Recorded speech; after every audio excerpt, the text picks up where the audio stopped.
A storm is brewing. We see a statement performance from Magnus Carlsen. Hikaru Nakamura is surviving.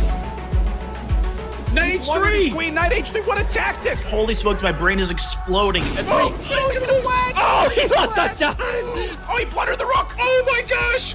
The battles will be electric. 27 mate! He blundered He can't stop mate! Oh my god, it didn't happen! Oh my god, that's a devastating intermezzo! Wait. And he can play it. Oh, he's going for six! He had the intermezzo and he missed it, and now it's a draw. The moves will be fast. Starting to seem Bishop C7! Oh my no god! wonder. Where's the mate, though? I don't know, That but mate? it's gotta be there. Oh, he got it! my god, he made it to Oh my god! The stakes will be high. Oh my gosh! Rook Look at A5 this and you mate. can't stop checkmate. Oh. I gotta get out of here. The 2022 Speed Chess Championship is now. Fasten your speed belts, my friends. We're in for a wild ride.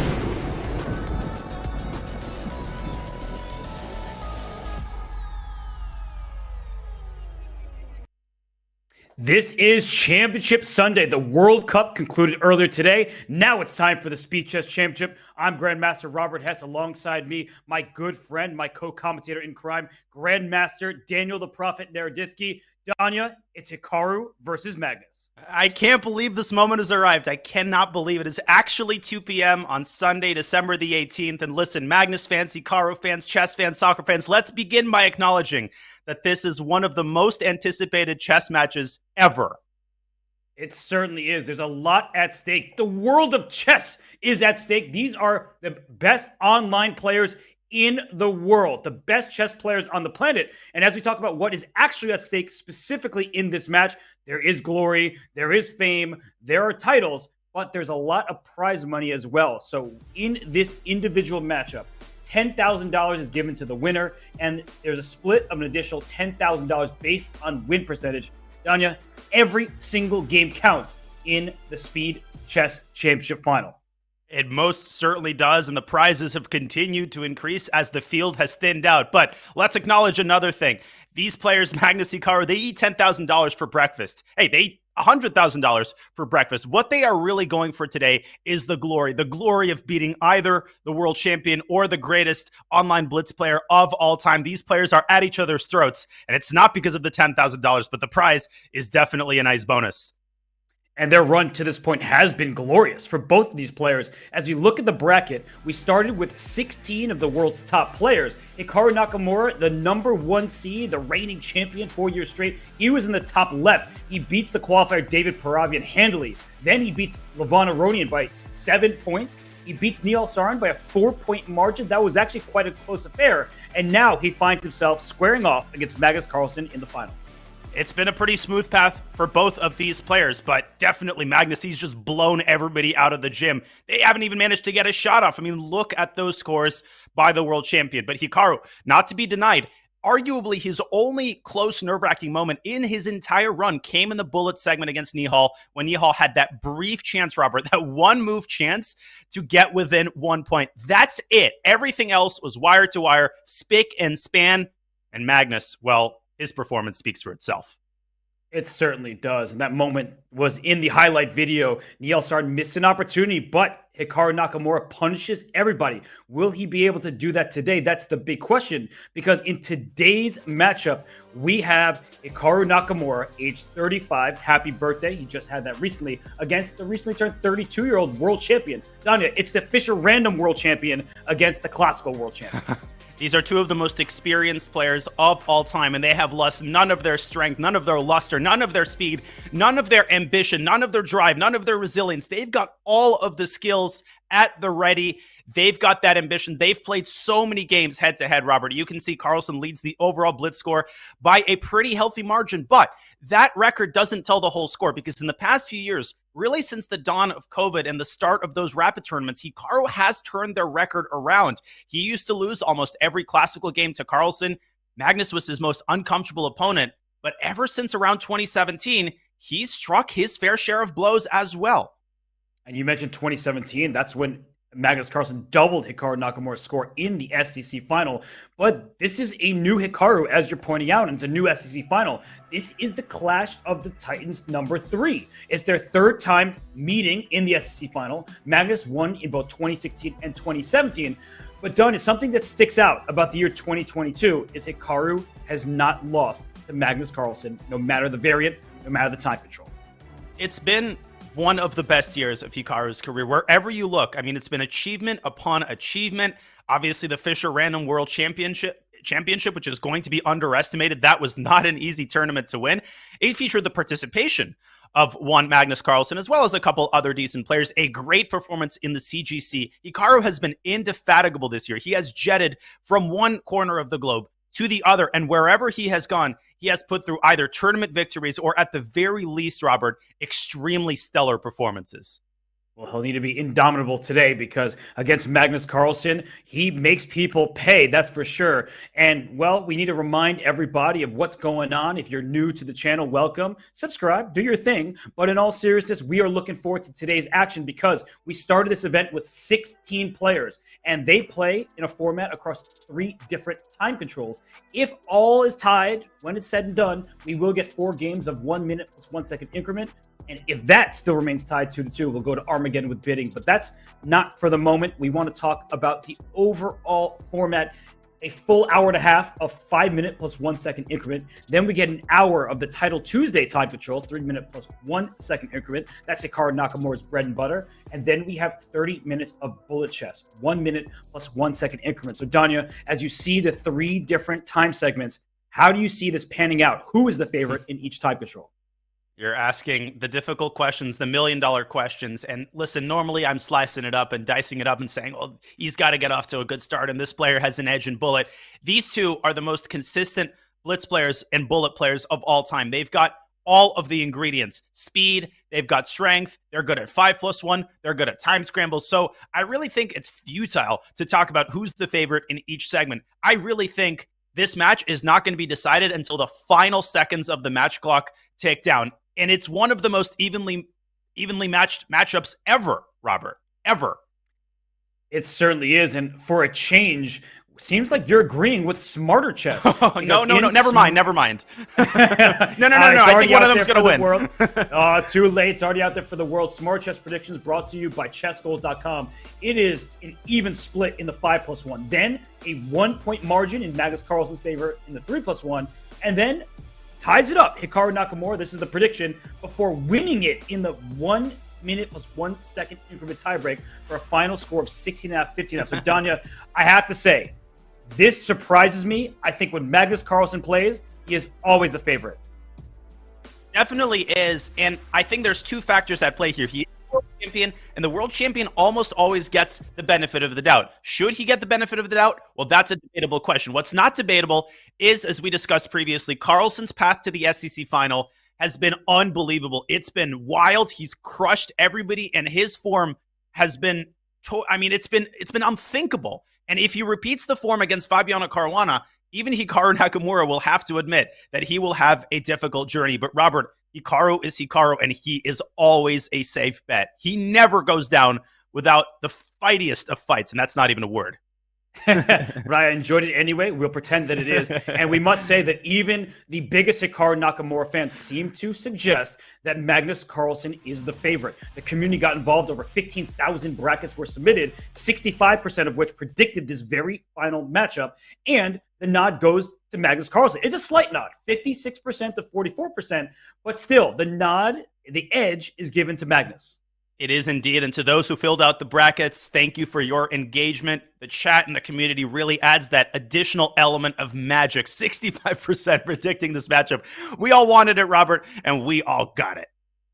We certainly do get it. We are excited for it. And let's break down the nitty-gritty between these two players because Chess.com provides insights, saying stuff about the styles, the speed, the wins by losses. So as we dive into some of the insights between these two players, we can see it broken down. That Hikaru Nakamura, I think one of the most impressive things, he never really loses by flag. He is just that good in time pressure. And not only does he not lose by flag, but he doesn't even really lose by position when he's low on time, which is an impossible stat to capture on paper. But he is one of the best, if not the best, time scramblers in chess history. And I'm using a lot of superlatives today. I'm ending a lot of sentences with in chess history of all time ever. And I think we can all agree that those superlatives are well-deserved when we talk about Hikaru and Magnus. But Magnus Carlsen, he might lose more games by flag, but in this particular SCC, if we take this cross-section, Robert, he has been unbelievable with even 1 or 2 seconds left on his clock. He had a couple of wins against MVL when the Frenchman had 30, 40 seconds and a better position. He was up a piece and Magnus had 3 seconds, and he didn't lose that game either. So the numbers here, they don't tell the whole score. The whole story, and Magnus has just been unbelievable this particular event. He certainly has been. He has been a menace to society, and that society includes every top chess player in the world. And, as we break it down, I think some of these numbers can be a little bit misleading because Hikaru Nakamura plays so many more games. I don't want to say misleading, but there's a sample size difference. Hikaru also plays against, fans and people in his community. So the win percentage is especially high for Hikaru. 77%. Are you kidding me? He's already amazing when he's playing against people like me. Like, he adopts me all the time. But if he's playing against others, it buoys that percentage up. But that's neither here nor there because Hikaru Nakamura is special. He has been dominant in the year 2022. Go and vote. Chess.com awards. It's voting season. You can vote for him as your player of the year because he has won pretty much it all. Every single title Tuesday, it feels like. He won the Fischer Random World Championship. He was a semifinalist in the Global Championship. So, Donnie, it almost feels like Hikaru can do no wrong. He made it to the candidates. The only wrong that went for him there was losing that last round to Dingley Ren. No, it's been incredible. And perhaps what impresses me the most about these two players is their ability to keep composure. It's crazy how when things just don't go quite according to plan, and no matter how successful you are, you're going to have matches and tournaments where you lose a game here and there, but neither of these players ever tilt. It's like they are totally untiltable. They can lose a game, they can blunder a piece, but they're just going to come back stronger the next time. And that ultimately, I think every great athlete shares that quality, Robert, this ability to keep getting up when you get knocked down. Whatever cliche you want to use, Magnus Carlsen and Hikaru Nakamura possess that skill to the maximum, and that, perhaps above all, is what I'm looking forward to in this match. How are they going to recover when they get dealt blow after blow by the other player? The big question, and both players are seated. They are ready. The game's about to get underway. Danya, I'm excited for the very first move. I'm excited from the first move until the last move. Ladies and gentlemen, this is an amazing occasion. We live in the best time for chess. We're about to watch Hikaru take on Magnus in a 3-hour match. And Robert, I'm going to have to lean back from the screen. I'm going to have to keep my own composure because I can't even imagine how the players feel right now. Well, Magnus Carlsen, he has got those arms crossed. Hikaru, he's dressed sharply for the occasion. And here we go. Nakamura with the white pieces in game one. We see him use the king's pawn. No bong clouds today. I don't think we're going to see that. We get knight f3, knight c6, and a Spanish, Tanya. A Spanish, both of these players, we expect them to bring their A game from the very first moves. No 1a3, no 1g4 from Hikaru Nakamura. He is taking this seriously. And Magnus repeating what he played against MVL, clearly indicating that he wants to play a Marshall, and he does. We get that Marshall, and it's c6 this time. So Magnus Carlsen, he is kind of mixing it up here, causing some problems for Hikaru, you would think, except for the fact that Hikaru is playing instantly. He is well prepared. And Magnus has played the Marshall before. C6 is the main move. Against MVL, Carlsen was playing the sideline, bishop b7. That has surprise value. This has the reputation. And notice Hikaru putting his pawn on d3. Robert, this line got very popular about 10 years ago. I think Vichy Anand was the first to popularize it at the highest level. Generally, it's considered a risk-free way to fight for a small advantage, and often white actually ends up giving up the extra pawn. And look at this move, queen h4. The bishop on f5 was under attack, but h2 was a checkmate threat. So that's why the pawn went to g3 to blunt the bishop on d6. Now the queen slides up into the compromised light squares, protecting the bishop on f5. And if that bishop can join the queen in the kingside party, there could be a checkmate against the white king. Oh, absolutely. That's why the Marshall was invented. Frank James Marshall was one of the greatest attacking players of the late 19th, early 20th century. And nowadays, the Marshall is often used as an equalizing weapon. Engines have breathed new life into this line. And what you often see white doing here is quickly bringing this knight up to e4. Robert, white has to start developing his queenside, or there will be hell to pay on the e-file. And he does bring his knight to d2, but look at this.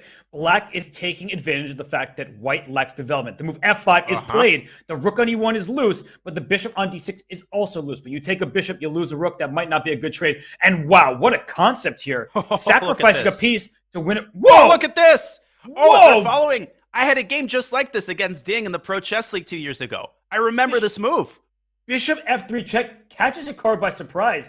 He looks upset right now. And the point is that the king is dragged to the f3 square. Rook takes f4 is check. You win one pawn, and then you're going to win the pawn on e4 next by force. And remember, just because the knight is pinned, it still protects that rook on f4. You can't play king takes rook. The knight covers the square.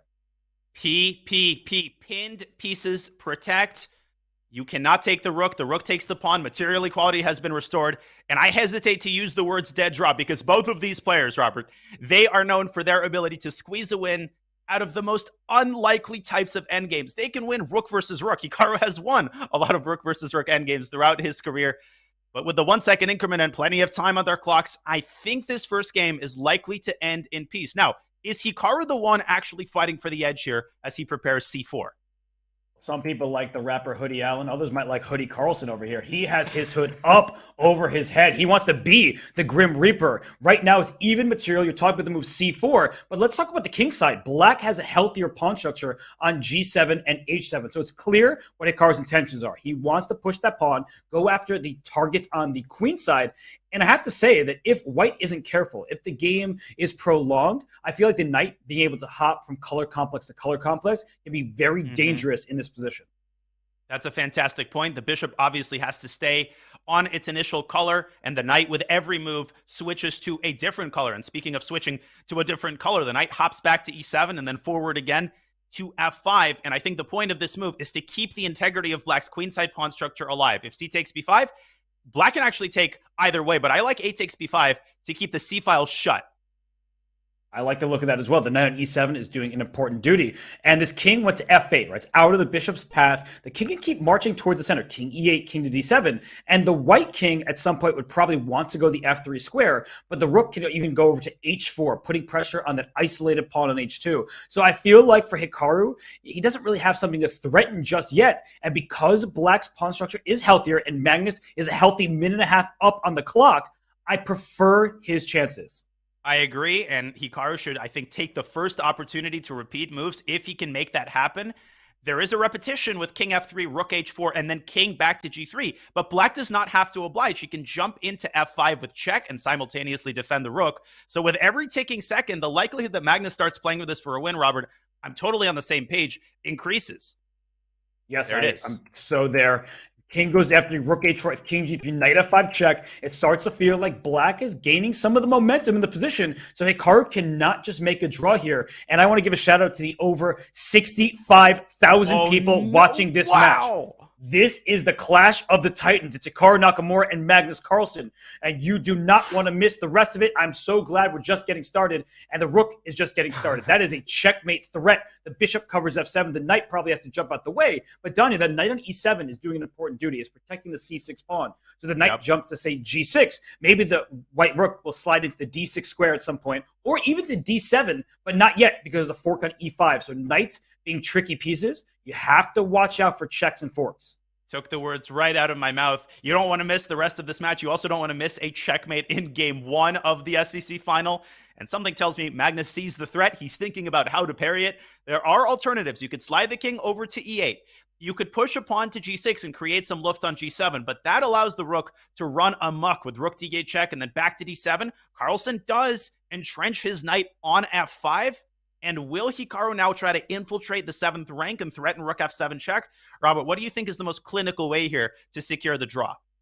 Well, look at Magnus. I mean, he just got up in his chair there. He is ready to pounce. And the reason why is rook d7 looks threatening because that check on f7, black simply slides the pawn up to g6. It's very important to note the rook on h4 is not just an attacking piece. It is protecting that vulnerable pawn on h7. Point. So rook d7, it threatens to win a piece. You can just protect that piece, keep your pawn safe and sound. Now the c6 pawn, that's the target you want to have. And let's talk about something long-term, Danya. We should not forget to mention that if white can play pawn b3 and pawn a4, there is some potential for an outside pass pawn as this game continues. So that's what Magnus needs to keep an eye on.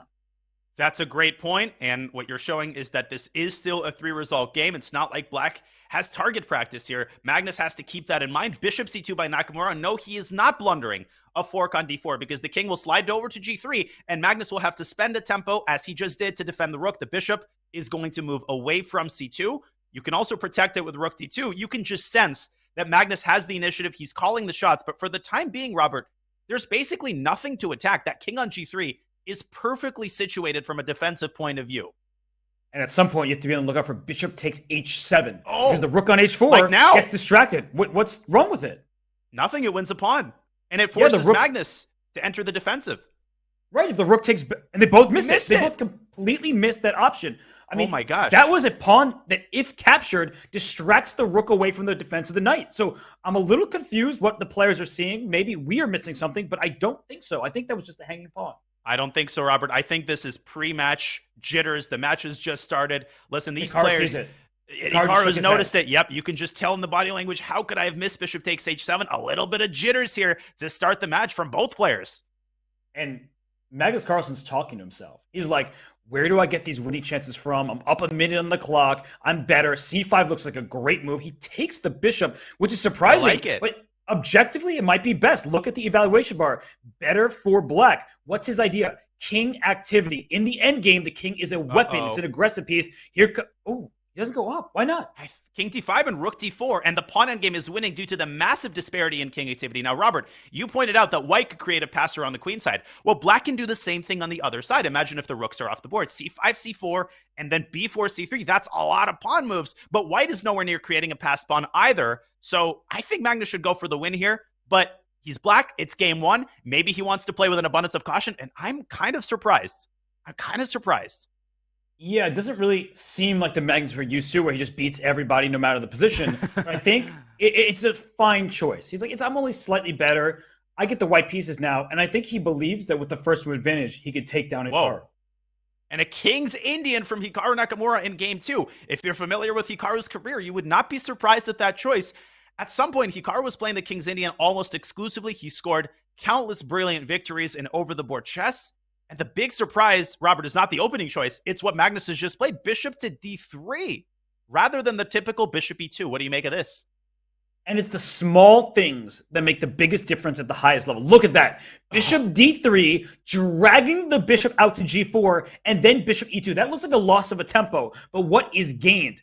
That light square bishop is so important in the King's Indian. If the bishop takes the knight on f3, you're not going to get your typical attack when you eventually move your knight away from f6, push your pawn to f5, and storm on the king side. So black does not want to capture this knight on f3. So Magnus does what Magnus does best. He kind of lures his opponent into an unknown position, that deep, dark forest that Mikhail Tal liked to talk about. And he said there's only room out for one of us. And Leela, that's a great quote. One of my favorites. Leela and Stockfish, they have breathed new life from the white side of the King's Indian. I have to begrudgingly admit, as a biased King's Indian player myself, but they have found so many new variations, obscure lines that seem to give white a small but stable advantage. And you can see Magnus dropping his knight away, forcing the exchange of light-squared bishops. And that doesn't mean, Robert, that Hikaru is not going to try to go f5. It's just going to be a lot harder to infiltrate down the light squares with the bishop now absent from the board. It's just a lot less scary, right? Because f5 can always be met by f3. And one of the big features of the King's Indian defense is that dark square bishop for black is bad. I'm sorry to say it, Danya. I know this is your beloved opening. I say it out of finals here. Respect and love. But that bishop on g7 is one only a mother could love, because it's stuck behind a pawn on e5. That is why sometimes you want a pawn break. It opens the board up. And look at this move, g4. You want to play f5? I dare you. Come at me, because GF, then it will open the G file, and that bad bishop on G7 I was just talking about will get in some big trouble. And I'm almost positive Hikaru is going to switch his attention to the other side of the board. Let's bring up our first analysis board of the day. I'll show you what can happen if you play f5. This is unthinkable. You never play f5 if it allows the G file to open. White can simply take twice. And we're not talking about the positional concessions black makes, giving up this massive e4 square for white's knights. Look at the G file. Rook G1. Let's say black plays a random move, and you can already resign after rook takes g7 and queen g4 with the knight sinking its teeth into e4 on the next move. Robert, Hikaru didn't even take a second to think about f5, and as predicted, he situates his knight on c5 instead.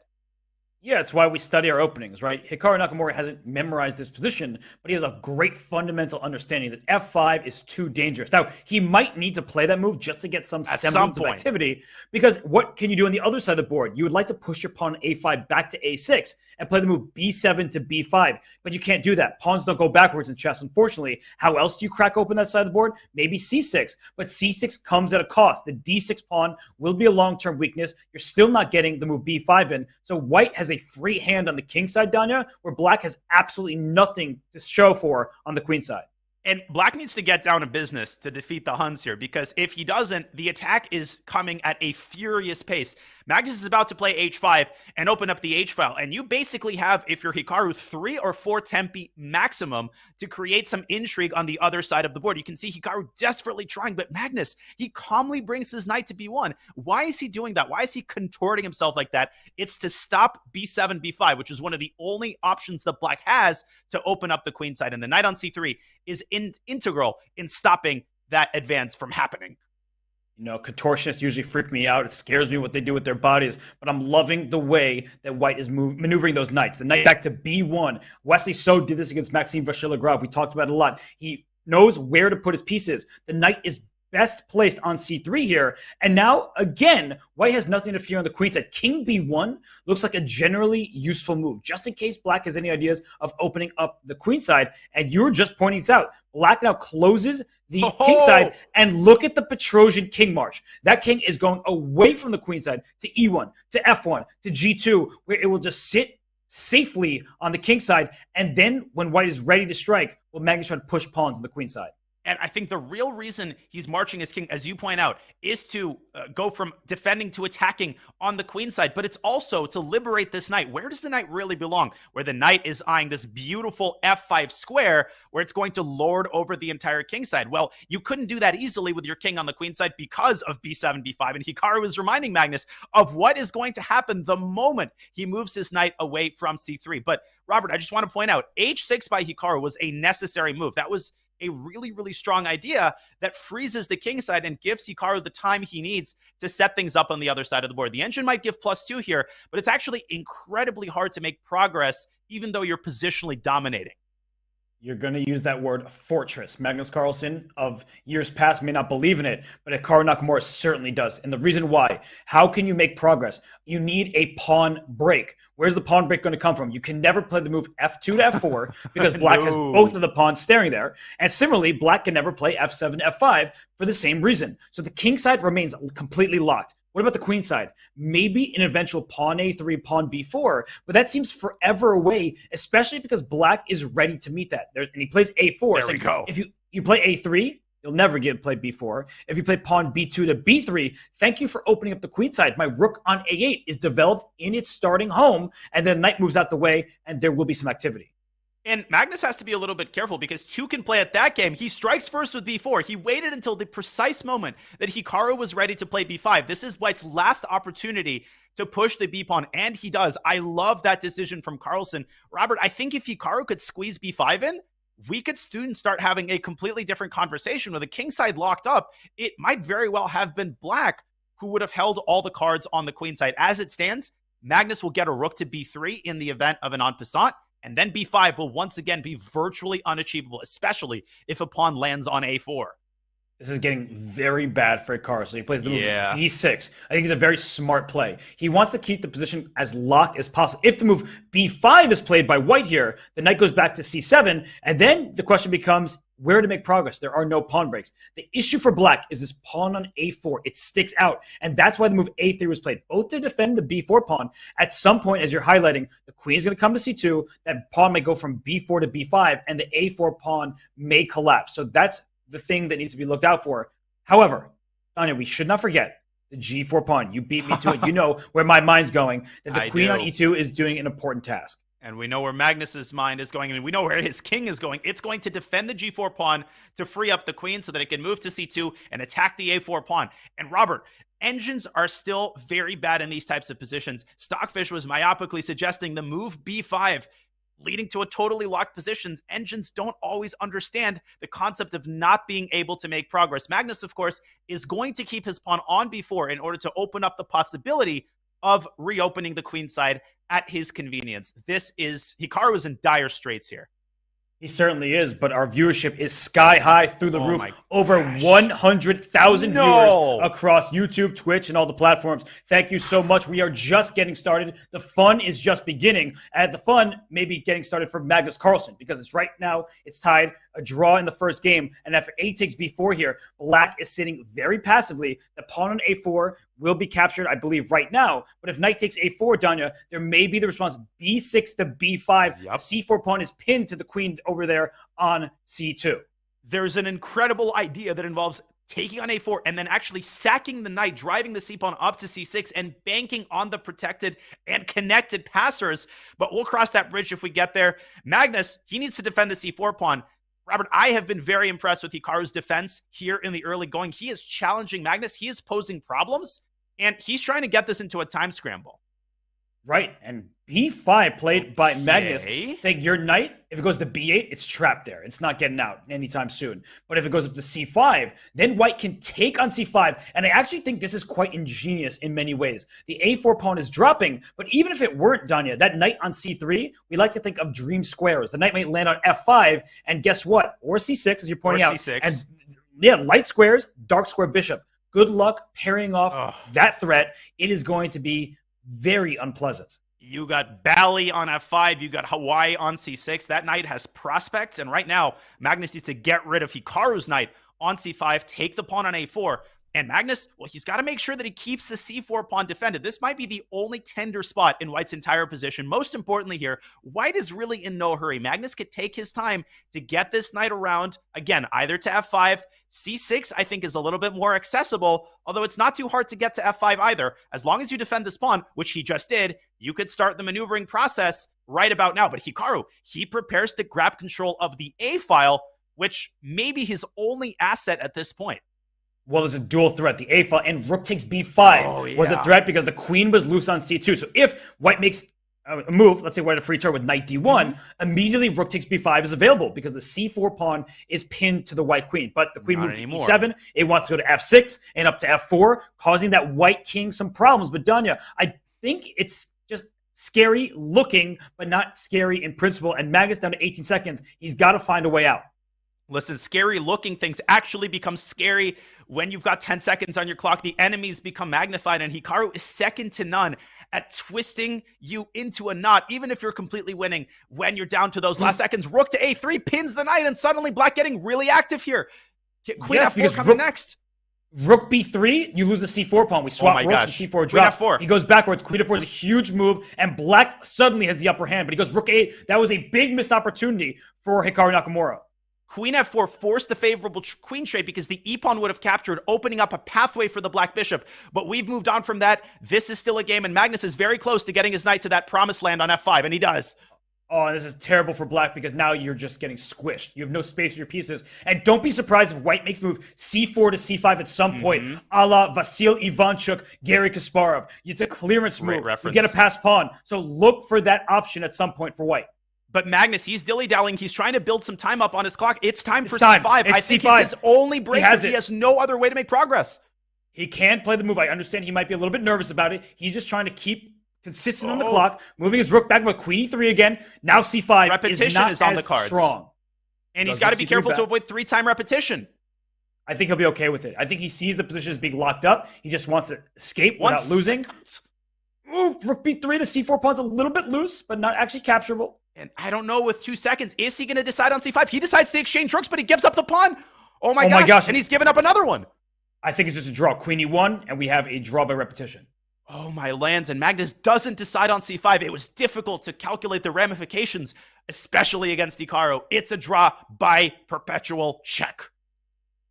Ooh, now both players can breathe a sigh of relief there because Hikaru was worse, but he also had a shot with Queen F4, and Magnus down in time trouble saying, my mouse speed is there. I can hang with Hikaru Nakamura, and it's not just a hoodie hanging on my head. So we see that it's 1-1, great defense from both, and we are just getting started. Done. It's still 68.5 minutes remaining in the longest time control. Neither of the players able to land a punch in the first two games. Magnus came oh so close in that game. It was an exquisite positional effort. He outplayed Hikaru in his pet King's Indian. But at the end of the day, Robert, if you think about Hikaru's greatest strength, what does he have to harness in order to try to knock the world champion out of the SCC and claim the title for himself? It's his time scrambling ability. I think that is Hikaru's biggest objective edge over Magnus.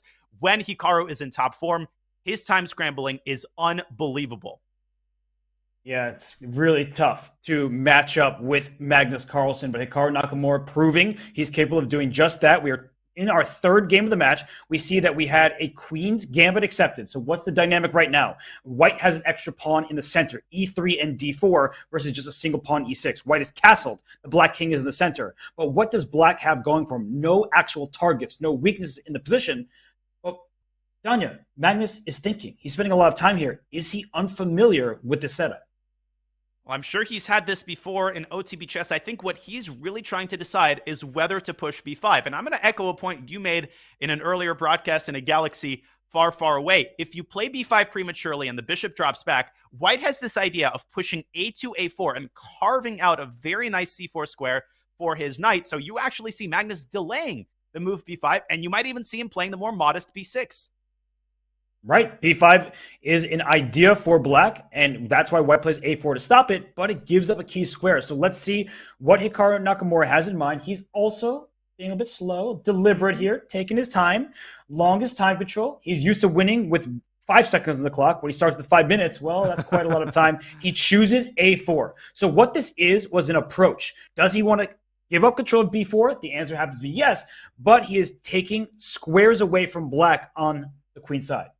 And it's not enough just to see, oh, I weakened a square. How accessible is that square? It's not that easy for Black to get a knight to b4. And even if he does, it's not the end of the world for White. A knight on b4 looks pretty, but it's not really impacting the course of the game. So I like the decision to prevent b5. I think White's got a tiny pull here. Magnus has to be very careful about the d4, d5 pawn break, which is especially strong if you play b6. Okay, Magnus takes on d4, and we get a new pawn structure. I think he can play the move knight to e5. The bishop on c8 wants to get out. The move b6 would be a blunder because it gives White the c6 square. So that's why knight e5 with tempo against the bishop. Right. Now bishop d7. And Danya, I feel like these positions can get very dangerous for White. The reason why is that b4 square and the b3 pawn. At some point, if Black gets developed and coordinated, the b3 pawn is an approachable target, whereas b7, the bishop needs to get to f3. Easier said than done when there's a knight sitting on e5. You're absolutely right. Objectively, the position is clearly equal. The engine's always going to throw 0.00 in these positions, but I agree completely. White is the only one with a serious target and a seriously weak square. The b4 square can be occupied by a bishop rather than a knight as originally anticipated. And Magnus, you know what he could do here? He could take on f3 and then play bishop c6 to try to open up the b file, but instead he decides to keep all of the pieces on the board with knight g6. Yeah, because surprisingly, White is the one with less space, and the position is pretty open. So knight g6 keeping more piece on the board is saying that bishop on e2 desperately wants to get to f3, not so fast. Now, if you go knight d4 back, we could see a repetition of moves with knight back to e5, or you read my mind once again, partner, pawn to e5 is available for Black. So queen b1, an odd-looking move, Danya. What's the purpose behind it? Well, it could be to prepare knight c3 to e4, and the purpose of that not only to relieve the pressure a little bit by trading a pair of binder pieces, but White's greatest asset, arguably, is his dark squared bishop sitting pretty on the long diagonal. It's definitely better placed than Black's bishop. So knight e4 is an attempt maybe to accentuate your strengths and minimize your weaknesses, but there's a lot of logistical problems with it. Black can take and then throw bishop c6 with tempo. Hikaru instead, where is he going? Is he going to c4? But then he's walking into queen g5. I think he overlooked the queen sliding across the 5th rank. He plays bishop f3, but this is just the start of White's troubles. The reason why are the squares, the control, and the coordination, the connection between the rooks in a and f8, Danya. The rook can go to d8 right now, and look at the rook on a1. It's boxed in by that queen on b1. So queen b1 had the point of knight e4. It wasn't played, and now we see why it's going to backfire. Hikaru definitely under pressure. That queen will have to move out of the way to make space for the rook, but where do you move it? Do you go to a2? Well, that looks ugly. If you go to c2, you walk into a pin. If you go to d3, you walk into rook f d8. So White's queen, surprisingly, is feeling mighty uncomfortable on b1. and Magnus could target that b3 pawn with a well-timed queen d5 or queen b4.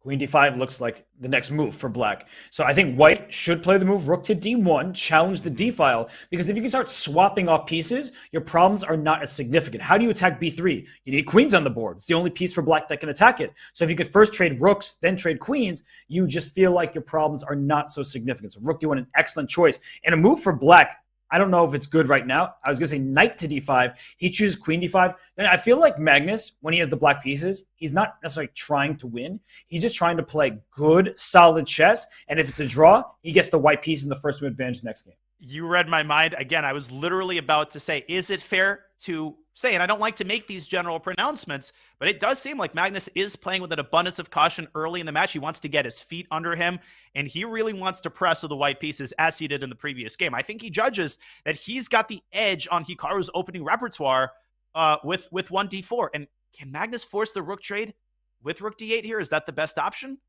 Or is it to play rook c2?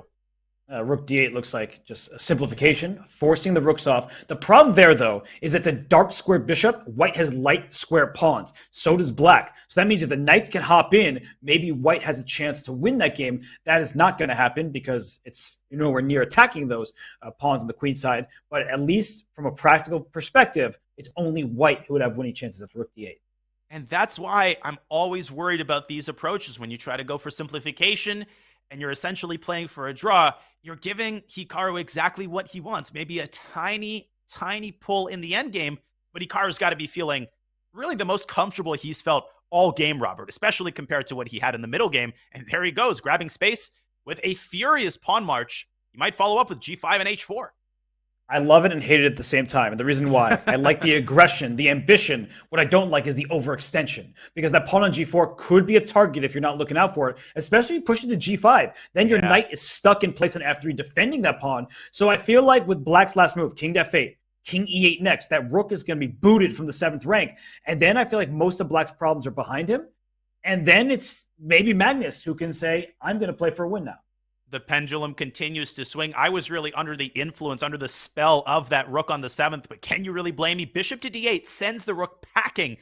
But Magnus is actually not necessarily in a hurry. He might throw in a move like h6 if he wants to stop g5.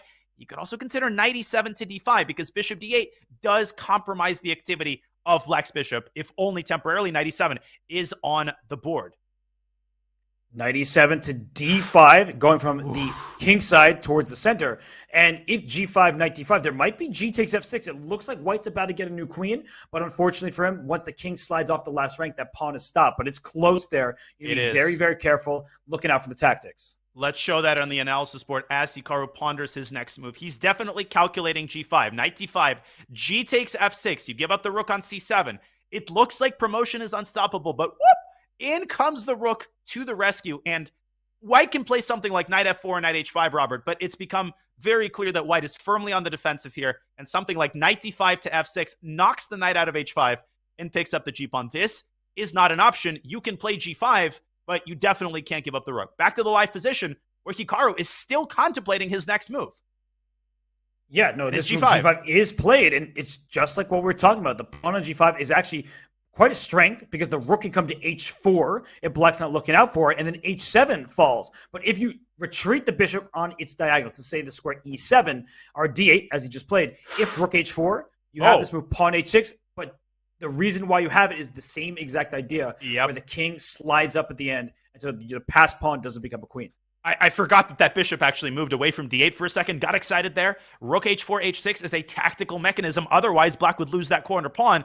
But I always get concerned, Robert. Hello, Robin, my new commentator. When you're hanging on the basis of a tactical mechanism like this, because it's very easy to forget about it. And the moment you move the bishop, that rook is flying to h4. Both sides now down under a minute. Knight b6 played, rook h4 is still met, but pawn to h6. It might be a worthy sacrifice at some point. At this point, yeah. Magnus, if he just isn't looking out for it, it may hit him and he's going to regret it. But now Hikaru down to 18, 17, 16 seconds, Danya. He is, and definitely thinking about rook h4, but he's got to make a decision. He drops back to c2, and we are going to get a rook trade. And look at this. The evaluation is in black's favor. The king can go up to d7, to c6, to c5, to b4, and watch out for that b3 pawn. I was saying with liquidation, it shouldn't be much of an issue, but that black king sprints out very quickly. And a prophylactic move, trying to prevent the knight from accessing the e5 square. On the other hand, this forces black's king in the opposite direction it wants to go. I think Magnus is saying, hey, knight, why don't you attack the queenside pawns? My king is going to stay in the center to defend the kingside pawns. It looks pretty even, but I think Magnus is the one pushing here. He is. The king can go e6 to d5. You win king of the hill, but you don't win the game. But at least you have some initiative. The h4 pawn cemented on dark square. If f5 is played, the h4 pawn is loose, but f5 weakens e5. That pawn would be hanging. So that's a king e6, but knight c5 check. You can kick the king back and then play knight d3. So you're not going to have to face f5. And that's precisely what he's going to do. Hikaru obviously fine with the repetition. And Magnus's strategy has been to play with an abundance of caution in these time scrambles. Is he going to accede to the repetition once again? Hikaru's going to be the one to play. Wow, knight oh c4, my gosh. kicking the knight from d6. And if you swap knight to c4, b7, a6 are loose. And this is what I was saying. 1 second. Dark square bishop, and those are light square pawns. The king's coming over, knight takes b7. Magnus is starting to lose control. Can he trap this knight, though? Hikaru can save it with his pawn. c5 and c6. He drives the pawn and he guts off the king. Yeah, c6, the king cannot get in there. Bishop b6, he needs to go king e6. Make a move. The king can't get to the pawn. Oh, he's going to flag. He's going to flag. He lost he just time. did. And he can't believe it. And look at Hikaru. He's cool as a cucumber. He is focused, and he's acting like nothing just happened, but something huge happened. He gained the lead. It's the first lead in this match, and it belongs to Hikaru Nakamura. And that final position, I think the reason Magnus flagged is because he recognized that the white king was going to move into the queen side. I think he may have forgotten that the bishop from b6 could attack h4, but it's a moot point now. Magnus panics, and this is a very concerning sign for him in the early going because, Robert, one thing I know for a fact about this match is that we're going to get a heck of a lot of time scrambles. We're going to get a heck of a lot of time scrambles. We're going to get a heck of a lot of viewers. We are over 125,000 viewers right now. Thank you so much for tuning in. Your day is just getting started. You had the World Cup final. Now you have the Speed Chess Championship final, and it is exciting. Hikaru Nakamura with a 2-1 lead.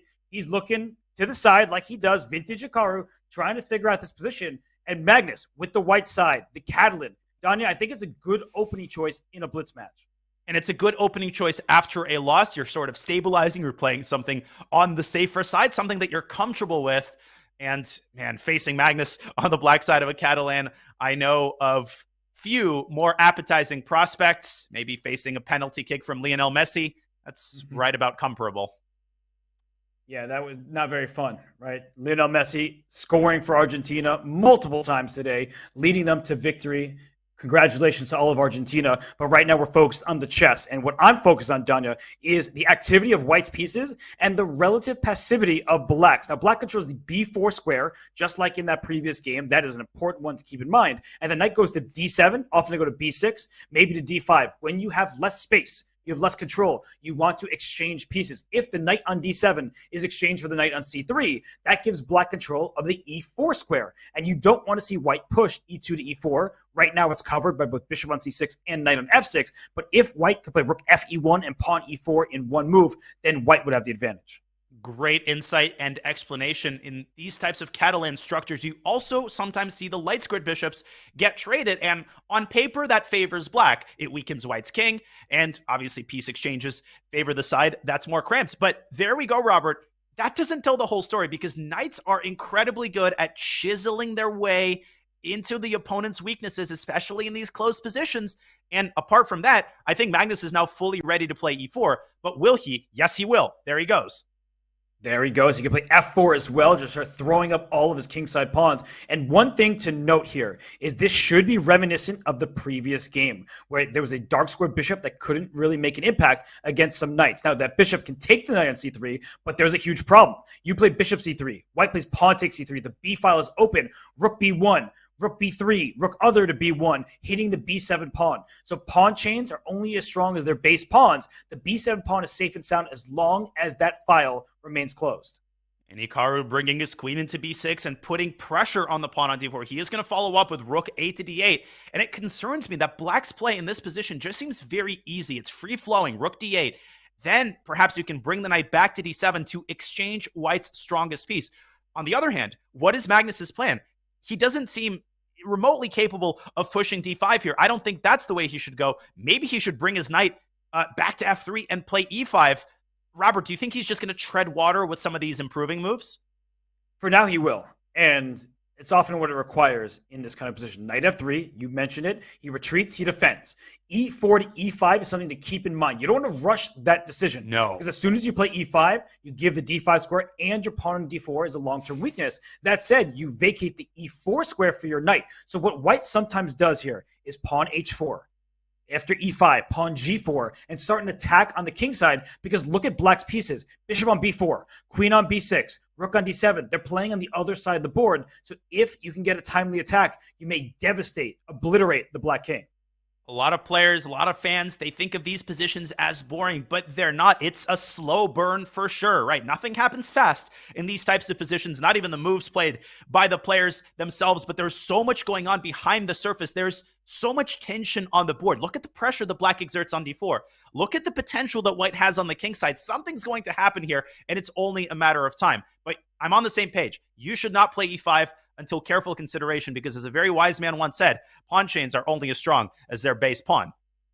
Certainly the case. The knight in f3 doing a good job of defending d4, but as soon as that pawn goes up to e5, black will try to strike with c6 to c5 at the right moment, undermining the center. So queen c2.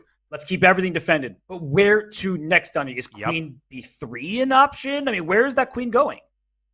I have no answer for you. Queen b3, where is it going from there? And a big decision by Hikaru as he takes on c3 and immediately follows up with a center strike. Help me make sense of this. I mean, I like the b5 square for white now. He goes knight to e5, then knight can go to c4, take control of the light squares. But if the knight goes to c4, black has queen c6, putting pressure on the e4 pawn. So maybe white needs to play for f3 at some point, but for the moment, the d4 pawn is loose. Look at all the pressure Hikaru's pieces are exerting on white's center. The knight's attacking e4, the queen's attacking d4. Knight c4 is played. What is Magnus planning on queen c6? I think it is your move f3, and it may seem to blunder due to c takes d4, but remember, after white recaptures, the knight on c4 is then defended. Hikaru goes the other way, queen to a6, chasing the knight away, but it re-centralizes to e3, and I think the trend of the game is, by a slight margin, starting to favor Magnus here.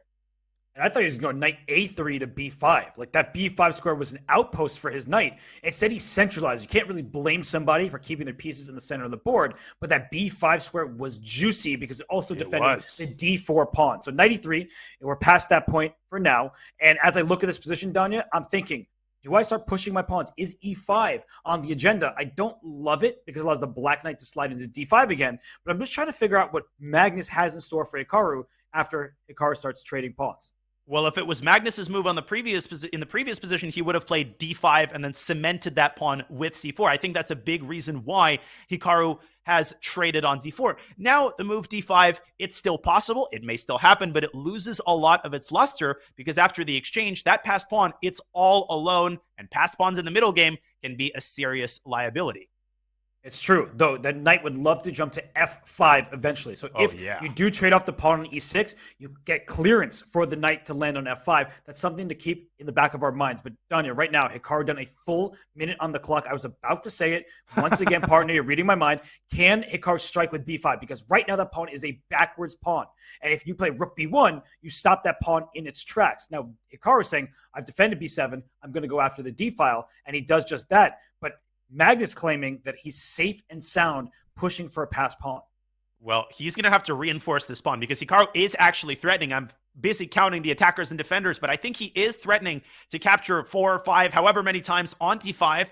And see, the problem for the last couple moves for Magnus has been that the queen is kind of pegged to the e4 pawn. If you carelessly play queen b3, that move may actually work out tactically because after knight takes e4, there's d takes e6 and maybe e takes f7 check, but that has to be carefully calculated by Carlsen, and he slides his queen instead back toward b1 using the back rank to defend the pawn indirectly. What a move.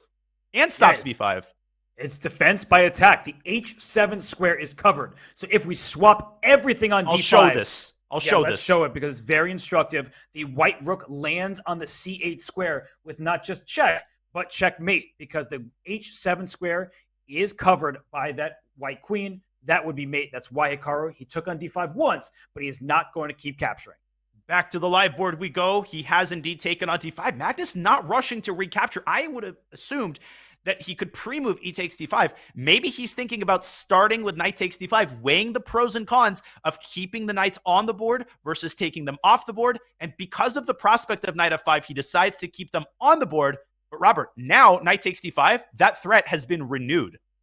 It has been, but the dark squares are compromised. So if this queen slides up to b2 at some point, watch out, because it does right now, slicing across the board. The same back rank problem exists. If you take on d5, we swap everything, rook c8, and as you're pointing out, rook or queen to h8 will be checkmate. Look at the queen on b2. It covers the entire length of the diagonal. This spells trouble for Hikaru, who simply slides his rook up at Danya. Maybe white can do the same, bringing the rook up on the d file.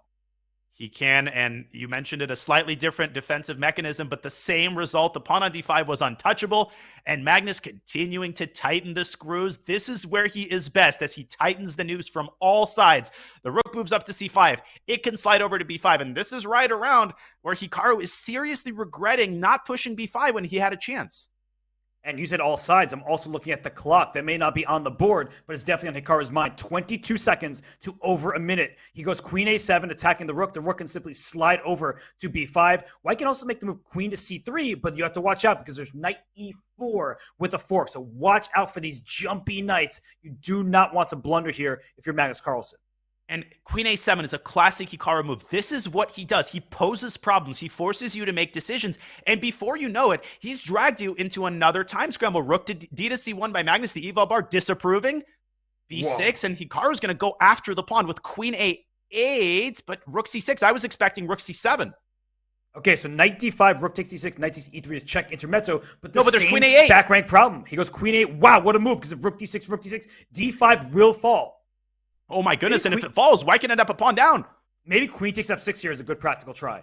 But you give up your queen for a rook and a knight after queen takes f6. I'm just thinking about this because the b6 pawn is also loose. And Robert, another detail. Queen e5, knight takes d5. Seems to blunder a rook, but knight takes e3 is a double check against white's king, and white's the one who gets mated. And look at this. Look at this. Magnus down to 15 seconds. We've got another time scramble, and Hikaru is once again in his comfort zone.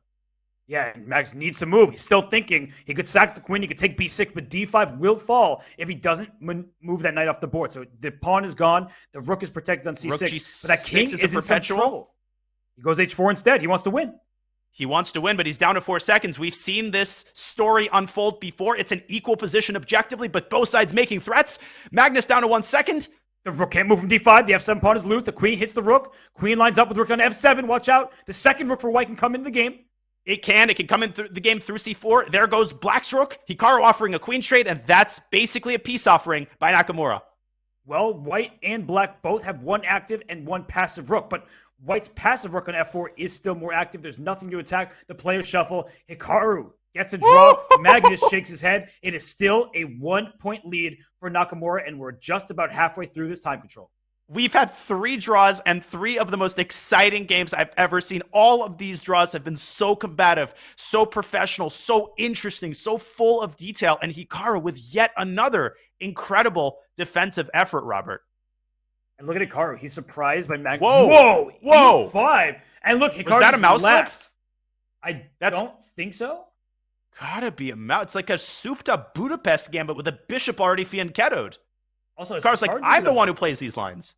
I thought he was drinking a beer. That looked like he had a nice little pint there. But either way, Hikaru is shaking his head because this is a weird position. Knight g4 attacks the pawn on e5. Even if you play bishop g2, the knight can still capture on e5 because the knight on f3 will be pinned to the bishop on g2 behind it. So this is what Magnus is aiming for. At first, speaking of beer, I thought he was tilted. Magnus were drinking something that's dark in color. Man, both of these players having a good time. I think it's just wake-up juice. That's what he's looking for. And what is going on here? Knight takes e5? He's allowed it, and I think he's basically just saying playing positionally. He just says, I'm slightly better in the resulting position because I've got a pawn in the center and you don't. That is pretty good reasoning. I stand behind that. And now we see some trades, but black is not really much worse here. You play d6, you play a5, you get your knight out. You start with a5. But the point is that black is very solid. Where are the weaknesses? There are none to point out. Now, the one thing that I'd watch out for is if white plays queen c2 here and gets clever, look out for knight g5. It loses a piece on g5, but you gain the bishop on b7. So it's easy to forget about tactics like that. It most certainly is. LPDO goes C5. down. Loose pieces drop off. C5 looks so C5. strong here, crunching through the center and forcing weaknesses in black structure. Another miss by Magnus. And of course, the idea is BC Rook C5. Exasperation on the face of Magnus as he hands Hikaru another incredibly pleasant position out of the opening. And look at Hikaru side-eyeing Magnus. He's like, what are you doing? Like he Really, noticed that Magnus? he has C5. and Magnus also is like, what am I doing? They're both asking the same question, but there's a big problem for black. This A4 pawn, it was an A5 and about to be captured. Now it's an A4, but it's a long-term weakness. You have to keep your rook defending it, maybe to bring another piece to the defense as well. I just feel like things are going wrong for Magnus as of this stage of the match. Definitely. Hikaru's up a point. He's in control. He's in control in this game. But to take the devil's advocate side, it's really not the end of the world for black. Black has this pawn chain. It's relatively well defended. What's funny is that Hikaru doesn't actually have to move the rook away from c5 just yet. He can make a calm move like a3. Now, he does move the rook, but not because he has to, because he wanted to. He's attacking a4. He could try to bring the queen up to b4. A lot of energy among white's pieces here, and Magnus has to figure out a way to get this knight into the game. Maybe just knight d7 is the way to do it. And the good news for Magnus is if he can successfully get his knight to c5, it's kind of like an outpost because white can't play b2 to b4 because of en passant. The a pawn will capture. So a knight on c5 defends that pawn on a4. It stares at the e4 square in the center. So that's what Magnus needs to go for. But as you were indicating, there might be some pressure against the black king. That's a rook lift on c4. It could swing all the way over to h4. So be very, very careful if you're Magnus because your king may find itself the victim of an attack. And there's another devilish idea that I think Hikaru has cooked up. Let's bring him an analysis board real fast. Knight d7. I think his idea is queen d2 to c2. And you might say, well, that walks right into knight c5. It defends everything. Look at that rook on d1. There's an x-ray going on, and rook takes c5 wins material. You win a queen and a piece for two rooks, and then you top it off with knight g5, the idea you mentioned earlier. This is out of the question. And if knight c5 isn't possible, then how, Hikaru might politely ask, are you defending the a4 and c7 pawns at the same time? I think black has ways to tactically defend them. Maybe rook takes c2 against rook c7. But Robert, all of that has to be calculated and planned out very carefully. When you're down a point, you don't want to walk the tightrope. You want a nice, solid game. Yeah, and there's bishop a6 ideas for black as well. At some point, bishop a6 hits the rook on c4 and the pawn on e2. But right now, I think black is just a little bit too loose to play that move because the a4 pawn is that important. But you know that Magnus is calculating bishop a6 with rook e2 to follow. Bishop a6, it does open up the diagonal. It's a very tactical move. And my guess is that Hikaru, it's not necessarily that he missed bishop a6. I just think he intuitively believes in the power of his pieces. He believes that he's going to find something in that position. And you can just tell both players are hard at work calculating bishop b7 to a6. And maybe a3 is worth throwing in for black as well. Just a thought. And that pineapple is hard at work. Look at it glowing in the background behind Hikaru, right? That is his streamer setup when he is not in California, and he is focused. Look at him. He's looking at this board. He thinks that Magnus is going wrong here. And Magnus, the look on his face is one of disgust. And he does develop the knight to d7. So, Danya, queen c2, double attack. There must be something that Magnus has, and a3 is played, but apparently not great. And this is what he has been cooking up for the last minute and a half. Or he actually spent 2 minutes and 25 seconds on the move knight d7. And it wasn't that move he was busy finding. It was the move a3. What's going on here, Robert? There's so many hanging pawns. Rook takes c7 comes to mind. I think he wants something like bishop b4. And he wants to use the contact that the black queen is making with the white rook to be able to play a takes b2. So I think Hikaru's first order of business has to be to address this a3 pawn. Am I on the right track here? Is knight g5 possible? What's happening, Robert? So many questions. And I think that if you go b3, a very calm move, just avoiding the pawn trade, there could be a move rook a7. So he goes knight g5, hitting the h7 pawn. The queen has to take the knight. The bishop takes the bishop on b7. And after black is rook a to b8, saving the rook and attacking the bishop, the c7 pawn falls. White goes up a pawn. It looks like a healthy extra pawn. So unless Magnus can drum up some counterplay, he is simply worse. And he doesn't have much time to drum it up. Rook takes d7 here. There's the move queen g5 to b5, forking the rook and the bishop. Magnus saw that from a mile away. Unbelievable calculation by both players. And talk about walking the tightrope. You're automatically walking the tightrope when you're letting a pawn live on b2 like this. That was impressive. I mean, Magnus sees rook d7, queen b5, and the bishop can move up to c6, but then black gets a second queen. The rook, the queen, and the pawn all in the same line. You get to promote, you win the game in short order. So right now, it's a big moment for Hikaru. You want to play queen takes b2, give me that pawn, but you walk into a pin. So there could be a knight c5 shot, putting pressure on the pin piece. White is well defended for the moment, but Danya, it looks scary even if white remains better. That was satisfying, putting pressure on a pin piece. That was quite a bit of alliteration. Hikaru says, I don't care about that pin. I'm just taking all of your pawns. Look at that. Rook takes d6, laughing in the face of danger. And what Hikaru is saying is, hey, look, yeah, my bishop's under pressure, but how are you going to put more pressure on it? I've got 2 defenders. That's all I need. I could slide my rook to b6 if necessary. And Robert, Magnus might be running out of ideas here, and he is down 2 pawns. Let's not forget that. He's down 2 pawns. His knight doesn't have any outposts anymore. The pawn on d6 was captured. That was an important piece protecting the knight on c5. So where is that knight going? You need to get some counterplay, some threats. I feel like he might be close to lost already. Yeah, and the eval bar is bearing that out. I'm looking at rook e7, try to get this rook off. But then black is experiencing problems with his back rank. There's rook c8 check. It's not that there's options and they're complicated. I don't think Magnus is a single move here. He might have to just take twice on b7 and try to win one of white's pawns back, but even that's easier said than done.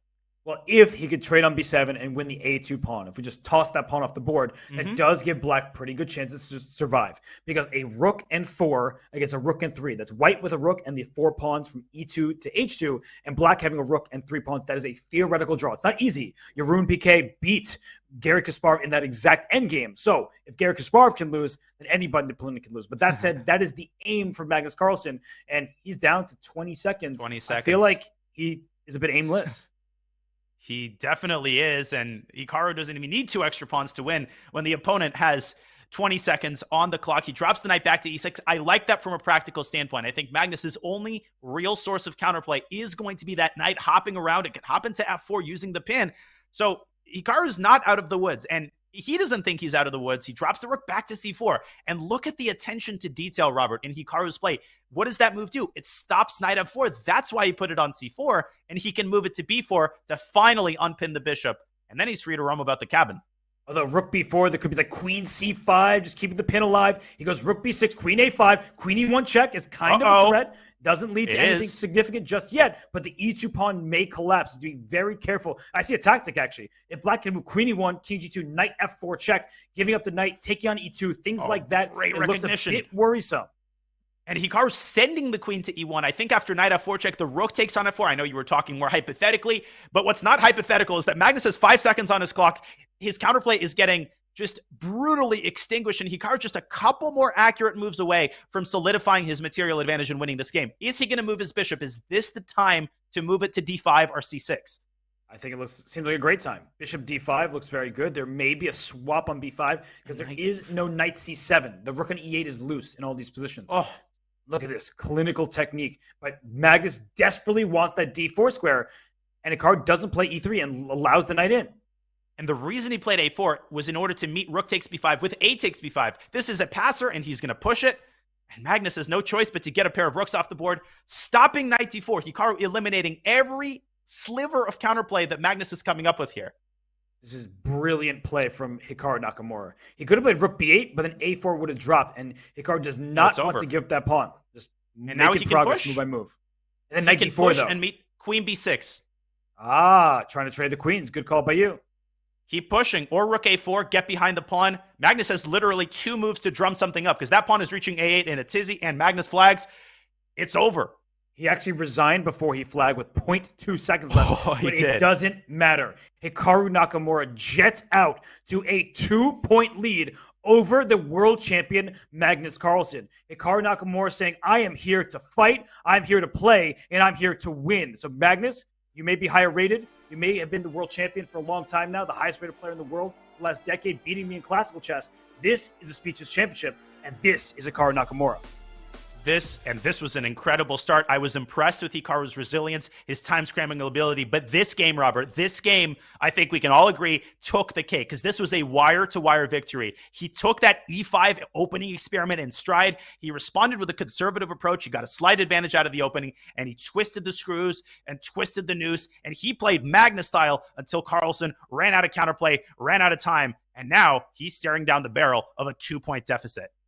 Well, he also ran out of the room. He gets a break now. So does Hikaru. So do we. So we are going to use that break. But before we return, I do want to shout out the nearly 140,000 people watching this match. Don't worry. We'll only be gone a couple minutes. The excitement continues here at the Speed Chess Championship Final between Hikaru Nakamura and Magnus Carlsen.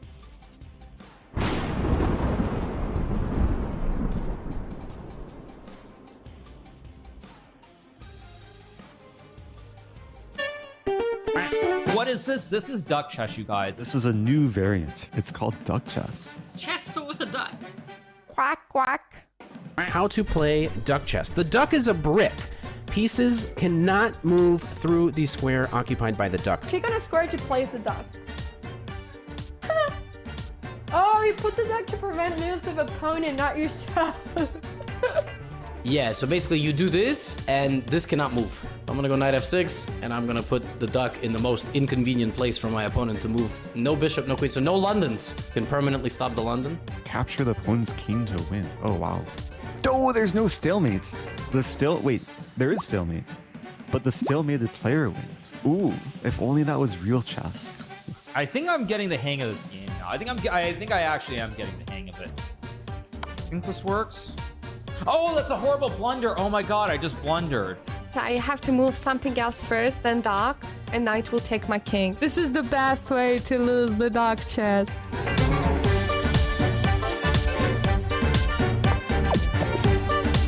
Those some real bullet skills right there, boys. This is the first time winning duck chess. That's so exciting. Oh no, mouse slip. No. I won! Yeah! Duck chess champion. Give me those points, baby.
The fans have spoken that this Speed Chess Championship match is more exciting than the World Cup final. Chat said it, you have to believe it. But I am Grandmaster Robert Hess. Alongside me is Grandmaster Daniel Naroditsky. Danya, right now, Hikaru Nakamura with a 2-point lead. It's been surprising, but it's been powerful from Nakamura. It has indeed. And before I delve into that, Robert, just wanted to take a step back and say, first of all, that I'm having a huge blast. I'm having the time of my life. And it's an honor to be a part of this event. I cannot believe the viewership. I can't believe the activity and energy in the chat. And this is going to be one of the most unforgettable 3 hours of my life. I can already tell you that. And so far, it's been an unforgettable first half of the 5-minute portion for Hikaru Nakamura. He has displayed the whole gamut of skills, from time scrambling to positional ability to tactical sharpness. He hasn't made a single blunder. Early signs pointing Hikaru's way, Robert. They often say third time is the charm. This is the third clash of the Titans. It's Nakamura, Carlsen, number 3 in the SCC final. Magnus Carlsen won the first 2 bouts in 2016 and 2017. And in speed chess formats, Magnus does quite well against Hikaru. It's not surprising, but it is close. And Hikaru is getting better and better. In the year 2022, Hikaru Nakamura has not lost a game to Magnus Carlsen. And Danya, if I'm not mistaken, Magnus has yet to win in the first 5 games of this match.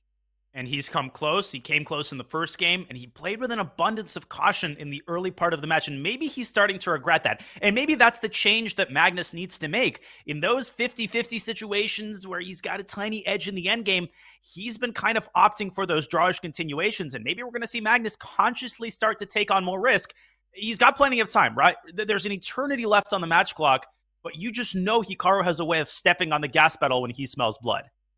Well, he's up 3.5 to 1.5 at the moment. Hikaru Nakamura, he has won 2 games.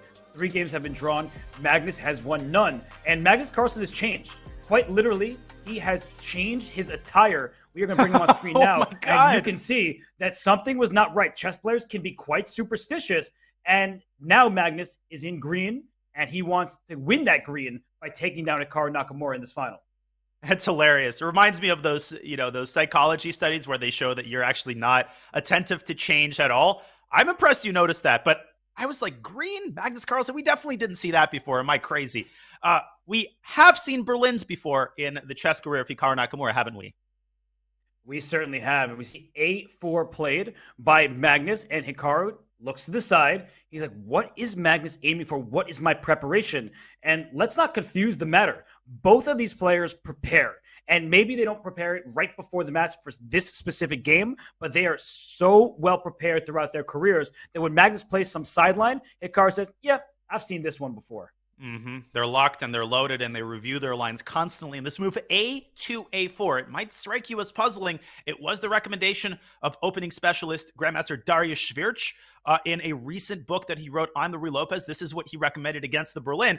And the idea is to keep this bishop on B5 for the time being. Now, eventually it often slides back to F1 anyway, and then the pawn advances to A5, just kind of clamping down on the queen side. But look at this from Magnus. He goes D4, sacrificing the pawn. And Hikaru says, no, I want the Berlin. I want the structure. He gives the pawn back on E4, and that's what great players do. They don't get materialistic. They say, I will give you that pawn back, but I will get time and activity. He played D5 with tempo against the rook on E4. The rook slides back. Now the light square bishop can get out from C8 and go to G4 as you're indicating. So one big thing that Magnus and Hikaru need to figure out, is bishop takes C6 a threat? You're reading my mind. The it's black crazy. Pawn structure, and the knight is trying to come into E5 to follow. So bishop G4 at least eliminates the knight E5 follow-up, and that's why Hikaru played bishop G4 with the pin. And Magnus delaying for the time being. He procrastinates on the decision, but he improves his position nonetheless. The move C3 is necessary. It takes the sting out of bishop takes F3. Will he take on C6 now? Something tells me he'd rather keep his bishop on the board, but who knows? He can also play the move A5 right now, and there's a reason why. If black responds to A5 with the pawn push A6, now it is time to take on C6. So if we can actually bring up an analysis board and show that, I think it's very instructive that what white wants to accomplish in inducing the move A6 is to get a clamp on the dark squares. B4, no C5 pawn push for you. And once you've established this control of the dark squares, yes, right now the eval bar says that black is better, but in the long term, black is stuck with these pawn weaknesses in place. You're absolutely right. I think this is a great line, and this shows that there is a lot at stake here. Well, there's $20,000 at stake in an SCC title, but in this particular position, what's at stake is the future of Black's queenside. This is an idea Hikaru has to take seriously, and after a5, he might decide to drop the knight back to e7. Maybe this is part of the reason he put his bishop on d6, but first, Magnus takes a rain check on that and asks politely, or not so politely, whether Hikaru wants to stay on this diagonal, and I think he does.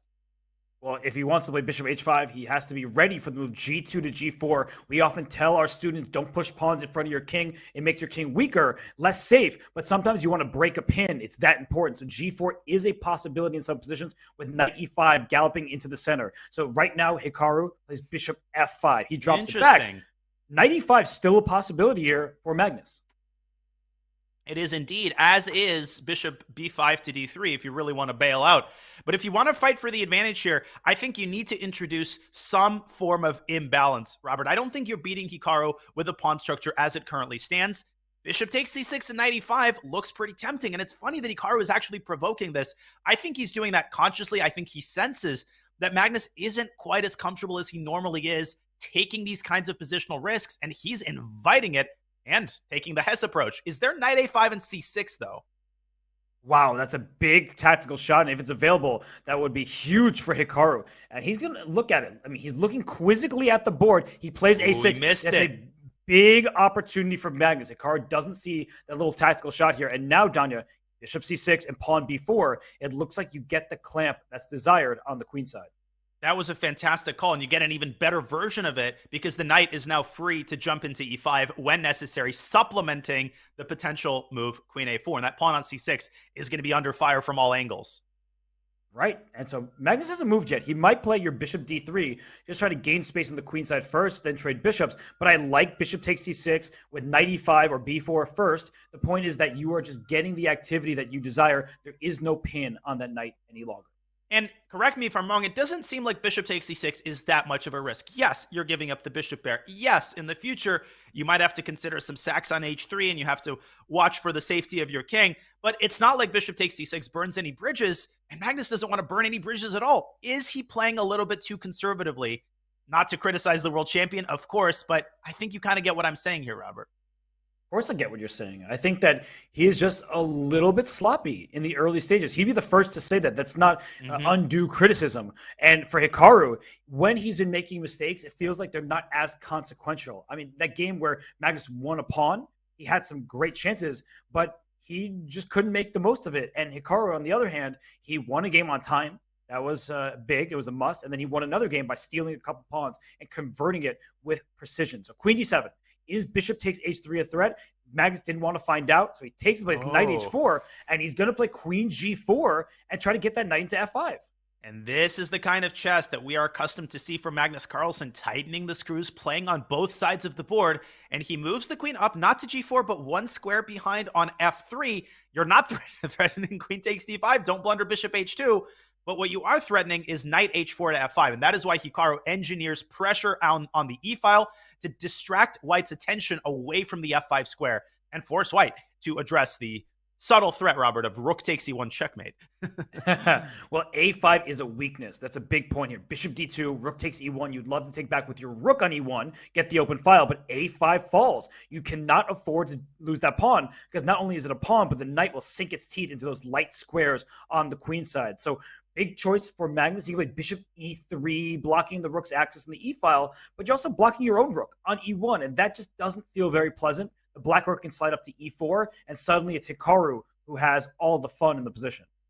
Well, you like to observe when offense changes into defense, and I think we're seeing, and vice versa, we're seeing that here. Magnus drove that pawn up to a5. It was unequivocally a strength. You were grabbing space on the queen side. All of a sudden, it's turned into perhaps White's biggest weakness, and I think we are going to see Hikaru taking on e1. And is Magnus going to recapture with the bishop here? No, he's going to sack the pawn. Wow. And I think he's going to make a serious play for quick kingside attack based on knight h4 to f5. And Hikaru is like, ooh, I didn't necessarily take this as seriously as I could have, because he thought knight takes a5 was a pawn, but knight f5 and queen g4 is the big threat there. Some people may think you're just trying to take this bishop on d6. No. You're threatening checkmate on g7 and a discovery. When pieces are on the same line as each other, in this case, a queen on g4 and a queen on d7, you have to think what happens when the piece in between gets out the way. So g6 play to stop knight f5. Magnus can play pawn to b4 here, Danya. That's available. And he just says, I've gained all the space on the queen side, and now I don't have to worry about losing that pawn. And another wise decision by Hikaru that's easy to gloss over. He says, I'm avoiding knight takes a5 with a 10-foot pull. But not only that, he didn't take 90 seconds to make that decision. He keeps his edge on the clock. You're surprised by the move g3. Well, d5 is now can be captured. Before it could not, because the bishop h2 check with a discovery. So h3 can be captured, a5 can be captured, but no matter which pawn black takes, everything can be captured, but d5 will fall. That's such an important pawn in black's position. It frees up the rest of the white pieces. So a big move there from Magnus, good recognition, and Hikaru needs to find a move. Does he just defend the pawn on d5 with knight to e7? But that allows the bishop from d2 to go into h6, the queen to go to f6, and watch out for checkmate. And that's because the move g6, it wasn't all peaches and cream. Yes, you stop knight f5. You stop one thing, you close some doors, you open others. And after bishop h6 and queen f6, the door to the 2-point lead is going to be closed for Hikaru. So he's got to do something about this, and he's got to defend d5 at the same time. He's got a lot on his to-do list here, Robert. Maybe bishop back to e7 should be considered, but that is a little bit passive, and I think Hikaru's hesitating to basically hand the initiative over to Carlsen. There's also this knight maneuver to f4. So just because you defend the pawn once doesn't mean you're going to keep it alive forever. And one thing about b4, which has finally been played, is if the queens are off the board, black will play b6. And if we get a swap on b6, black gets an outside pass pawn. So keep that in mind, that a queen trade could be very, very bad for white with rooks and pieces on the board. So right now, Magnus has no interest in trading queens. How Hikaru does that is a great question. And your idea, knight h4 to g2 to f4, that goes right after the d5 pawn, centralize the knight, and then white can use the h pawn as a battering ram. Hikaru's shaking his head. He knows that these are exactly the kinds of positions that we are accustomed to see Magnus winning well over 50% of the time. We're also accustomed to see Hikaru defending them well over 50% of the time. Who's going to prevail as Magnus continues to tighten the screws, but Hikaru defends with c6, and that's a big move because finally the pressure has been taken off the pawn, and Hikaru can focus on protecting his king side. There's the move queen f6 here threatens rook takes e7, but I think black doesn't have rook here because queen e5. You just get a pin everywhere. But Magnus making Magnus moves. King g2, small and Hikaru, incremental progress, but Hikaru's jumping in. He's making Hikaru moves, and he's also forcing Magnus to make a move. Who's down to 17 seconds, reshuffling, rerouting. But here comes Hikaru's knight, sinking its teeth into e4. I think Hikaru's getting the upper hand here. Well, now he allowed knight e5 with tempo, so he didn't bring the knight to e4. And wow, he trades rooks. Now he's going to go knight e4. No, he's just going to trade everything. Queen e4 here forces the queen trade. That's bad news for Magnus, who's in time trouble. If he takes the queen, knight takes back, and the c3 pawn is loose. Oh, my goodness. Queen. Oh, gosh. I thought he hung a piece, but the knight is under attack. Knight e8 almost wins the game. White has to cling to the bishop. Hikaru down to 8 seconds. He's played it.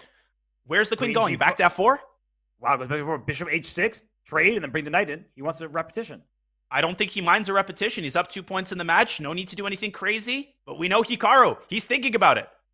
Yeah, 3 seconds. I think he just repeats. He makes the draw. Hikaru, he keeps his 2-point lead. That is good match management by Hikaru Nakamura. Remember, we see the eval bar go up and down. The players have no idea. And that looked like an equal position. The same amount of material for both sides. So now we're in game 7. It's 4-2 Hikaru.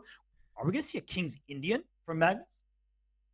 We might, and we saw King's Indian earlier from Hikaru. Magnus saying, give me some of that. And will Hikaru play bishop d3? Oh my gosh, he does! We have the same position with colors reversed. A little match strategy, a little verve from Hikaru Nakamura, and smiles by only one player. Magnus is not amused.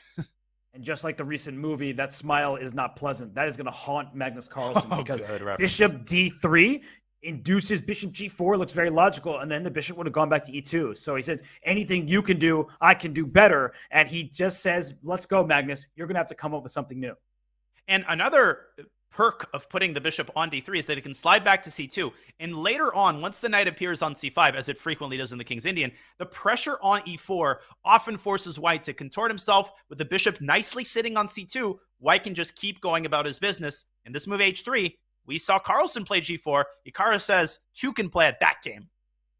They certainly can. And for Magnus, he has to figure out which strike he wants, e5 or c5. He chooses neither. He plays a5. He wants to gain space on the queen side and not allow a bayonet-style attack with pawn to b4. So I think that Magnus is kind of playing this like dodgy chess. He's just sort of avoiding the tension. He's just making Hikaru figure out things. But the issue for Magnus is usually that works, except in this match, Hikaru has figured everything out pretty much to perfection. He most certainly has, and I think this opening choice by Magnus, it signifies that he is ready to take on more risk. He wants to wipe this 2-point lead out going into the 3+1 portion. He knows how confident Hikaru is in that notorious Title Tuesday time control, and Magnus doesn't want to let this lead persist because every game you play when you're down by 2, you might go down by 3, and Hikaru is not known to give away big leads in the SCC, even against someone of Carlsen's caliber. No, and you and I both majored in history in college, and well, history for Magnus does not want to repeat itself because the only time he has lost the 5+1 time control was against Maxime Vachier-Lagrave in 2020 semifinals, and guess what? He lost that match. So he lost the segment 4.5, 3.5, and that's the only time that has happened. It's the only time he's lost in the SCC. So Magnus, he needs to get things right. He needs to just play solidly, not take unnecessary risk, but also kind of make things a bit spicy. And that's exactly what he's doing. We have, in some ways, a similar position from their first King's Indian affair. Once again, the colors were reversed in that game. No, you're not seeing things. Hikaru was indeed on the black side. Now he's on the white side. And he's taking a different approach on the king side. Robert, the reason you don't want to go g4 here is because the knight is going to jump into f4. Never go knight back to f6 in these positions. That's a King's Indian crime. You don't mind sacrificing a pawn to open up that dark squared bishop. Right. I mean, let's go for an attack. And, well, Magnus says, don't mind if I do. a4. The problem is a3, one pawn can attack all of the enemy forces. If you play a3, white pushes the b pawn, keeps the file closed. So I'm looking at this. I feel like Magnus, sure, he wants b5. Easier said than done. Right, Danya? Because I can take, then bring a queen to e2, try to protect that pawn at all costs. Yeah, and you also have to watch out for a well-timed bishop takes c5. Normally, white doesn't want to give away the dark squared bishop, but when the circumstances are right, black's position, it's really flimsy, it's cramped, and we're also not talking about the king side. At some point, white could get the wheels turning on the other side of the board with, you know, a well-timed g4. You could try even knight c3 to e2 and g4. On the other hand, you got to be very careful about not allowing b5 because black's attack comes really fast once the b file gets opened. What do you make of Magnus's decision to play a King's Indian against the world leader in the King's Indian? I feel like it's a little bit almost desperate. I was attracted briefly to knight g5 check, but Hikaru doesn't take the adventurous route. I agree that it smacks a little bit of desperation, and I don't appreciate that you're calling the King's Indian a desperate open. No, just kidding. I agree completely.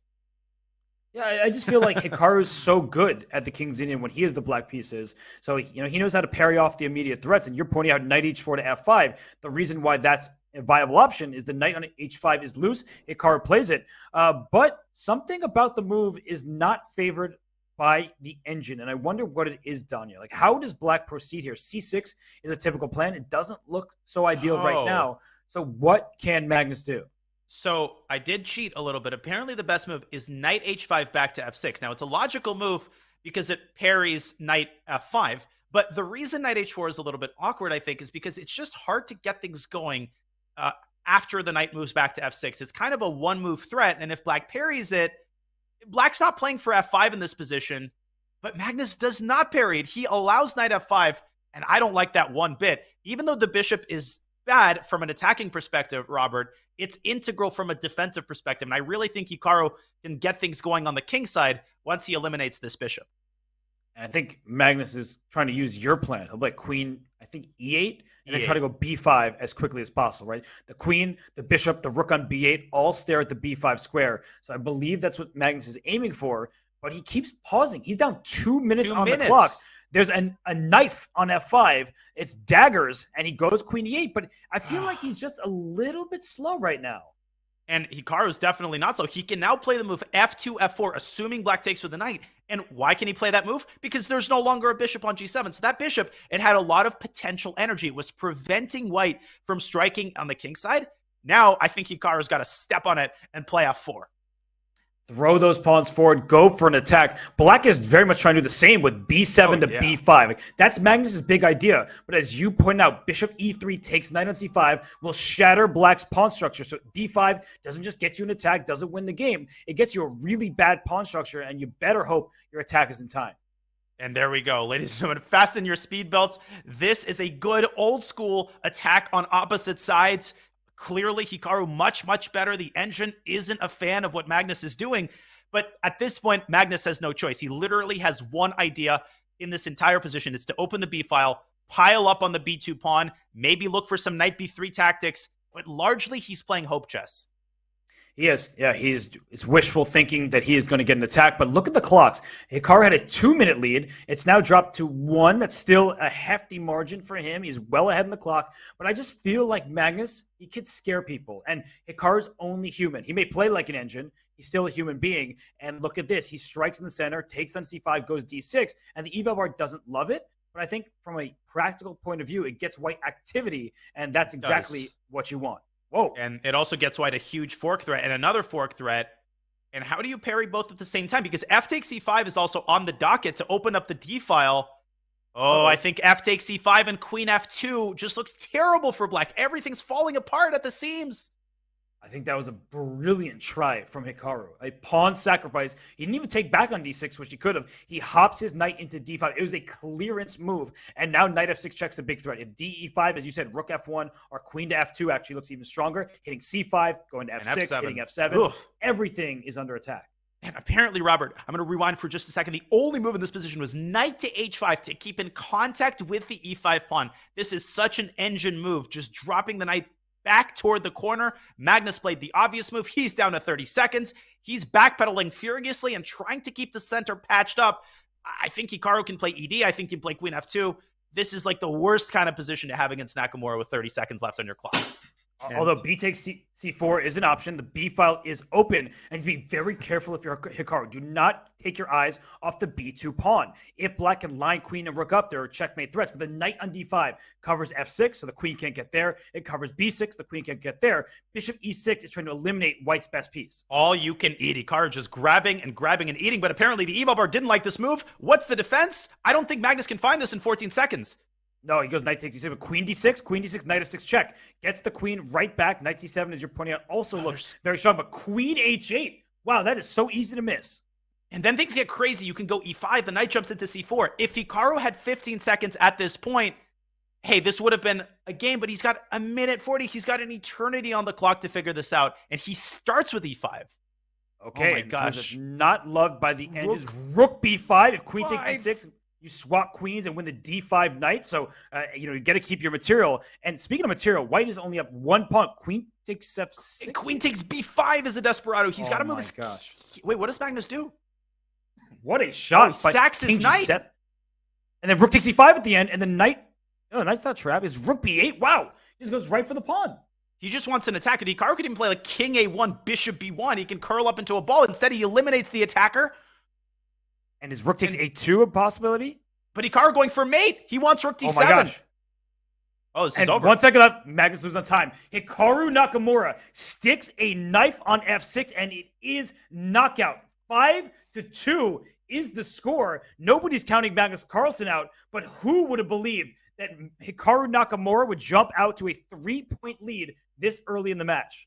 The original name of Hikaru Nakamura's stream, back in the Stone Age, back before he streamed on his own Twitch channel, it was Naka's Knockouts. Little known fact, and he is scoring one knockout after another, repelling Magnus Carlsen's King's Indian. Robert, that game, it wasn't even close. Hikaru was in control essentially from the first move until the last in that game. He was. No, he hopped that knight from f3 to h4 into f5. He played d6 and cleared the d5 square for his other knight. Brilliant play from Hikaru Nakamura. Now with the white pieces, Magnus Carlsen, not obviously not in must-win territory, but I think for his confidence, for his psyche, he needs to get one right now. He does. And the lead itself, from a sort of pure match perspective, it's a 3-point lead. we've seen 3-point leads disappear like, I don't know what disappears. Name something that disappears. But we've seen Argentina's lead in the first half of the World Cup, except they ended up winning. So that's not a very good analogy. Houdini doing an act. We've seen 3-point leads disappear in the bullet segment, and Magnus still has an entire 60 minutes of 3+1. But given the way this match has gone, Robert, that may be a bad thing. Hikaru is playing with such confidence. He feels that he can just put this match away, I think, with another couple of victories. And Magnus gets the same position he had earlier, right? This was good for him in that game where he just allowed the bishop to take on c3, got the open b file, and it looked very promising. So we have the same position once more. Will he play knight e5 to c4? And will Hikaru try to get b5 in earlier? This was the closest Hikaru came to losing a game.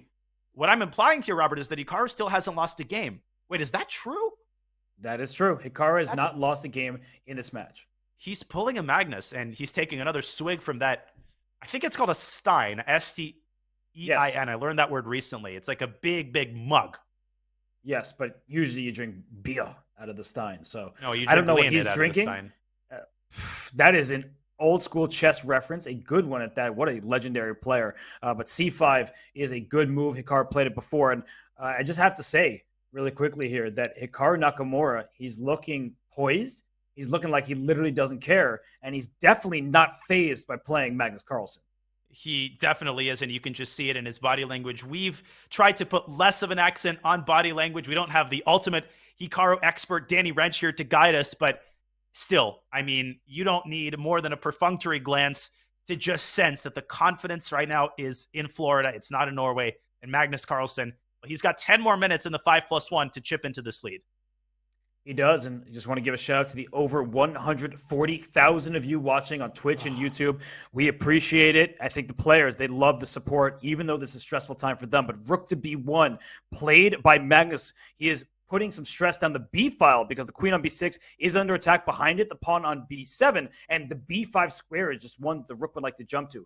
Queen c6, not possible right now because knight e5 is a fork. So the queen goes back to c7. And at the very least, Danya, black had a kind of retreat for the last couple moves, and white has this healthy 2 pawns in the center and is targeting the pawn on b7. And I guess Hikaru believes in the pressure that he's exerting on white center. From a stylistic perspective, I think this is right up Magnus's alley. He loves these types of positions. Practically speaking, I think he's got a slight edge. And like I said, this type of position is where Hikaru came close to losing. So he's going to have to continue being precise, and I think we might see a change of opening against the Catalan in the 3+1 segment. And in their third head-to-head SCC final, this will be the first win against Magnus in any time segment. So Hikaru in Blitz against Magnus, he has not won those time controls. He is going to win this one because there's at max this game and another remaining. So it looks like Hikaru is going to take a lead heading into the shorter time controls. It most certainly does, and he piles up on the d4 pawn, which is currently safely defended by the knight. The problem is that if you try to jump into e5, you take your eyes off of the pawn, and the d7 rook just has this nice parking spot on d6. You can keep chasing it, but that doesn't really lead anywhere. Or does it? Magnus sinks his teeth into b5. I like that move. Why not? That's a good square. You force the trade, no more tension. And b6 played quickly by Hikaru. That pawn now is targeted by this rook. The d4 pawn well defended, but down in the e4 pawn, that feels just a bit loose. And if black can induce the move e4 to e5, then the knight on f6 hops to d5 where it protects the b6 pawn. We've talked about this in these types of structures. That's precisely what Hikaru is trying to engineer. And Magnus says, I'm not playing e5, I'm playing d5 first, and now I think he's going to play e5, basically filling the cavity with a pawn before pushing the pawn to e5. And then he gets this d4 square for his knight. He takes on b6 first. He might take on f6. Okay, he doesn't, but I was looking at a possible exchange sacrifice on the f6 square. Instead, Magnus pushed to e5. Now, the knight going to d4 is excellent for white. The knight goes to c3. Maybe there's queen g4, Danya, with knight f5 to follow. So maybe there's a rook sack on b1 for the attack. Oh my gosh, and maybe another rook sack on g6 later on. And literally, this is exactly what Magnus needs to do more of. He needs to take these tactical risks, but he just doesn't believe in himself tactically thus far in the match, and he lets another opportunity go by the wayside. Yeah, I think knight d4 was a huge attack. It looked very strong, but he wants to bring his second rook to b6. So after the queen slides away to c8, the rook on b1 goes to b6. There could still be a rook sack along that rank over there, and knight d4 is to follow. But see, the problem is that you've given Hikaru a tempo. Now, what is he going to use this tempo for? I think he's going to go rook d7 and c7, not so much to infiltrate, although that does become a big threat, but also to involve the queen in the defense. And the move knight d4, it loses a lot of its luster because the knight doesn't have access to f5. The queen's going to be controlling that square. It's a really good point because knight d4 to f5 was the threat. Now the queen covers. So rook c7 looks like a good option because knight c5 back, Danya, giving up the a5 pawn. Whoa! Playing for a win. Passer. He's playing for a win. He wants to take control of the initiative here. But sometimes playing for a win is playing for a loss. Right? This is a double-edged decision. All three results possible. And if I am Magnus here, I'm trying to find a way to stop that pawn before it becomes a runaway train. And it's supported by two rooks. The pawn is guarded from a distance. Maybe rook b6 to d6 can be considered. He slides his queen into c4, but Hikaru easily repels that move with rook c7. That's the great thing about being doubled. The other rook still protects d4. This is anybody's game. And knight b7 becomes a huge threat. And discovery against the queen on c4, hitting the rook on a5. So you have to watch out for that. You could play rook a5 to b5, for example, and then rook b8 is available, but you still have to watch out for this passer. The black queen can jump into the action. You should play on knight b and d7. And d7. Available. You can actually attack both of white's rooks. And, I mean, let's not forget about the passed d-pawn. That's still in play, and it might remind us of its existence on this very move. Queen b4. What a choice. If pawn to d3 it goes knight d3 instead, using the knight to hop in, and that rook can go to c3, the queen can go to g4, knight f4 check is available. This is scary for white. Black's position is filled to the brim with tactical potential. And what's not filled to the brim? Look at Magnus's clock. He is again down 2 minutes, and the position is just getting more and more out of hand. It is. He's just allowing knight f4. Oh my gosh, knight f4. He's blundered knight f4, and it's mate. Yeah, Hikaru sees it. He's like, Hikaru can't believe it. He looked at the screen. This is basic Brian, Robert. This is an idea that occurs across all openings. This is universal. And you can't step back to the first rank because of rook c1 with mate. It's over. Yeah, no, Hikaru saw it, and look at him. He's like, are you serious? Am I really playing Magnus? This is all you got, he says to Magnus. He's going to be up 4 points, and Magnus has got a match on his hands, doesn't he? Oh, a match. I mean, he's going to have to work hard to stay in rook this c1, match queen at this h3. point. Oh, look at that mate. Yeah. Oh, done. It's over. Pack Hikaru your Nakamura. bags. 6-2. And you know what Hikaru's face said? It was the double question mark. You saw it in his eyes. He's like, is this really Magnus Carlsen, or is this an imposter? This isn't Among Us. You got to play chess. And right now, Magnus Carlsen is down 6-2, Danya. Can you believe it? I cannot believe it. He's under Magnus's skin. He is filled with confidence. He believes right now, does Hikaru Nakamura, that he can win every single game in this match. It's like what basketball players talk about when they start hitting shots. The net is as wide as the ocean right now for Hikaru Nakamura, and that is a terrifying prospect for Magnus. He's down by 4. This is the final game of the 5-minute portion, and once again, Carlsen going for a very tactical opening. And look at Hikaru. He meets him at the top. He says, you want a Najdorf? I'll give you a Najdorf. I'll give you the sharpest Najdorf because I want to win this game and get to a 5-point lead. I just am in disbelief. Bishop d7, covering the c6 square. So you I'm can not familiar with that move. And neither is Hikaru by the looks of it. we did it again. Why does this always happen to us? It only took 87 minutes. Well, we've been here the whole time. The players giving it their all, and Hikaru, he's giving it that stink eye. He's like, this smells fishy. I don't believe in it, but it actually looks quite solid for black because the one downside of playing bishop d7 is your pawn on b7 is a bit loose. E5 comes to mind for white, just trying to get at that pawn on b7. But there might even be like a knight c6 follow-up in that position. So you have to be very careful before you push e5. That is a worthy line to show, but we're not going to show it because they are past that. Hikaru decides to continue his development. It is very typical in this line to castle queenside. And is it time for e5? No, another developing move. And the eval bar, not a fan. Is that bishop going to be vulnerable after black puts something on the c file? Yeah, queen c7. That's a standard Sicilian move. The bishop, that kind of sews in bishop on c4. Not great here. It's vulnerable to attack. The knight can hop to a5 later. So I feel like the black position is extremely solid at this point. And so Magnus has everything he could have hoped for out of the opening. This was a very astute choice. Bishop d7, taking Hikaru out of his comfort zone. I assume he'll meet queen c7 with the Sozin-esque bishop b3, where the bishop is very safely protected, but I suppose the problem in that position isn't so much the bishop as the attack that black can unroll on the queen side of the move like b5.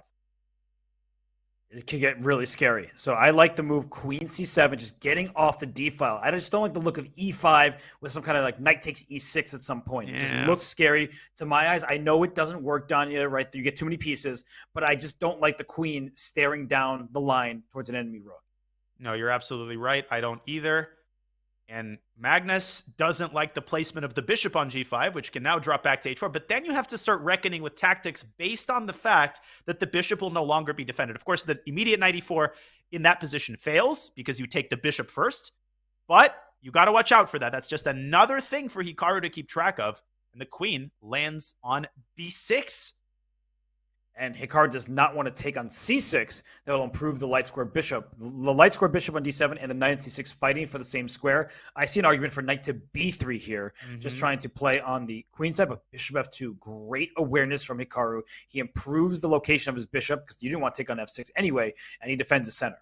And perhaps forcing the bishop on f2 actually did more harm than good, because now the knight, it's a little bit more solid.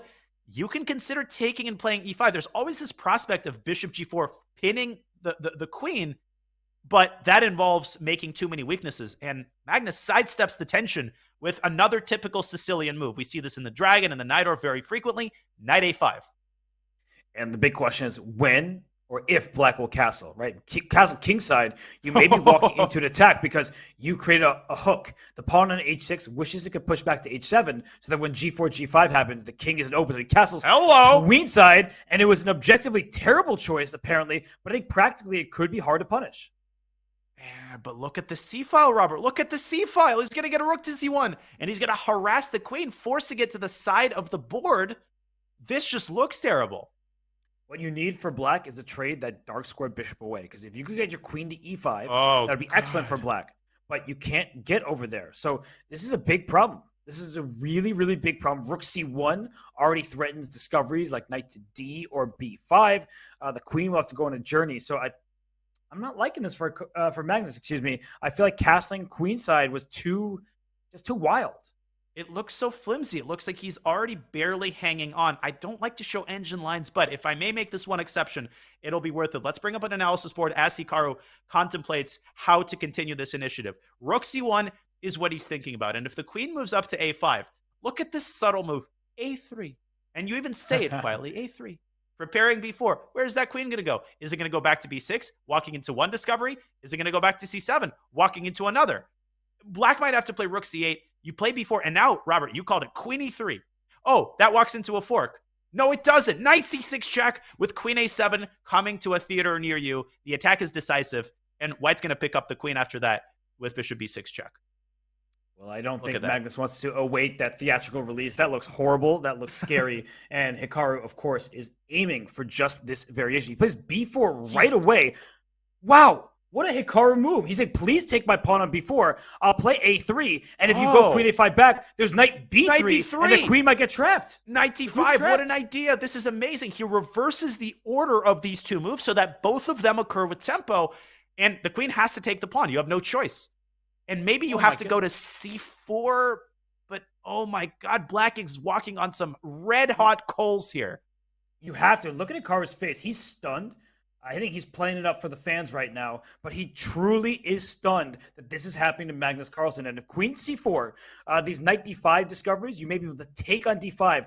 If you're going to lose your queen, gobble up as much material as possible, right? So queen c4, knight d5, e takes d5. Rook takes on c4, you take back, you get a minor piece, a rook and a pawn, Lasker compensation for a queen. And long castle, Robert, that epitomizes what has happened to Magnus in the 5-minute portion. That was such an uncharacteristic decision. Castling into the attack, depriving the queen of necessary escape squares. Magnus's judgment, his intuition, what he has hung his hat on for his entirety of his chess career. it's left him. It's disappointed him, to put it mildly, and Hikaru has exploited it for everything he's got. Now, does he play knight d5 and allow the Lasker compensation? Or do you play something like b3 and b4 and keep harassing the queen? Oh my God, Robert, there's a way to trap the queen. Yeah, I see what you're saying. b3, then b4, and then move your knight away. Yes, it traps the queen. The reason why we're talking about this is if knight a2 right away, if white just plays that move, the queen is the a4 square to run to. So if the pawn were on b4, that looks like it's very weakening for the white king, but you actually block the queen from escaping. You win the queen for some material. And now Hikaru, who is down to 1 minute 15 seconds, he needs to evaluate this correctly, Danya, because he doesn't have that much time. I know how good he is and how quick he is, but he does need to be a bit careful. And he hasn't been in time pressure for like 4 games, really since the beginning of the match. So this might be Magnus's best hope. Just keep things as confusing as possible and hope that Hikaru panics in time pressure. But panic has not been in his vocabulary, whether he's at 3 minutes or 0.3 seconds. No, but knight d5 feels like the most obvious move. It's just not the best move. And that would get Magnus a chance back in the game. So I feel like here, Hikaru, if he finds b3, that just shows the sensational form he's in, but he plays knight d5. I anticipated this would happen. And Danya, now I really feel like Magnus has a chance in this game. Is Lasker compensation for the queen. Named after Emmanuel Lasker, the early world champion, Black has a lot of stuff. And after the bishop moves back to f8, he's got sustained pressure on the e4 pawn. Don't move the knight away from d4 because then the bishop is going to park itself on c6. Hikaru's got to be very careful. He has to be precise. He's still better, Robert, but this is encouraging for Magnus, and he is going to put his bishop on c6. And maybe I think bishop d8, bishop a5. I was just going to say, practically speaking, soon Black may be better. It just, you have more material. The point value may be the same, but you have a bishop, a light square bishop, a rook, and a pawn for one queen, and you're just staring at this e4 pawn. He plays bishop d8. Good idea by you, played by Magnus. Bishop a5. Give me the knight on c3. Give me the pawn on e4. Look at Hikaru's clock. And Hikaru says, give me the knight on f6. I have to relieve the pressure, but look at that mega rook on e5. Hikaru just says, I don't care about anything. I've got a queen, and I've got all of these weak pawns to capture. I still think Hikaru's going to win this game. Wow, big move there by Hikaru, understanding to take the knight, take the pawn, get all those pawns off the board on the king side. And let's see, Magnus with 1 minute and 20 plus. He is up a full minute on the clock. What moves does he have? Queen takes f6 is the obvious threat. Then h4, h5, h6, h7, and finally h8. The pawn is just going to run up the board and make a new queen. And he's going to run up the lead to 5 with a victory in this game. I think Magnus's only chance might be to use his rooks and actually try to checkmate the king in the corner. Try to put one rook on b6, the other rook on a5. It's slow, it's cumbersome. I think he's trying to do something like that, but it's going off the rails. Hikaru just keeps munching on pawns. Yeah, though, right now the rooks are defended, the bishop's defended. If queen takes f7, I think his bishop takes f5 is his idea. And the white king will be victim to a lot of checks. So that's the one bit of good news for Black. Oh, bishop g6, he blundered and Magnus missed it. Magnus is playing too quickly. Bishop g6 was a discovered attack on the rook on e1, and the queen on f7 was hit as well. Unbelievable blunder. Magnus is not even thinking about it because he's so used to losing games. I think inertia just carried him forward. Bishop g6, a discovered attack, and you couldn't take the bishop, not because you lost the rook, but because you got mated after that. Okay, but look at that move. Rook b5. Queen e7. Rook b2. It's a draw. Rook d1. He allows it's a draw immediately. And listen, a good practical call by Hikaru. No need to do anything crazy. The only winning move there was queen c7 to e7, but how hard is that to see with 2 seconds? Oh, it's counterintuitive. You want to push your passed pawn or do something to shield your king. But the point is the king gets to run away here. The c2 square is covered. And Daniel, I think we should show that bishop g6 moment one more time. Magnus had plenty of time on his clock. He was playing for Hikaru's time trouble. It was a purely blitz decision. And Hikaru wouldn't have made this blunder if he had more time on his clock, but he did fall into this. Now, there's several big points. The queen is under attack. The rook on e1 is loose. You can't take on e5 with the rook, hoping, okay, the queen is off, but it gets your rook. There's this check in between. So that's a very big check, I might add, because if instead of bishop takes f7, you take on d5, and then white's pawns run h4 and g4 and h5, and you push the h-pawn. Here, white actually wins the game on the spot. So, one could say maybe Magnus saw this and missed rook d1. I don't think so because he spent about a second on his move. But bishop g6 would have won the game and turned I wouldn't say turned the match around. It would have still been a 3-point game, but a huge miss by Magnus. And this segment, Robert, it could not have ended soon enough for the world champion.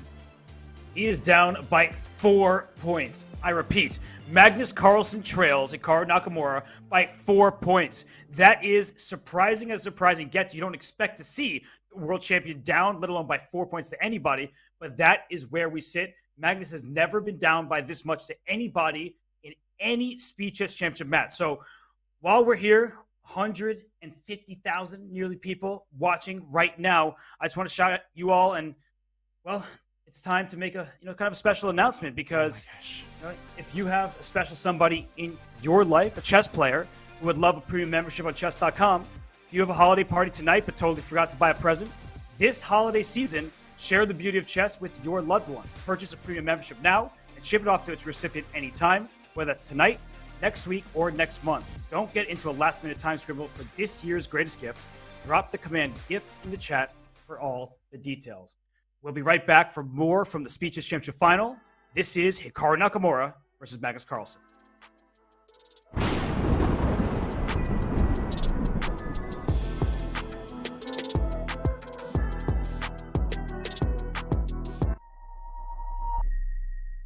International Master Danny Wrench, Chief Chess Officer, back again with more chess terms here for you today. We're going to talk about the passed pawn. The passed pawn must be pushed. You hear it said often, and that's because just about every endgame you see that isn't a blowout often comes down to maybe someone's up one pawn, or maybe even just the first person to create a passed pawn is the person who goes on to win that game. We're going to talk about what the passed pawn is and define it for you in today's video. Let's do it. What is a passed pawn? A passed pawn is a pawn that has no enemy pawns stopping it from moving forward. That means pawns either on the file in which it resides or on the adjacent files that would therefore capture the pawn should it advance. So if a pawn has none of those things stopping its way, then it's time to push him, baby, as our boy Yasser would say, and as you hear mentioned on many broadcasts that you would watch on Chess TV. And on that note, as we look at our game examples we like to do, this is taken from Thomas Shevsky versus Rajava. Here, White plays the move b5 exclam, which highlights, again, it's not how many pawns you have, but who's going to be threatening to get a queen first. After Black takes it, White pushes forward with gusto, and because the rook can't blockade the pawn due to the light square bishop, this game is already over. Black is going to have to sacrifice the bishop for the pawn on b6, and White would simply be up a minor piece. Note that after the first move b5, should a takes b5 have been played, White would have pushed this pawn and then trapped the rook on a7, showing the power of the passed pawn. As with it protecting the bishop, this rook is completely out of the game, and White would easily go on to win, picking up pawns and just flexing the rook's muscles over the bishop for the rest of the game. So here we see a passed pawn being used as a weapon to just cramp down and trap all of your enemy pieces. So this has been another Chess Terms video. Hope you enjoyed it. Hope you're enjoying all of them. And with that, I will sign off, hoping that you learned something about what a passed pawn is. And we'll see you around on Chess.com.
A storm is brewing. We see a statement performance from Magnus Carlsen. Hikaru Nakamura is surviving.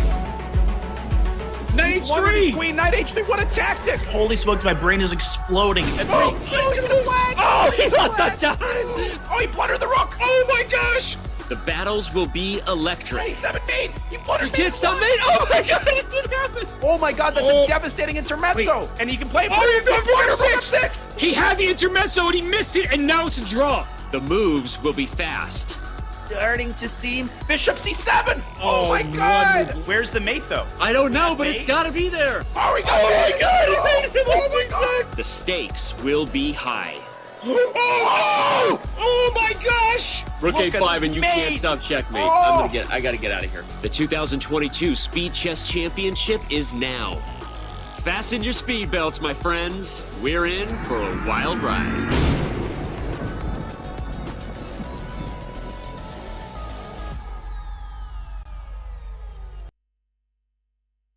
When you don't lose, you don't tilt. That's what Magnus Carlsen said when he defeated Fabiano Caruana. An unbeaten match for Magnus. But right now, he is getting beat down by Hikaru Nakamura. Nakamura currently leads this match by 4 points. Danya, it is shocking. I'm still processing what we just saw in the 5-minute segment. I will be processing it for a long time. But Magnus Carlsen, he's got to process it real fast because he's got 60 minutes in arguably Hikaru's most comfortable time control. He's staring down the barrel of, I said 2-point deficit when we were going to the halftime break. It's now ballooned to a 4-point deficit. And Hikaru, he draws the threshold at 3 points. Hikaru said in a previous interview that once an SCC match gets past 3 points, you're kind of in blowout territory. So Magnus, he's got to strike early, and he's got to strike fast, and he's got to strike often. And if there's any player who can do it, it is the #1 rated player in the world. Magnus Carlsen, the 32-year-old from Norway, with the highest blitz rating on site, at least before this match began. He won the Speed Chess Championship in 2016 and 2017. He defeated Maxime Vachier-Lagrave. He destroyed Fabiano Caruana. He also opened with a nice match victory over Gukash.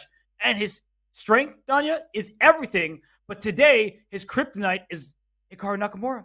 And speaking of strength being everything, Hikaru, he has shown skill after skill. Doesn't matter what kind of position he's gotten. He's under pressure, resilient. He has a tactical position, sharpness and calculation, great time management. I mean, this is what you need to do to defeat a GOAT like Magnus Carlsen.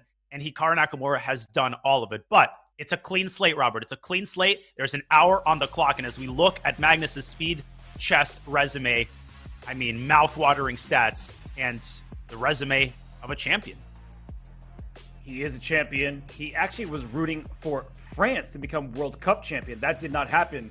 He doesn't want to suffer a second disappointment of the day, but Magnus Carlsen, he is a beast at bullet. So even if the blitz doesn't fully go his way, he can make up ground in the bullet. One of the only players on the planet who can do that against Hikaru Nakamura. But Hikaru is just locked in. He has yet to lose a game to Magnus Carlsen in the year 2022. This year's almost over. If he somehow doesn't lose in the SCC match and it doesn't play him in the World Rapid and Blitz, that's it. He will go a full year without losing to Magnus Carlsen despite playing many games. That would be the biggest accomplishment, perhaps, of his entire career.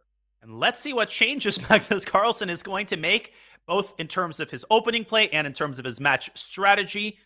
There's a change. A2, A3 on move 3. Taking a page out of Hikaru's book a little bit, isn't he? I thought you were going to say there's a change because Magnus's undershirt is gone. Oh, now God. His attire has changed. He's, nothing Roberts. going right for him thus far. He's just, I'm reading the featured chat. What do you want That's from me? beyond, no, doing it's my beyond job. my intellectual pay grade. I was going to compliment you. Give me a chance to finish. I was going to say that is, beyond the kind of humor that I'm capable of. You know me, I'm nervous. I'm always worried that you're going to come out swinging at me, just like Hikaru has come out swinging at Magnus Carlsen. But right now, Daniel, with this early A3, we have a pawn structure that is not symmetrical. White with these double G pawns, a semi-open H file that's good for an attack. So if Black castles kingside right now, watch out. So first, Hikaru plays H6. He says, what are you going to do with your king? If you commit your king to the king side, I will very much do the same. So Hikaru is playing a little bit of a waiting game. Yeah, and of course, you can't castle queenside anymore. You've already moved the rook. He does castle kingside, and Magnus saying, yeah, I've got some visual damage on the kingside, but that pawn on g3 could also potentially serve as an anchor point for a knight that jumps into h4. You see this move sometimes. we have a trade on e4, and is Hikaru contemplating d takes e4 to push the knight off of f3? Pretty risky decision because you don't want to get caught with isolated pawns, or double pawns, I should say, in this position, but he goes for it. And now a big choice for Magnus, who dropped his knight to d2. So c5, knight c4, knight d6 for white, but as you're indicating, black is fighting for that very same pawn push to try to chisel at white's pawn on d4. And there is a second pawn push, e6, e5, which has the benefit of undoubling black's pawns. But you're absolutely right. Hikaru doesn't mind these doubled pawns. Both of them are serving a purpose. The e6 pawn is protecting the bishop, which is protecting e4. This is like one defensive unit. And Magnus driving his queen up to b3, forcing a little weakness and making space for his rook to enter the party. And here might come knight b1, knight c3, improving the knight, or he goes queen c3, he wants b4. Perhaps white is essentially up a pawn in many ways because black has these doubled e-pawns. So let's slice the board in half. You know I love to do that. If we look at the A through the D file, white has 4 pawns, black only has 3. So if you can force that pawn off of c5, Danya, like let's say c takes b4, A takes b4, we have a passed pawn ready to roam. Hikaru is going to keep this pawn on c5 as long as it is humanly possible to do so. One idea that you can't fall asleep on, right? The bishop on e2 right now is serving a very important purpose. It's preventing the knight from jumping out to g4. Otherwise, I could play knight g4 and then queen g5, h5, and before you know it, you actually could end up paying the price for that open h file. Magnus keeping, as you said, chiseling away at black's pawns and creating for himself a mega pass pawn and a big square on d4 for his knight. Yeah, and he essentially is up a pawn. Look at the position. That one pawn on e3 covers 2 of black's pawns on e4 and e6. And that bishop on f5 doing nothing. You have to play e6 to e5 just to get your bishop back in the game and stop the pass pawn. But white may play queen a5 next move, just to trade queens, then play c6, and just try to get that pawn as far up the board as possible. This is a very nasty position for Hikaru, and for a change, he is the one down a minute on the clock. And Robert, it's hard to overstate what a first game win in this segment will do for Magnus's confidence and his verve. Yes, and you see Hikaru grimacing. He's like, this position is really bad. And the worst part for him, we know how good he is at defense. There's like no defense here. It's like you see what's coming, it's going to happen, and there's nothing active that black can do. So Hikaru is down to 45 seconds. He's in big time trouble, and his position just stinks. Trying to drum up some counterplay. Magnus saying, no such luck. I'm not engaging at all. Maybe rook d1 can be tried, but the problem is that even if the rooks are off the board, that might actually help white because the knight is more than capable of seeing the pawn through to promotion. Hikaru has to keep the pieces on the board, and he does. And queen a5 here is still possible. He goes queen a4, doesn't want to trade the queens just yet because the queens are terrible blockading pieces. Yeah. So knight c5, knight a6 is the threat. Knight c5 now drops the pawn on c6, so you can't get away with that. So I think maybe bring the knight back to d2 and go after the e4 pawn. But maybe c6 was a little bit hasty. It was such a tempting move, but Hikaru is pretty close to going bishop e6, d5, and we know what he's capable of in these types of positions. I'm more worried about his clock, the combination of the passed pawn and the 20 seconds on his clock. If Magnus doesn't win this, Robert, if Magnus doesn't win this. I think rook c5, that way your pawn on c6 is defended. You stop knight d5. You can play knight c4 next. I think it's a really strong move, and that way your passed pawn is safe and sound. You can also play queen a5 to immobilize black's rooks, but whatever you do, don't start with knight c4 and blunder the pawn on c6. And look at how much time Magnus has. He's just playing much quicker. Now, knight g4 for black, if you can get your queen over to h5, you'll deliver a checkmate. The problem is the queen on c7 is doing an important job. It's blockading the passed pawn. What are you talking about, Robert? Just queen c7 to h5. It's not that complicated. It looks a little complicated, but e5 is in trouble. Hikaru in trouble in the clock. And he's made both of our moves, queen a5 and then rook c5, but he needs that final push to get the queen off of c7 and get the pawn through. Yes, so g6 played here. What's happening? You can rook c5, you can take e5, but the c6 pawn then gets in trouble. Yeah, Magnus taking his time. He's now below a minute, and we know what step 1 is for Hikaru. Get Magnus under 30 seconds, and no such luck. He's playing so confidently as he massages black's weaknesses, but here comes Hikaru's rook. It's not over yet. It isn't, because queen e5, you swap, because rook e5, you traded queens, there's rook c1 at the end. Now, c7, queen d1, okay. Oh, well, rook f1 and queen d1 is almost made. There is queen e1, though. I think you can just push. So wait, no. c7, queen d1? Queen c4. I love that move. Love the move rook b5. Oh, the only move to win, apparently, according to the engine. And Hikaru's just going to lose on time. And the reason why rook b5 was so good is that rook on b1 had no moves on that last rank. So you had to trade. The rook was actually trapped in place. Magnus Carlsen strikes back. He wins the first game of the 3+1. That is huge for his chances. That is just what the doctor ordered. I'll just contribute to what you just said by mentioning that when the rook moved away from e5, the knight on f6 became pinned. You couldn't use it for counterplay, and black was out of resources. And very interesting development here. They are repeating the opening from game 1 of the match. Who is going to deviate first? Or is Hikaru just saying, hey, I'm more than happy with a draw? Kind of an interesting decision, I think. Wow. Maybe not Look at this. Great one. Look at that. But black was the one pushing here, wasn't he? I mean, Hikaru must have looked at it, right? He must have looked at it, but is this really what he wants to do, to get a position where it, Magnus seems to be the one drawing from a position of strength? I guess Hikaru has looked at it to the point where he feels super confident that he can deprive black of any remaining chances. Bishop c2. That allowed knight d4 check, but king g3 was there, and that's when Magnus played g5. But bishop takes h7 was a possibility. And it is again. It's just a blunder.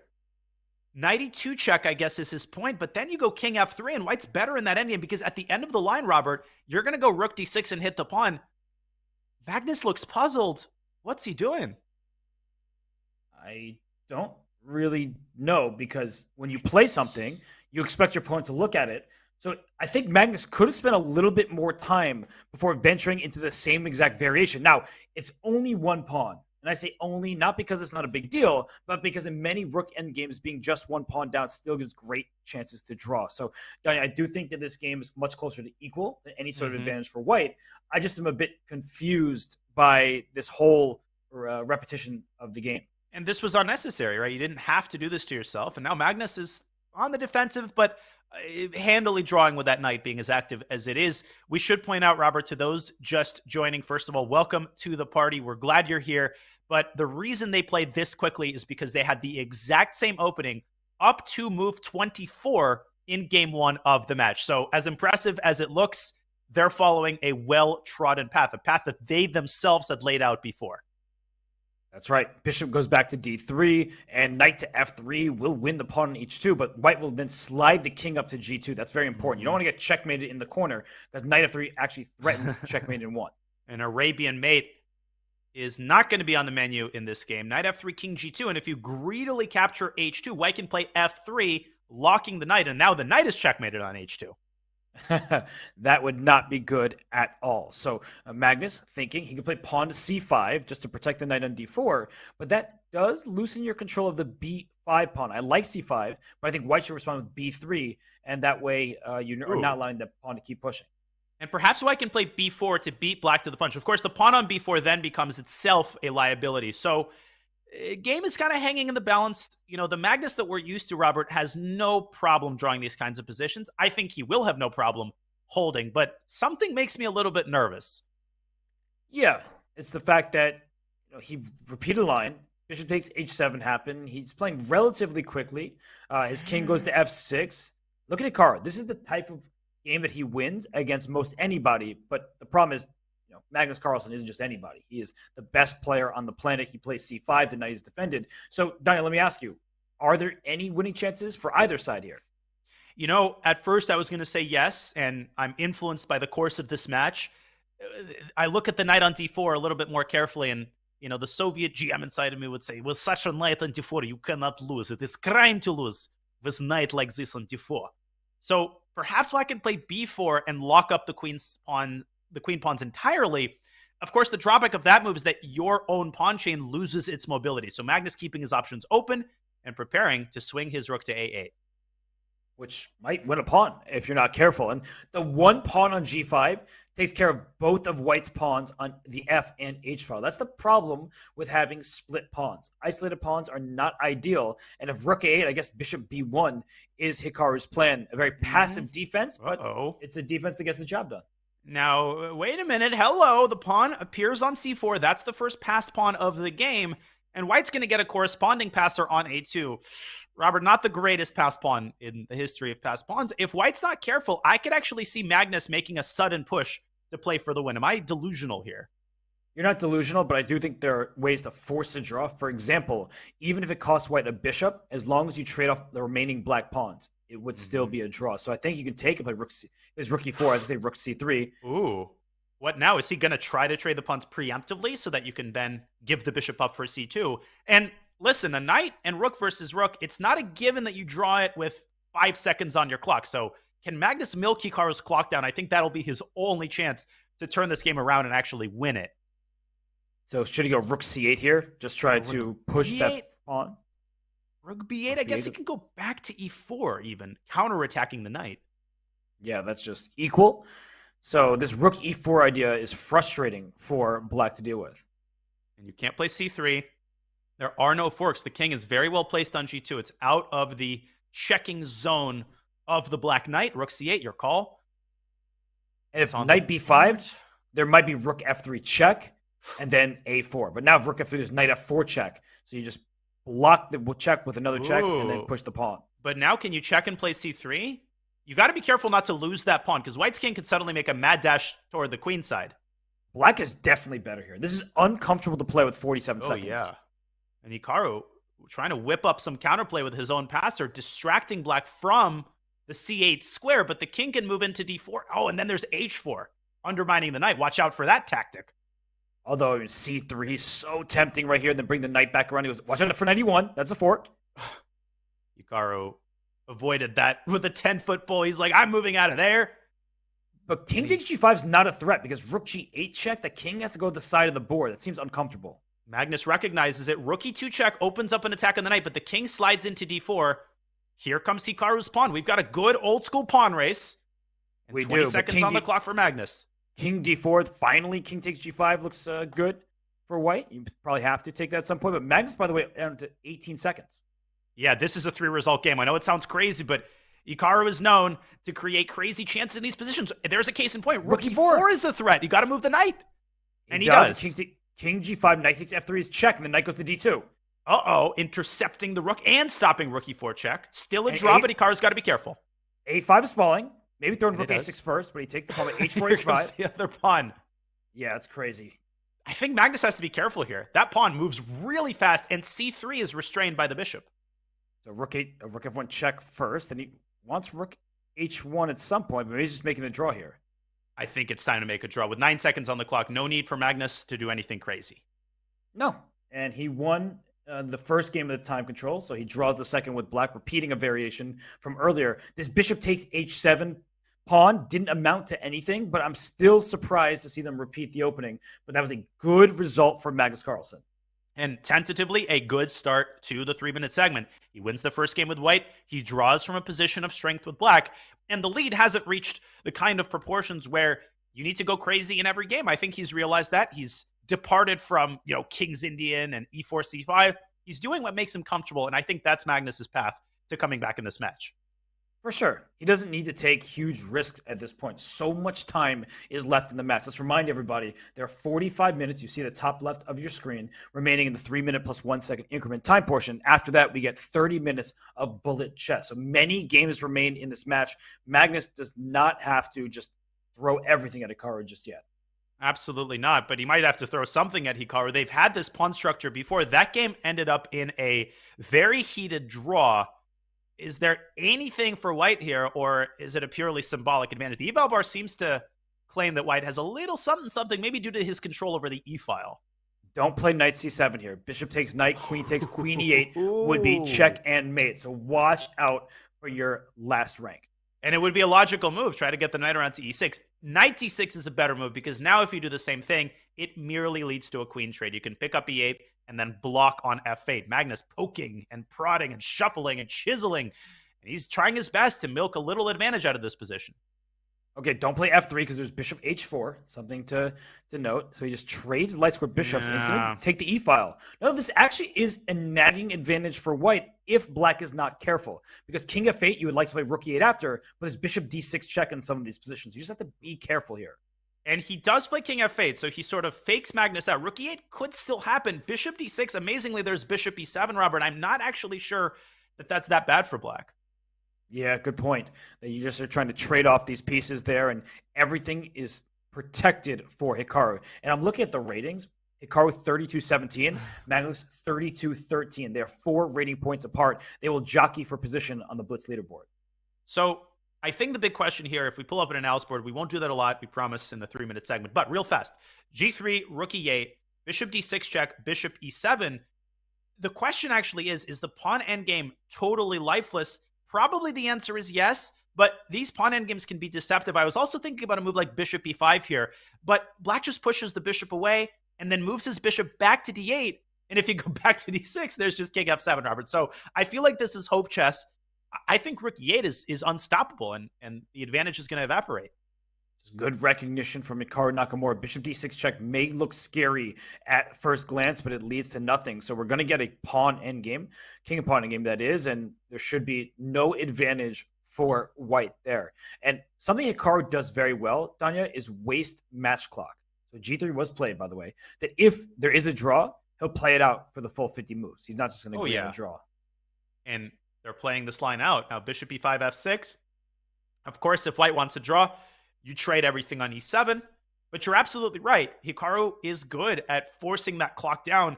He's also good at getting time advantages, and Magnus can't just let his clock get down to 10 seconds because anything can happen in that situation against Hikaru. That's right. And I'm wondering why there's even any advantage on the evaluation bar for white. Why 0.4?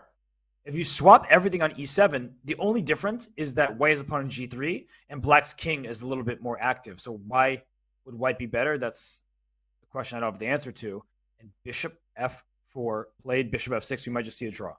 And Hikaru just adhering to his strategies, up by 3. He could try to play that position. I think against anybody else, he would make a move like f6. But he respects Magnus, and he knows that as long as he holds his own with black and puts pressure with white, he'll be good. Decision time for Hikaru. And I think I saw Magnus' screen change for a second, so I feel like he looked at the camera and he saw Hikaru leaning back because Hikaru's going to waste time right now. Oh, he's going to wait for 2 minutes? I forgot. Yeah, he's going to play bishop f6 after using all of the time on his clock. Yeah, he's just going to sit around, sip his whatever's in that stein of his. And this is going to double as a rest time for Hikaru. You can just see him totally relaxed there, looking up at the heavens, Beth Harmon style, and waiting for that clock to tick down. You know how in baseball, when you're going to walk a batter, you can just say, I'm going to walk them, so you don't have to throw 4 pitches, right? Like, I don't really watch baseball, but yes. It's a waste of time. So my point is, I feel like we should implement like if it's going to be a resignation or it's going to be a 3-time repetition, you just allow the players to tell you that. You just take it off the match clock because the players, they do get a little bit of rest. That's the good news for them. But I think it's hard to sit and just do nothing as Hikaru is going to make the draw. But we're just waiting for his clock to hit 1 second left. What do you think the stoppage time is going to be when this match hits 90 minutes? No, just kidding. No stoppage time in chess. Well, Hikaru has stopped the match as he waits. He can let 48 seconds evaporate and then call the timeout, end the game with bishop f6. He has measured it. He knows it's a 3-time repetition, and the game ends automatically. Fun fact, Robert, you'll co-sign me on this. Over the board, there's actually a very strict procedure for claiming 3-time repetition. You actually cannot make the move itself. You have to stop the clock, call over the arbiter, the tournament director, the person who makes the results official, and you have to show him the actual repetition on your score sheet. A lot of people don't realize this, and they actually miss an opportunity to claim a draw because of the improper procedure. Yeah, but I'm less preoccupied with procedure here. The draw is by repetition. Hikaru 12.5 seconds on his clock, so he didn't go all the way down, but he did burn some important time potentially, because if Magnus can't score some victories and then he starts cutting to lead in bullet, he needs all the time that he can get. Yeah, no, this is totally valid. Totally valid match strategy. And a little change as Magnus tries to keep more life on the board. He doesn't just want another one of those draws. He plays the old school Breyer system. Yeah, this like Zaitsev, Breyer. He's keeping everything defended for black, but at the same time, you're quite passive. So white strikes on the queen side with a4, and now you have to be very careful if you're Magnus. The b5 pawn, it sticks out like a sore thumb. It can get in trouble if white piles up pressure on it, but he brings his knight to b6. He's challenging the a4 pawn. The b3 would restrict the knight. The Breyer system, named after Gyula Breyer, Hungarian player from the 1920s, one of the hyper-modernists alongside Richard Redi and Nimzovich and others who modernized openings and played a lot of stuff that we still play to this day. And I think modern computers don't particularly like the Breyer, but it is a relatively fresh position and one that Hikaru might not have looked at in a while. That's at least what Magnus's thinking goes. And that's smart. That's how you prepare at the highest level, because all players are well-versed in a variety of openings. You need to catch your opponent off guard. And the last move, bishop d3, may have caught Magnus a little bit off guard, because he's sitting and thinking his idea behind the move a6 to a5 was to put his bishop on a6 and start taking over light squares on the queen side. So the bishop comes to d3 to stop that plan. In comes Hikaru's bishop to b5. I don't really like the look of the move c7 to c6. I know you block the bishop and attack it, but your bishop on b7 will look silly. Ooh, and neither does Magnus, but neither does the eval bar like the look of rook to e6. This invites d5, Robert, and d5 opens up a pathway for the dark squared bishop. Isn't d5 just good for white? What am I missing? It is. All right, we see the evaluation bar go up, but I feel like if you're not precise, this is a position that gives black some chances to strike back, because you've closed the center, and maybe at some point you can try to play on the king side. The issue is you're never getting f7 to f5 in, even if you move your knight, because look at the pawn on e4 and the knight on g3. White is just ready to meet that pawn break. Yeah, bishop to g5, inducing f6. Now drop the bishop back to e3. He goes bishop f6, but still, you now can no longer play the move f5. Wouldn't be surprised if Hikaru plays h4. He plays bishop e3 instead. I thought he might just try to keep his bishop in place. But the knight comes up to c5. Take me, please, says Magnus. Give me the bishop pair. And maybe it's, I was going to say time for bishop g5, but I forgot the rook is awkwardly placed on e7. I don't like this. I don't like this one bit. This is actually a position very reminiscent of a King's Indian structure on both sides of the board. And normally when you get a knight ensconced on c5 like this, black freezes white's pressure. But here comes the knight. Around to b3 it goes. And once white goes c5, that's like stepping on something with your shoe. Bang, crunch. And black's queenside can collapse real fast. It's looking bad for Magnus Carlsen right now. He would like to connect his knight. But as you're pointing out, the knight is going to b3 anyway. There's just no pressure in the position. Black has nothing here. Nope. And I'll tell you what black has. A 1-minute deficit on the clock. Not good. King g7 is a very Magnus-like move, but he has to already watch out for bishop takes c5 and knight b3. That you might just lose a pawn in positions like that. Knight b3 by itself is looking strong, and you see Hikaru. He keeps raising his eyebrows. He's like, what is going on in this match? Something about Magnus's play seems very off. And that decision to play rook e6, I know I have the benefit of the eval bar. I get that, but put that aside. Very uncharacteristic misjudgments, intuitive misjudgments, errors in calculation. And the problem when you're down by 3 is that you lose all of your momentum. If Hikaru wins this game, it's as if nothing ever happened. It's as if Magnus never won that first game. It's true. Bishop g5. Look, bishop g5, f6, and bishop takes f6. You don't have rook f7. So he trades. But what's the idea here? He sacks the pawn to keep the knight alive on c5. That I actually really like from the world champion. This is positional brilliance, because he gives up material to keep the knights on the dark squares. And if you can play bishop a6 or bishop d7 and trade off that light square bishop, a4 and c4 and e4 and d3 and b3, all these squares are vulnerable to black's knights. You're absolutely right. And this is the Magnus that we're used to. He's shown signs of life in the 3-minute portion, but can he finish this defensive effort? He's still worse, right? No question about that. Hikaru very much still playing for the win. And Hikaru might try to trade places. Maybe go bishop c6 and knight b5. He trades and will go knight b5, I assume. No, he puts his rook on the open file. And the good news for Hikaru is he has all of those pawns protected. Now he's got a beautiful pawn chain, connect 4, and then other knight comes to c5 for Magnus. I wouldn't be surprised if there's a g5, h5, g4 at some moment, just to get some kind of play on the king side. You're down a pawn there, but you can open up lines for your rooks. And white has all the open lines he needs. He has exactly one open line, and he might put his second rook there and try to infiltrate b8. I don't know who exactly benefits in the event of a rook trade. What if both rooks are off the board? Is that knight endgame drawn? Questions that Magnus just doesn't quite have the time to answer. But Hikaru's thinking here, because he goes knight e2, And I guess if there's ever G5, he has knight G3 to F5. So you need to be careful before you push any pawn because the square that was previously under your control gets weak. And maybe Magnus just wants to lock up the king side with H4 and G5. No, he does go G5. He allows knight G3, and I think Hikaru's going to play it. There might be an exchange sack. I was wondering if he was going to play H4 and sack the exchange and bring his king up. He's going for an attack. He wants to checkmate the white king on G1 eventually. And he plays G4. The point is you take twice. E4 is hanging with check. So you cannot keep capturing on G4. The lines are opening up. And that's good news for Black's rooks and potentially bad news for the white king. And even better news for Magnus. The clock situation beginning to equalize. Hikaru forced to calculate. And this has been phenomenal defense thus far by Magnus Carlsen. But can he keep it up? Rook to H8, preparing to occupy the open file he's created for himself. He's got the most counterplay he's had in a while. And there's knight D3 check if you're not looking out. If you're Hikaru, there could be a knight D3 to F4. So he plays rook D1. He hangs the A4 pawn because he wants rook A1 at the end, winning the A5 pawn. And maybe Magnus will just double on the G file. That pawn is a decoy, but it's a juicy pawn indeed. Watch out for rook takes C5 and D6. I'm wondering if there's an exchange sack here. Oh, just going for that knight on F5. No, Hikaru brings his rook back to A1. Magnus fine with a repetition. He would be fine with repetition. Why not? He has 16 seconds. He's go rook B8. Down a pawn. He goes rook B8. I'm wondering if rook takes C5 will be played by Hikaru. That would be an incredible call and very risky move, but a potentially rewarding move. That knight is a beast. But no, a draw and a dodged bullet by Magnus. In a different game, in a different match, perhaps Hikaru would go for it, but he doesn't need to take a risk. He's up 3 points. He's up 8-5, but Magnus Carlsen gets the white pieces, and we have another Catalan. Another Catalan, another A4 system. And I think that was a really big result, Robert. Even though it wasn't a win, that was one of the biggest games of the match. Magnus loses that one. Like I said, it's back to a 4-point lead. I think he's played a couple confidence-boosting games thus far, but can he make the most of the white pieces?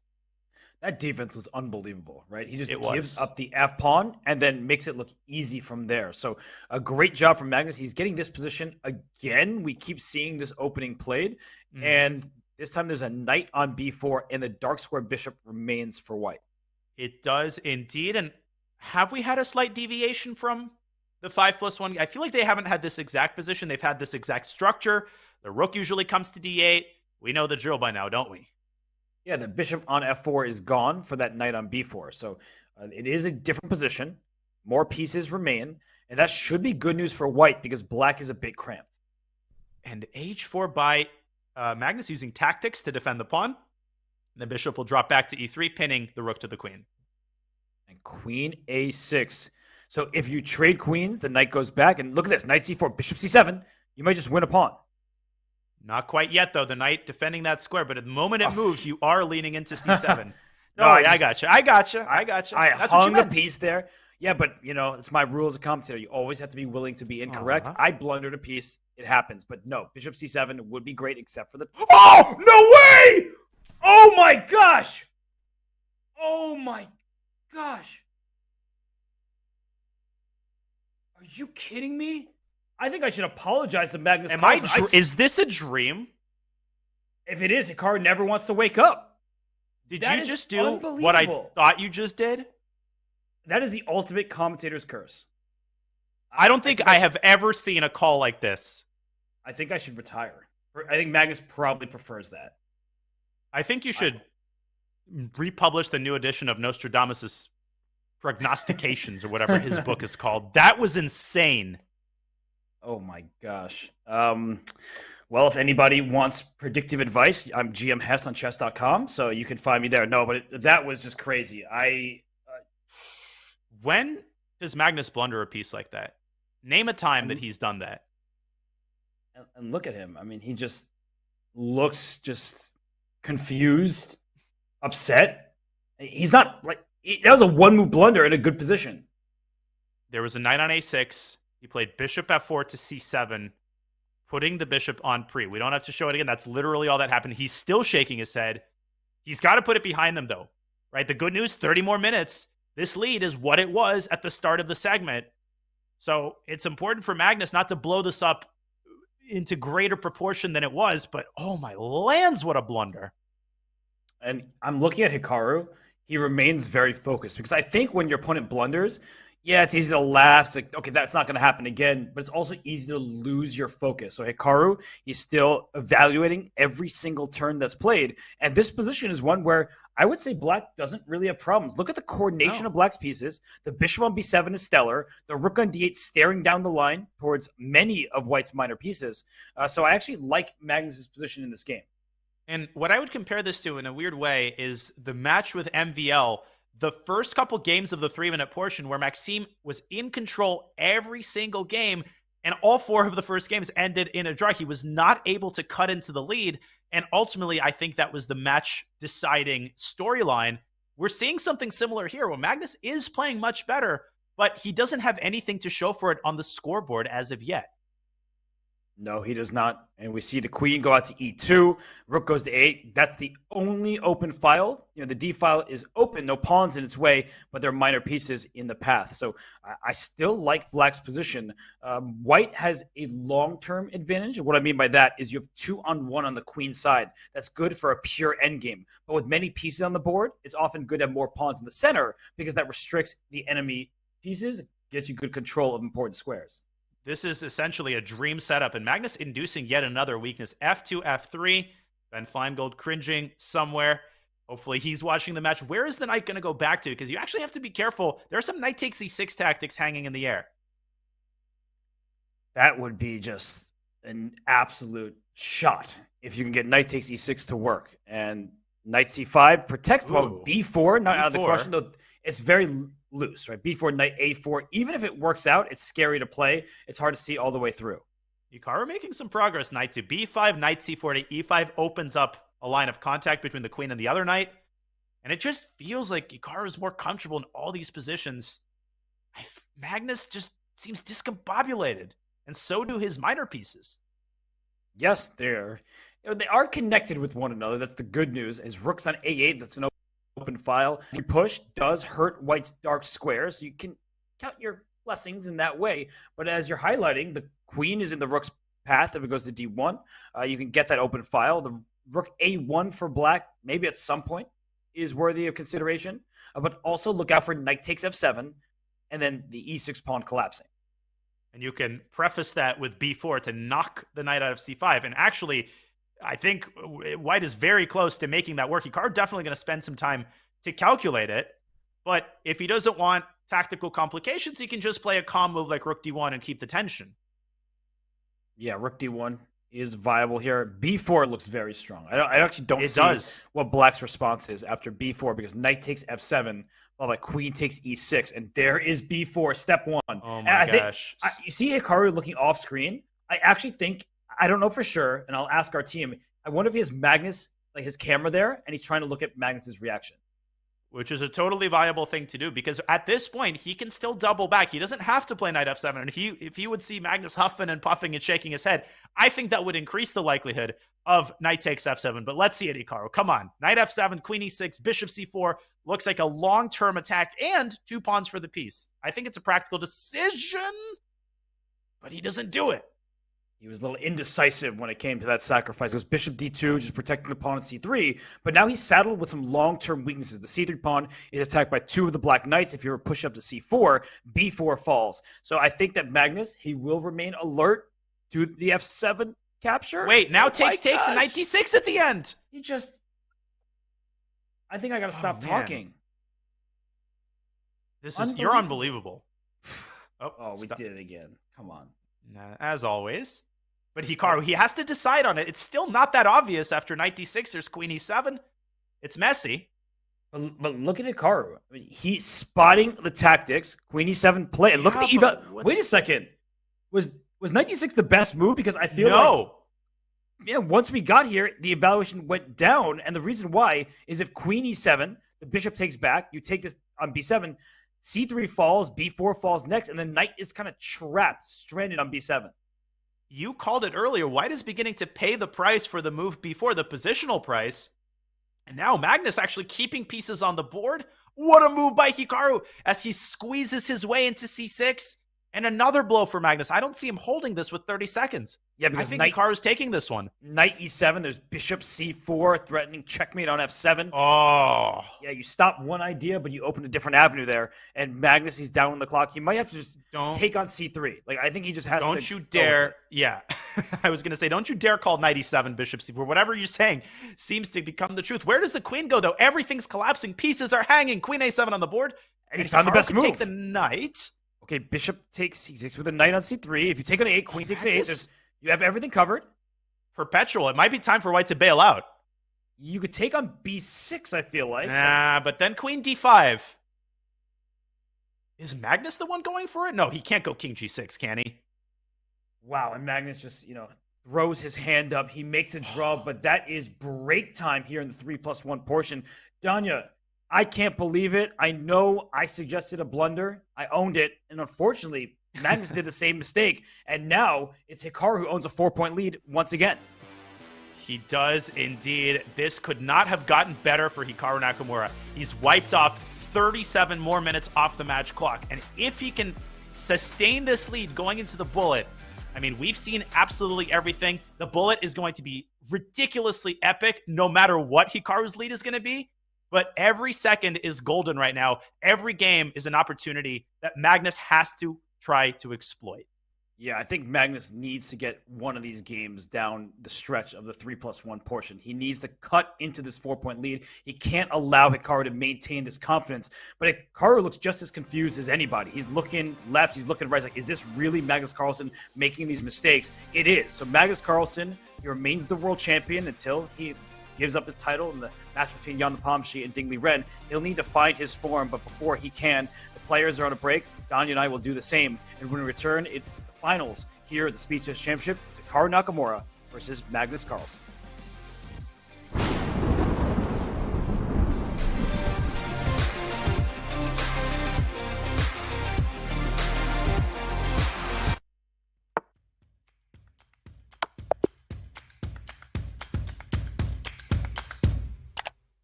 Just played an exciting game and want to see if you got a brilliancy? Or maybe where you could have improved? Chess.com's game review is just a click away. Game review is a fast, fun, and instructive guided review of your games. See your accuracy and your opponent's accuracy. Check out the eval graph for an instant overview and scroll down to see how many great moves, best moves, blunders, and yes, brilliancies you have played. Learn from Chess.com's coach who gives move explanations, opening statistics, and shows you the best lines of play. With retry mistakes, you can get another shot at finding missed opportunities. Try Game Review today on web, iOS, or Android.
And we return to the Speed Chess Championship final. It is Hikaru Nakamura with a 4-point lead over Magnus Carlsen. It is shocking, but it is all Hikaru to this point.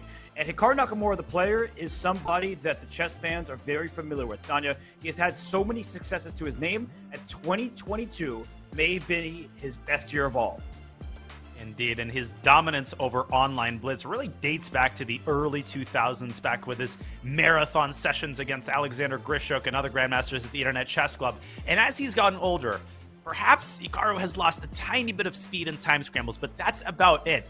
And he's gained more composure. He's more well-rounded. He's got more opening experience. He's got a lot of skills that aren't talked about enough. When a player gets older and he keeps himself in good physical form, in good mental form, as Hikaru undoubtedly does, you acquire other skills. You acquire a certain maturity and composure to your play that has made Hikaru Nakamura an absolute beast in the last couple of years.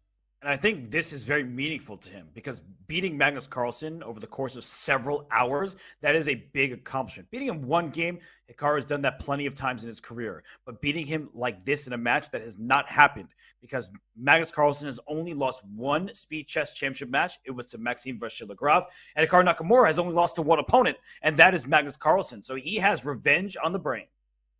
We talk about the elements of greatness. What makes the GOAT the GOAT? And one of the qualities that all greats share across all sports, basketball, football, chess, is the ability to get up when you're knocked down. I mentioned this in the pre-show. Magnus hasn't been knocked down at all in the SCC. He's knocked people down. How is he going to react when the hunter becomes the hunted?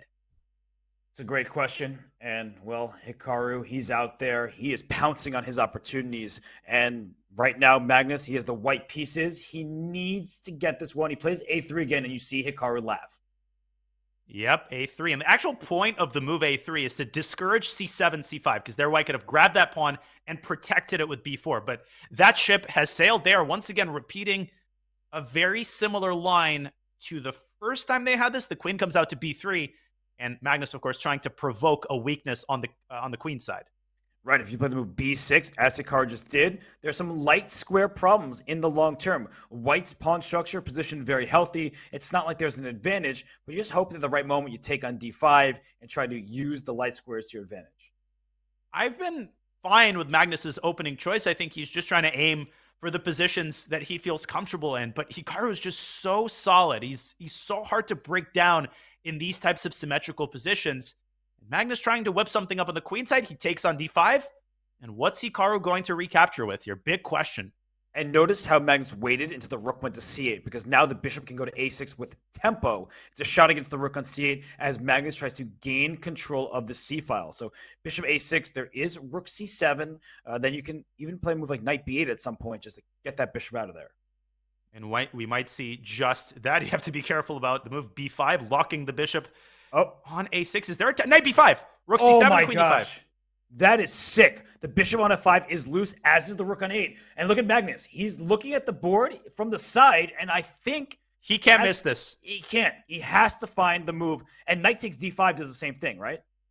He plays knight B5. It might have even been better. Knight takes D5, there might have been bishop B6. And yes, Magnus delivers. He had no right to miss that tactic. This is what he eats, not for breakfast. He eats harder tactics than this for breakfast. And a big miss by Hikaru.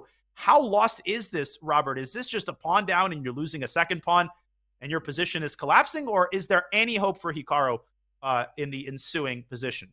It looks extremely lost. You have to take on C7 now, right? I don't see another move. And after queen takes D5, loose pieces drop off. LPDO, says Daniel Naroditsky. The rook on 8 is loose. The bishop on F5, is similarly loose. And so you lose a pawn, then B5 drops, and you're going to lose this game. So the break could not have come at a better time for Magnus.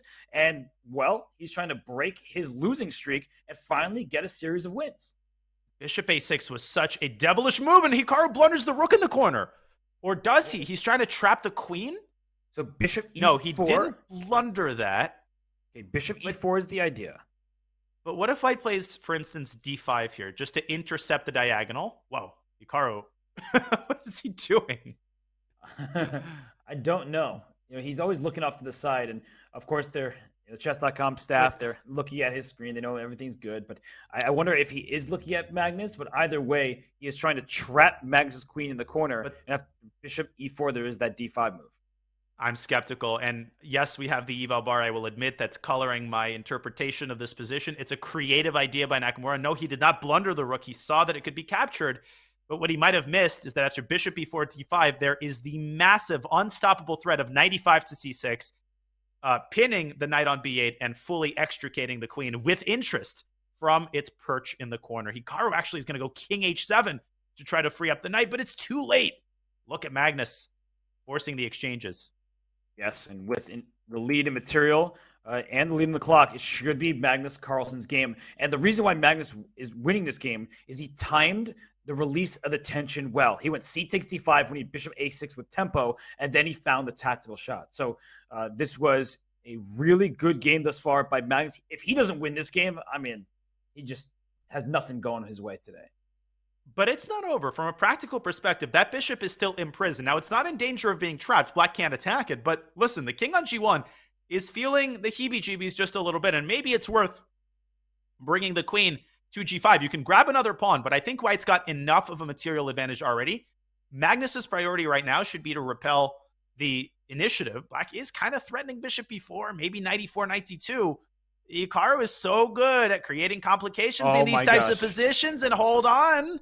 I mean, you are right that our judgments are being colored by the evaluation bar. It's still heavily in White's favor, but it was sky high, and now it's shrinking a little bit, and that's how Magnus Carlsen, Hikaru Nakamura, that's how he even wins games like this. We saw him do it against Niall Sarin. Yeah, we most certainly did. He chips away at the advantage. He forces you to solve problems. He gets you low on time, and that is my biggest concern right now. 50 seconds for Carlsen. He hasn't been up to his usual level of sharpness. Let's see if Hikaru can keep this complex. Very complicated, because the king on g1 doesn't have many defenders around there, right? Bishop e4, queen g5, things of that nature go after the white king. The bishop on a6 is imprisoned over there. It can't get back in the game very easily, and the rook and the queen are not coordinated, at least not optimally. Hikaru making a one-move threat, and then another one. The queen can drop back to c1 for defensive purposes. If you slide the rook up incautiously, then the knight's going to jump into e4, and the rook is suddenly trapped. So that's how easy it is to lose control of the game if you're Magnus. Yeah, that would be terrible. And even that still should be good for White, I think, because you could take the bishop and take on f7. But why get into a situation like that? He slides his rook to e1, and somehow his rook is untouchable there. The queen can't attack. Incredible. B4 was defended, c3 was defended. Hikaru has no choice but to drop his queen back. But he's keeping the tension. And the clocks were at a minute. Now they're both at 30 seconds, and this only favors one player. Right. Knight e4, there's queen d4. That's the good news for Magnus. He's essentially forcing the queens off the board in short order. So queen d4 is a massive threat right now. And I think it's going to be played, and Hikaru might be preparing queen g5. Slippery as an eel. He sacks on f3, the last attempt. Okay, king f1. There's always queen c2 check. Knight f5. Knight and the queen, very strong pair, but this is obviously lost. Queen c2 I would play. He just makes a mad dash for the center. Yeah, the king runs away, and you can get a couple pawns. He didn't take on f3. Bishop c8. Bishop e2. Okay. You can give up all your pawns as long as you get checkmated. Yeah, and Hikaru has only two of them at the moment. Bishop d3 forces the knight off the board and ends the game. Hikaru's not going to resign, though. He's going to get every possible second off the match clock. Right, he should. There's no reason to resign if you're Hikaru Nakamura. You should waste the match clock. And it's not, we've seen crazier things happen. I don't think Magnus is giving this game away, but with 9 seconds, hey, it's chess. And e5 is a great move. Yes, shattering Black's pawn cover. Magnus could take on f6 with the queen. He could take and get e6. That was a big moment there. Because if he took on f6, Danya, at any point, Black would have 2 pawns, passers against a rook. So then it's a 3-result game again. This was accurate play there by Magnus. He trades the queens at the right moment. He gets a new one. And, Hikaru's going to continue trying to waste a little bit more time. And he's going to do it. It's not mate just yet. It's going to take a couple more moves. A ring around the rosy. And there it is. Mate on the next move. Well, king f2 still. Queen e2 is mate. Okay. And a win for Magnus. Another great win. Knight b5. He was tactically alert. And his technique was exquisite. Let's give Magnus some credit for the way he converted that. because Hikaru Nakamura is a tenacious defender. He put up some resistance there, but Magnus, he got that one. And now he's playing one of the cagey openings, the modern, the Pierts. He wants Queen A5 to come. But Hikaru Nakamura has been playing this since he was a child. This is a very dangerous line from Black's perspective. I hope Magnus did his theoretical homework here, because this is, as you said, one of the most dangerous theoretical lines in chess. And if Hikaru knows it, you're going to be in trouble. I know there's a forced draw here. There's some sort of draw. Yes, that's it. And Hikaru's going for it. And he's forgotten about it, I think. Yeah. This was from Lev Albert's Perk Alert, that book from way back in the day. I had that book. I played this opening from Black. And the point is bishop f2 check, king d2, bishop e3 is a forced draw if you take the queen on d8. Now, White has the possibility of playing knight b5. Hikaru's not going to dip his toes into that toxic pool. He's going to accept the draw. A great result for Magnus. But he's not going to accept it until he spends the rest of his time. I've forgotten again. Yes. So Hikaru's clock is 2 minutes and 30 seconds. He's going to take it down all the way to a couple seconds, and then he's going to play king d2 and king e1 back. Black has no choice. You've given up your queen. And so you have to play this forcing sequence of bishop e3 check and bishop f2 check. And both players going to sit back. Magnus with a bit of a smirk on his face. But at this point, plenty of time. There will be 12 minutes left. That's at least 2 games, probably 3 more games. And if Magnus can keep putting the kind of pressure he's been able to do with the white pieces, Robert, he could get this lead down to 2 or maybe even 1 if he continues to play well. Look at Magnus. I mean, he's probably just annoyed right now. But there's a lot of good news here for Magnus, right? When this is happening, you can compose yourself, get ready to have the white pieces. He did just win a game, so he should be feeling better about his chances. And he actually did just smile for the first time in hours. And maybe in days. He didn't seem to be in the best of spirits after his previous match. He expects perfection from himself. He can't be happy with the way he's playing, but he's definitely happy there's time left on the clock. Hikaru making one more move, and now he's going to wait again. He's not waiting. He's thinking. He's contemplating, choosing candidate moves. King d3 here is a tempting move that needs to be calculated, wouldn't you say? Illegal moves, sorry, unfortunately, can't be done. So yes, this is a forced sequence. The bishop on the light squares cuts across the board. No king runs for you. And so this is a known forced draw. Unfortunately, it was forgotten by Hikaru heading to this game. So that makes Magnus's opening choice look pretty brilliant. And that's another thing. You mentioned, what are you doing during this break other than crossing your arms and sipping water and smiling? You're thinking, if you're Magnus Carlsen, about what you want to do in the next game. You're reviewing your files in your head. And I know that sounds crazy, but these players have so much going on in their head. These extra 2 minutes, as you said, it allows Magnus to compose himself and make an informed choice about his opening in the next game, which if I had to predict, I'd say he's likely to repeat that A3 shenanigans that we've seen him play thus far. The same holds true for Hikaru, though, because he could spend this time thinking about how to play as Black. So that's exactly what he is thinking about, is the next game, the next opening, what he should do. And, well, this game is about to be a draw as soon as King E1 is played. And don't lose on time. There we go. Okay. We have the drawn game by repetition. 10-7, still a 3-point lead for Hikaru Nakamura. And Magnus keeps going back to the A3. If it wins you games, why not keep going? If it ain't broke, don't fix it. And obviously, it's not an ambitious opening. It's not like White is aiming for a big opening advantage. You're aiming for a relatively fresh position where White has a tiny bit of pressure. And given the state in the match, this could get annoying for Hikaru. He knows that a loss in this game will get Magnus the closest he has been all segment long. And they've transposed, Robert, into a pretty well-known line of the Queen's Gambit accepted. This is the World Championship match between Magnus and Fabiano from 2018. This opening was played a lot, and Hikaru and Magnus have played this stuff a lot. Yeah, it's really complicated here because the threat was e5 to e4 after attacking the bishop on f4. But now the knight on c6 is under attack. If you take on d5, this bishop takes h7 check, and then you get to win that knight on d5. So it's a really complicated sequence here, and Magnus is still laughing about something. And has Hikaru walked into Magnus's preparation? Because Hikaru's the one taking a chunk of time here. He gets crazy after EFDC. There's the threat of b2, b4 in the end. And if Hikaru doesn't know this, Robert, this is major trouble. You could lose this in the blink of an eye. Well, look at the time. Hikaru is spending time not because he has a forced draw, but he really doesn't know the position. And it's what you're saying. E takes f4, you get a bishop. D takes c6, you get a knight. White is up a pawn in that position, and b4 is a huge, huge threat. So it may look like black is going to go Pac-Man. E takes f4, take on e3. He goes knight d4, which apparently is a slight inaccuracy, but still a good move.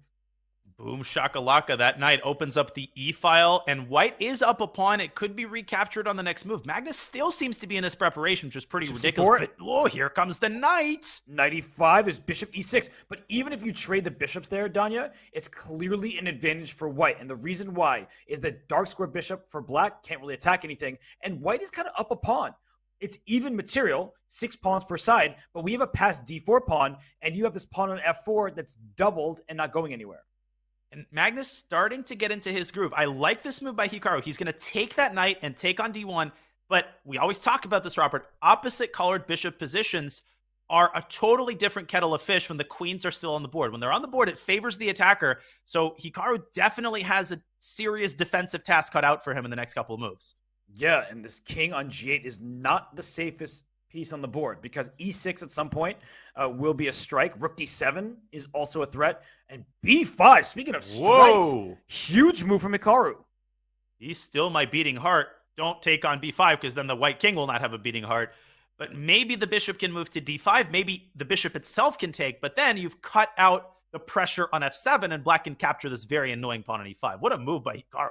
And actually, after bishop b5, there could be rook b8. You got to be careful for that move because rook takes b5 is suddenly a threat, as is pawn to a6 because the bishop is pinned, the rook on d1 is loose, the queen on b3 is overloaded.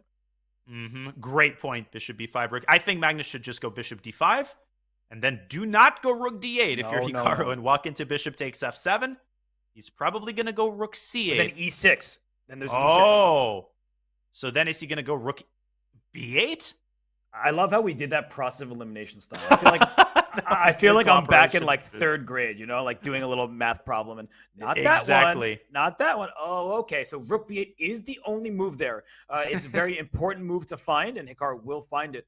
But bishop d5 hits the rook. The rook has to slide over 1 square. And if I may show something on the analysis board real fast, I promise. Bishop d5. If you go rook to e8, I don't think we discussed this, but there's still e6. You might say, well, what's the problem? I'll just take. And you can't take because the queen recaptures with check. And here, bishop slides into f7 with a fork. So literally, process of elimination yields only 1 square. And Magnus has to see that. Hikaru has to see that. Carlsen, not only is he no longer up on the clock, he's down 20 seconds and still thinking. And finally decides on bishop d5. Hikaru saw that instantly. I wonder if he's thinking about bishop takes f7 check, queen takes f7, pawn to e6. It gets really sharp there because if the queen tries to blockade the pawn, so there's no discover check, the rook flies into d7. There's a lot happening in this position, and it's not forced by any stretch of the imagination, but I'm guessing Magnus is considering options like that. Great call. I definitely think he might play bishop f7. No, he makes a very Magnus move, but is he taking his foot off the gas pedal here?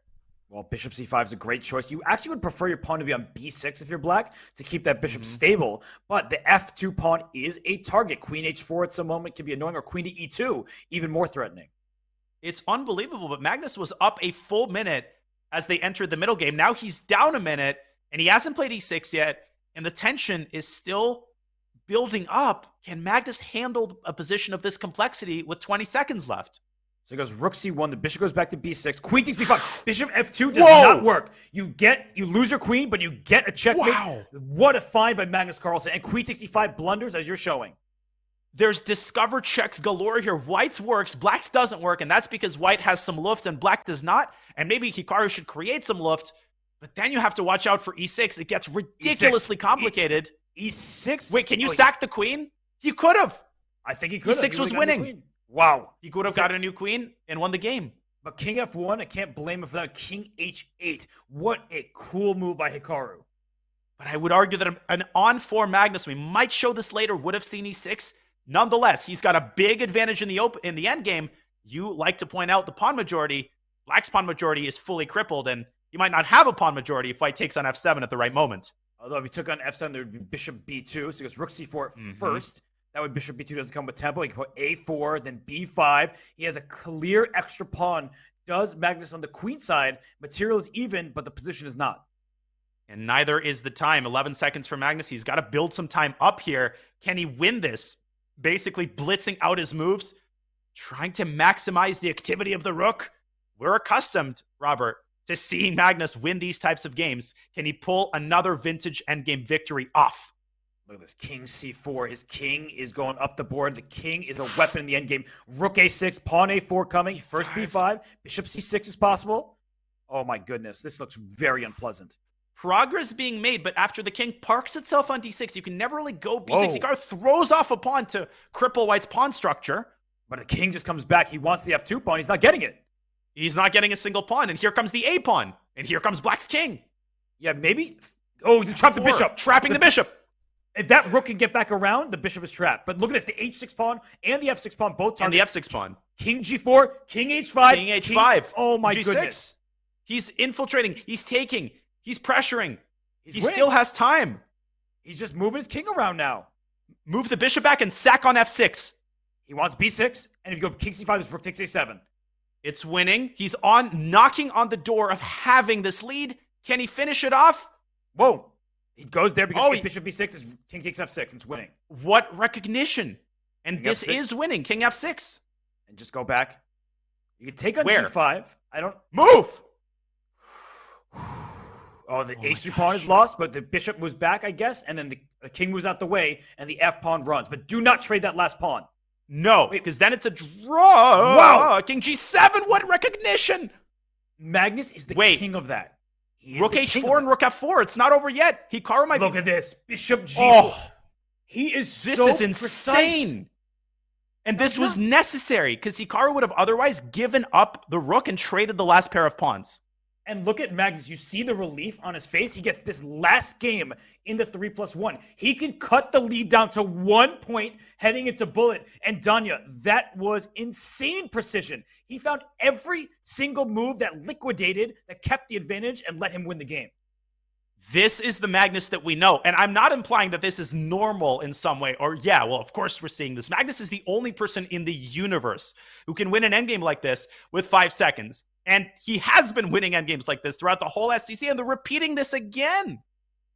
Yeah, Hikaru keeps going back to this line, which seems to be more or less a forced draw. I mean, Magnus has never been in any trouble. But look at the clock situation. 3 minutes in change for Hikaru, 3 minutes of change on the match clock. So if Hikaru does nothing, this will be the last game of the 3+1, and he will retain a 2-point lead. And he went for this at the start of the 3-minute portion. I didn't like it. He goes for this now. I do like it because a 2-point lead is still significant for Hikaru going into the bullet. And clearly he's found an improvement during the break. A4 rather than what he was doing previously, which is to prepare C4. What do you make of this? Well, I think at least gives us something new to talk about. But I don't think that there's much going on. Now, you have to be very careful if you're black because A takes B5. A takes B5, rook A6 is a huge threat because you're removing the defender of the knight on D5, and the geometry is such that you could lose all your pieces as black if the C6 pawn falls. So Magnus has to be careful, and Hikaru, he just switching a little something here. And a professional approach by Magnus. He takes as long as it takes to find what was the only move to maintain the balance. I checked. And now you are just in time. AB, rook a6. The rook captures on b2, but more importantly, it forces the bishop off of this diagonal. Hikaru basically has to bail out with bishop takes d5 check. This game, I'm quite confident is going to end in a draw. Just look at Magnus's body language. He feels satisfied and confident. He seems as engaged as he's been all match. More engaged than he's been all match. He really is. And if you're Hikaru here, don't take any unnecessary risk. I know you're probably displeased that you had a 4-point lead. Now it's down to 2. And you're playing Magnus Carlsen, who can beat anybody at any time, right? Once he turns on the jets, he may never look back. But if you're Hikaru, he's just what he's doing. He's just going to spend a lot of time. He's probably going to simplify, make the draw, and then go into bullet with the lead. Both players have to take a breath. As experienced as they are, there's going to be a lot of jitters to go around in the bullet segment. He does take b5.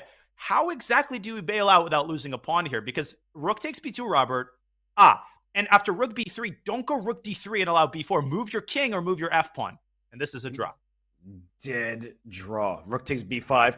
We just have king, rook, and 2 against king, rook, and 2. There's 1 minute remaining in this time patrol. Yeah. But there's no way Hikaru is going to let another game be played in 3+1. It would be absurd to not milk the rest of this clock down, given how Magnus has played with the white pieces, and avoid a repetition if you're Hikaru, or get a repetition going, do what he's done previously, which is to sit and then repeat for the third time once his clock is down. Oh, I thought that's what he's going to do. I thought you were saying do what he did previously and win a rook again, like he did against Nihal Sarin. We had almost this exact structure. He was on the black side of it, and Nihal got himself skewered. I will never forget that moment from that match. Wow, we are going to have a 2-point lead for Hikaru Nakamura. Now, if before the match you said, Hikaru, you'll be up by 2 points going to bullet, he said, of course, give me that lead. But I feel like right now he has to feel a bit disappointed. It's hard to put losses out the window, especially when they're recent, because if we just look at the last bunch of games, it is Magnus Carlsen who's been on a bit of a winning streak, and they made a draw. It is the end of the 3+1, and that means we are heading to bullet chess. And Magnus, he seems happy. He seems for the first time to really believe that he can equalize this match and end up winning it. Hikaru's definitely disappointed. He was still up by 4 with halfway through the 3+1 portion. He was looking to bring the hammer down, and instead Magnus Carlsen arrives on the scene. The Magnus that we know halves this lead. He stands really, really well going to the bullet. I think Magnus is more than happy to be down by 2, given the circumstances. Oh, yeah, he blundered a bishop on one turn. That was shocking. I made the same mistake, but still, you don't expect Magnus Carlsen to do that. So to be only down by 2 points, that feels like a small victory. He will head into the bullet with a very real chance. But before we go to break, I want to make an announcement, because there are many announcements to make in the chess world. Get ready for the Q4 2022 State of Chess.com coming to you live on December 21st. We're announcing some huge news for the chess community, followed by community Q&A with Danny Wrench. Live guests include the Magnus Carlsen, who will be taking your questions in chat. You don't want to miss this show, December 21st at 10 a.m. Pacific, right here on twitch.tv/chess. Like the players, Danya and I are going to head to break. When we return, it is the last but not least segment. Here we go! Segment. It's a 2-point match. It is Hikaru Nakamura versus Magnus Carlsen.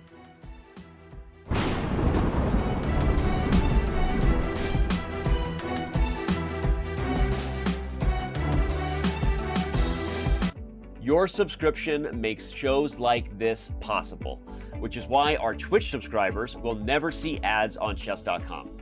Connect your Chess.com account and Twitch account at go.chess.com/connectaccounts, and bang, boom, voila, you're done. 100% ad-free bliss forevermore.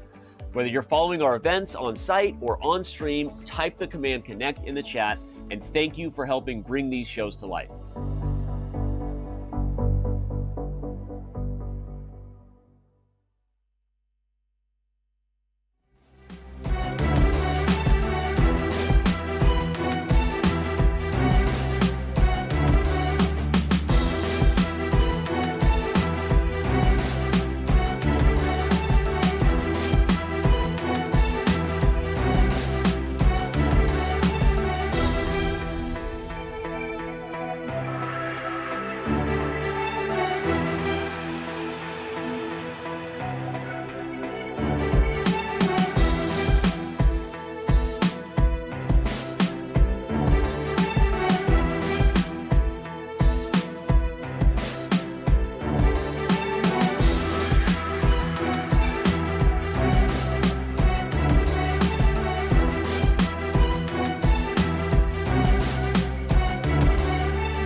A storm is brewing. We see a statement performance from Magnus Carlsen. Hikaru Nakamura is surviving. Knight H3! Queen, Knight H3, what a tactic! Holy smokes, my brain is exploding. He's gonna go wag! Oh, he lost that time! Oh, he blundered the rook! Oh my gosh! The battles will be electric. Hey, 17! You blundered You can't stop me! Oh my god, it didn't happen! Oh my god, that's a devastating intermezzo! Wait. And he can play Oh, he's going for six! He had the intermezzo and he missed it, and now it's a draw. The moves will be fast.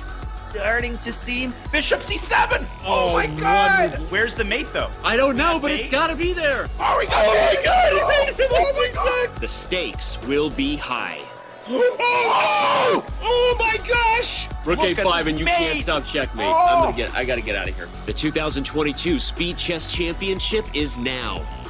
Fasten your speed belts, my friends. We're in for a wild ride.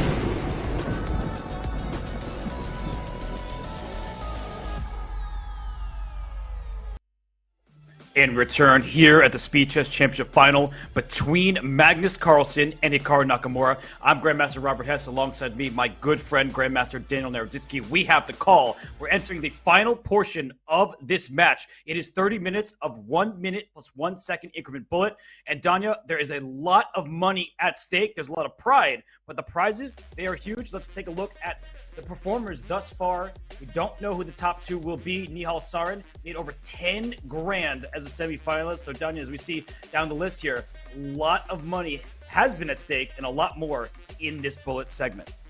The entire SCC is at stake. Those are some sleek totals. Even Fabiana Caruana taking home over 3K. Nihal Sarin's total enough to buy a car and more money to be distributed between Hikaru and Magnus. But right now, what's on the line is pride. What's on the line is the opportunity, if you're Hikaru Nakamura, to keep his lead and defeat the world champion, reversing their lifetime trend. And there is our scoreboard, ladies and gentlemen. It's 10.5, 8.5. But Magnus Carlsen, he has gone from down 4 to within 2, and he is most certainly in striking distance, Robert, especially given his bullet record against Hikaru in the SCC. He has previously defeated Hikaru 7.5, 2.5, 1 year, and the other year, it was close. I think he lost 6-5. So he's got a shot. He certainly does. And you mentioned the word trend, and this match is trending in Magnus's direction. He was down by 4 points and looked really bad for him. He won 2 games down the stretch of the 3 minute plus 1 second increment time control. But this is chaos. This is mayhem. This is bullet chess, and this is the Speed Chess Championship Final. It's Hikaru Nakamura with a 2-point lead over Magnus Carlsen. We are about to have liftoff. Oh my gosh, folks, it's an honor and a privilege to be a part of this. It all comes down to these 30 minutes. Speed belts fastened. Here we go. Carlsen with the white pieces and a Queen's Gambit declined. Carlsbad structure in game 1. Magnus once again sticking to a solid approach, Robert. Wow, and knight h5. Knights on the rim are dim, but that knight attacked the bishop on f4. But look at the knight remaining out there. The queen on d1 spies it. At some point, knight e5 might be a good move. But look at Magnus just playing smart chess with knight f4. He allowed the knight out. Oh! An early oversight. He has to move the bishop back. That gives Hikaru a tempo. Now, it's not the end of the world because his pawn structure can sustain it, but he'll need to smoke that knight out of f4 ASAP. Well, he's about to castle queenside, and the knight will have to move to c. Ooh, now the c6 pawn is a target. He goes knight to e2. He smokes the knight out. c6 is loose, and now it's a backwards pawn. So, Donna, even if knight e2, bishop e2, we just get some trades. White has the structural advantage, but he blunders with knight d2. Queen b2! Queen b2! Oh, what a move! Oh, what a tactic in game 1 of the bullet! It's going to win a pawn. The knight's jumping back to c4, and Hikaru's basically winning in the endgame. And you saw Magnus, he's like, yep, I missed that one. And Hikaru needs to put this one away. It will give him a 3-point lead. But what a mistake by Magnus Carlsen. He has just been off form in so many of these games. So many one-move blunders, and we're just not used to that. But Hikaru, as you said, he has to put this game to bed, build up that cushion early in the match, because almost all of the bullet comebacks we've seen, they start from the very first games, and this is not moving in Magnus's direction. Robert, the f-file is going to open. The f2 pawn is a sitting duck. Look at that rook aiming hungrily at the pawn. Wow, h4. G3. Bishop f5. G3 is also really nice, but the pawn f2 is going down. If you go rook h2, then g3 comes with tempo. And you just have nothing here. You might even think about resigning. Hello, knight e3, bishop d3, knight f1. You can take anything in any order. Magnus needs to resign, and he needs to do it now. Every second is golden right now. Oh my gosh. Bishop G4 check and Bishop E2, there's Rook F1 check, things like that. Oh, it looks no. very, very bad for Magnus. Hikaru sees it. Guess what he's doing? Something he's never done before. He's bringing some time off the clock. Resign right now if you're Magnus. Knight C3. Oh. And he does. That's it. Yeah, he resigns. He still has over 27 minutes remaining. That is plenty of time for this comeback. He goes for the Sicilian. He had a good position earlier in the match in the Sicilian, but he did not play the con.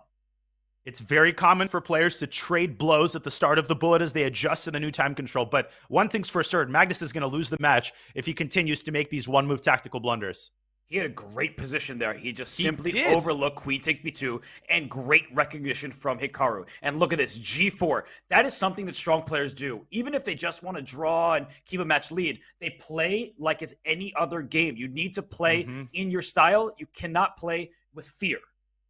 Hikaru might even be playing more aggressively than usual. He wants to put this match away in the next 10 minutes. He doesn't want this coming down to the last game. He doesn't want any of that intrigue.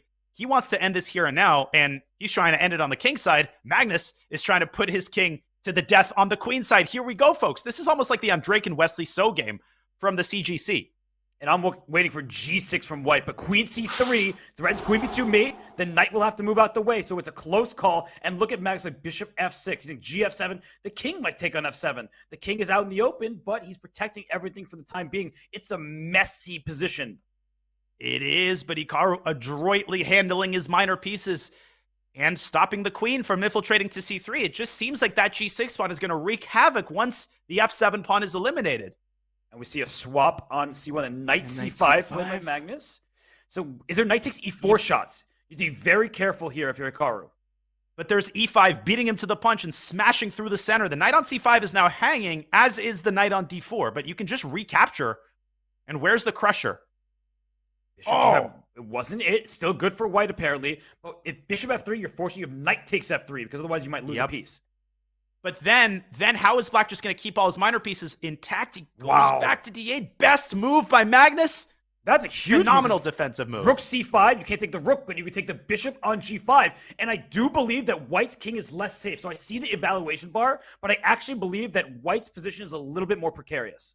You're absolutely right. The pawn on a3 offers long-term chances against white's king. That could be significant in a time scramble. They are nearing a time scramble. And Magnus opens the f-file. He's taking over the initiative here. He's got a serious chance to win this game. Is there some kind of bishop f3 here? Bishop f3. Yes, and then rook f3 in the end. Yeah, there's like bishop c5 idea. So Magnus down 10 seconds. He completely misses it. But he keeps himself with 3 passed pawns on the king side. Again, it's all about practical perspective here. I still think Magnus has got great winning chances. Bishop d5. Stick it on the center. Everything. He takes there. Is f3 hanging? No. Queen takes d8 first. He plays bishop d5. He wants those pawns to go. But here come the knights. Rook b6. h4. And then h6 and then g5. You got to throw all your pawns at white. It's anybody's game. I see the eval bar. Forget the eval bar. It's 50-50 position. Hikaru's stopping the pawns. Here comes Magnus's rook. Yes, but the b pawn might seal the deal for white. At some point, it's going to go up the board. And the knight's going to jump into f6 at the right moment. Oh, this is not looking good for Magnus. No, it isn't. A2 is also a bit loose. So if you take your eye off that pawn, you could lose the A2. And he goes rook b2. Oh my gosh. Where do you go? You have to give up A2. You called it. Take on Bishop A2. A2. He goes H2. Oh, here comes the H pawn. Take on A2. Bishop A2 now. Oh, Hikaru's collapsing. He's losing control of the game. Bishop E4 and G3 was winning. Bishop E4 is next. And B5's hanging as well. The king goes back, safe and sound. A2 Bishop A2, grab that pawn and move the bishop back and do it now. Look at all these pawns going forward. Take on H2 back, rook F2 to G3. And just take on A2. Oh, Hikaru going for mate, but there's no mate. And look at Magnus. He realized it. I think he's looking from side to side. No checkmate. And he's going to bring his rook to F1 with check. Oh, and the king making a mad dash to the other side of the board. It's a promotion. It's a win. Hikaru, he does what he usually does. Robert, what did we just see? What a win. This has been a crazy game. And Magnus Carlsen, he is showing his world championship medal, his pedigree, his ability to stay alert, to stay in this match. And he's going to checkmate Hikaru in the next few moves. And look at that. And what Queen F5 for the quickest checkmate. Yep. Clinical until the end, even with 2 queens on the board. He ain't lazy. Every second matters here. And only 7 minutes have gone off the match clock. So it has not been a catastrophe. Magnus gets this lead back to 2 and another pivotal game with the white pieces. These two are the absolute best in all forms of speed chess. But in bullet, this is incredible stuff. We see a capture on c4 this game, Danya. That allowed white to strike in the center with e4. A big center for white. We've seen many positions just like this. And look at black's kind of awkward setup with the knight on c6. This is some sort of a Grunfeld, but in the Grunfeld, you usually want to be able to play c5. In this case, Hikaru pushes e5, and he's going to stick that knight on d4. Practically, I do like black's piece activity. Piece activity is so important in bullet.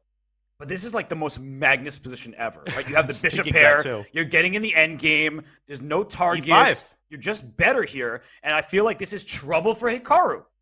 Major trouble. And bishop c5. And bishop c5. Stop it. Stop it? No, you stop it. Okay. Well, Queen. Knight d4 is a counter shot for black. That's the good news for Hikaru right now. And he's going to play it. And he has to seize on the opportunity to create intrigue with his knights. Knight c2, maybe get that bishop out of the picture. Bishop c5, can you throw that in? He goes queen c3. He's saying your bishop on g7 is terrible. Knight d5 almost worked. He plays it now, and he's going to play c6, I think, to cement the knight. No, he goes back. Mm-hmm. And you need to get knight c5, or at least threaten knight c5 as white. Trading everything here should still be better for Magnus, but Hikaru doing a very good job of being solid. Magnus has made zero progress the last 5 moves, and Hikaru up 17 seconds. Huge time advantage for a bullet game.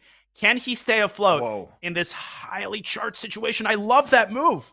Yeah, but you don't play knight d7. C6. Queen takes d7 will lose on the spot.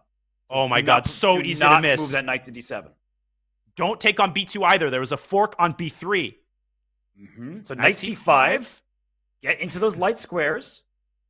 For sure. And Magnus slowly accumulating. This is his type of position. You called it.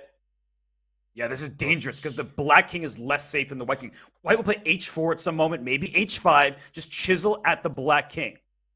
Whatever you do, don't lose this game if you're Magnus. This would be a heartbreaker. 96! He wanted a piece! Oh my gosh!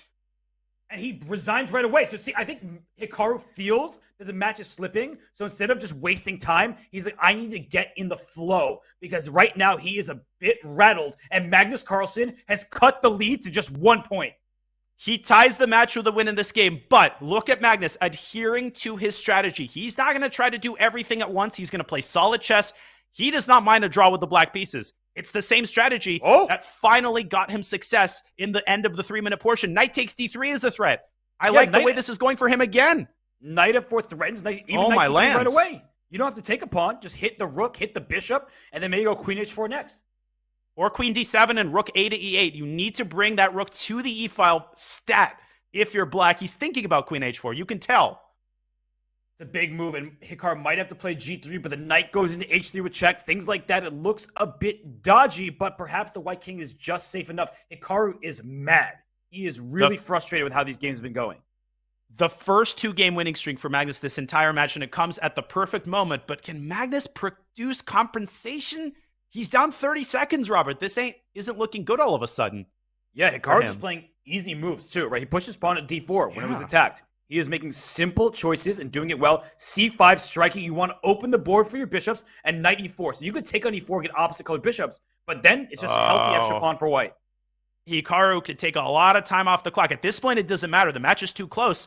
Love what Magnus did there. He blockades the pawn, but in comes the rook, and he... I thought he blundered a piece, but yes, there is a back rank checkmate. So rook e8, very smart. But if you take on e4, queen takes, there's a mate threatened on h7. But Hikaru is so good at tightening the noose in these types of positions. No risk. He can play this forever. And the moment Magnus slips and that pawn runs into d6, it's over. You got to keep that bishop on d6, firmly entrenched. Okay, so now a4 can open up that rook on a8. He might put his king on g7 at some moment. He goes rook d8. He wants firm defense. Hikaru trying to induce more weaknesses on the king side and infiltrating to the 7th rank, attacking f7. So many threats here, Robert, and the pawn is hanging. And you can play d6 at any moment. Wow, rook d6, huge move. Opening the diagonal, attacking f7. Magnus pushed to the back. Great awareness by Magnus to play bishop d8. H5, a great choice from Hikaru. H6, if you take, you lose f7, so he goes king f8 now. The h6 pawn is either a strength or a long-term weakness. Magnus making a mad dash to the center. The king is weaker than it's been the whole game. He's basically lost, but still holding. Rook f6. Rook f6. D6 check. Rook b7 check. Oh my gosh, he what gets a D6 move. He gets the b7 check in and f7. Wait. He let the king slip. And there was bishop c7 there, but still, this looks like anybody's going to... Rook f2! Oh my goodness, bishop c7 threatening mate! And you have to trade queens, but now black is up a pawn all of a sudden, and g3 is weak. But so is h7. This is still a 3-result game. With 2 seconds, anything can happen. A mouse slip, a blunder. Rook f5, another excellent move. Robert, he's going for that pawn. And he goes king c8. Is that rook trapped? Bishop a6, forced. He goes rook b5. No, You can goes trade back. rooks. Take it. Watch out. The h7 pawn is safe and sound, and h6 is a problem. You might lose this. If black wins h6, he wins the game. Now, if you're Magnus, do not flag. Do not flag. f6, f6. Quick move. Bishop g8, draw. That's a good awareness. No, you can't take it. You can't take the pawn. It's tied. Hikaru resigns, and we have a tied match with 17 minutes to go. For the first time since the beginning of this match, Magnus Carlsen is level.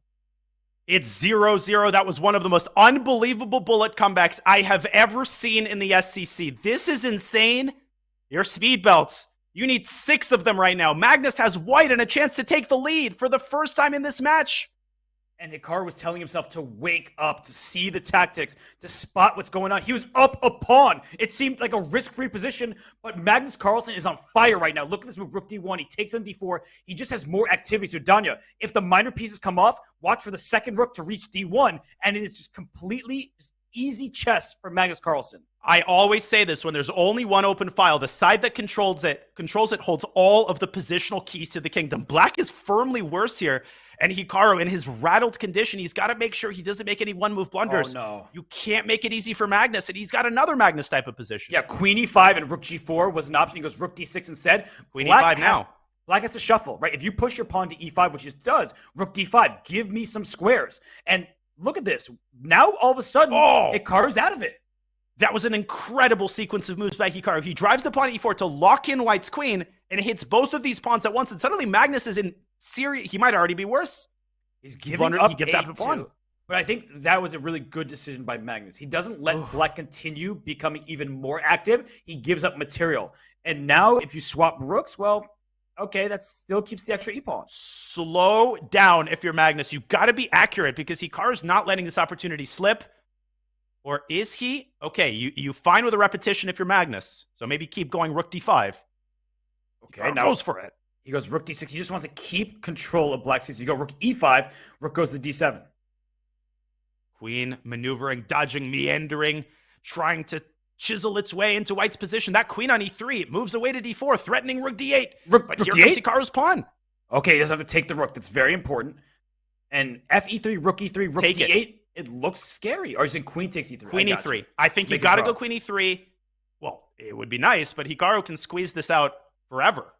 Yes, although if the queenside pawns come off, then we know that's a theoretical draw. But the question is, does Hikaru want to squeeze forever? It's a tied match. He no longer has the lead. So what do? I think you try to squeeze just because you have the upper hand. You've got the confidence. Whoa. Apparently rook c4 here might win a second pawn. No way. Then rook a8.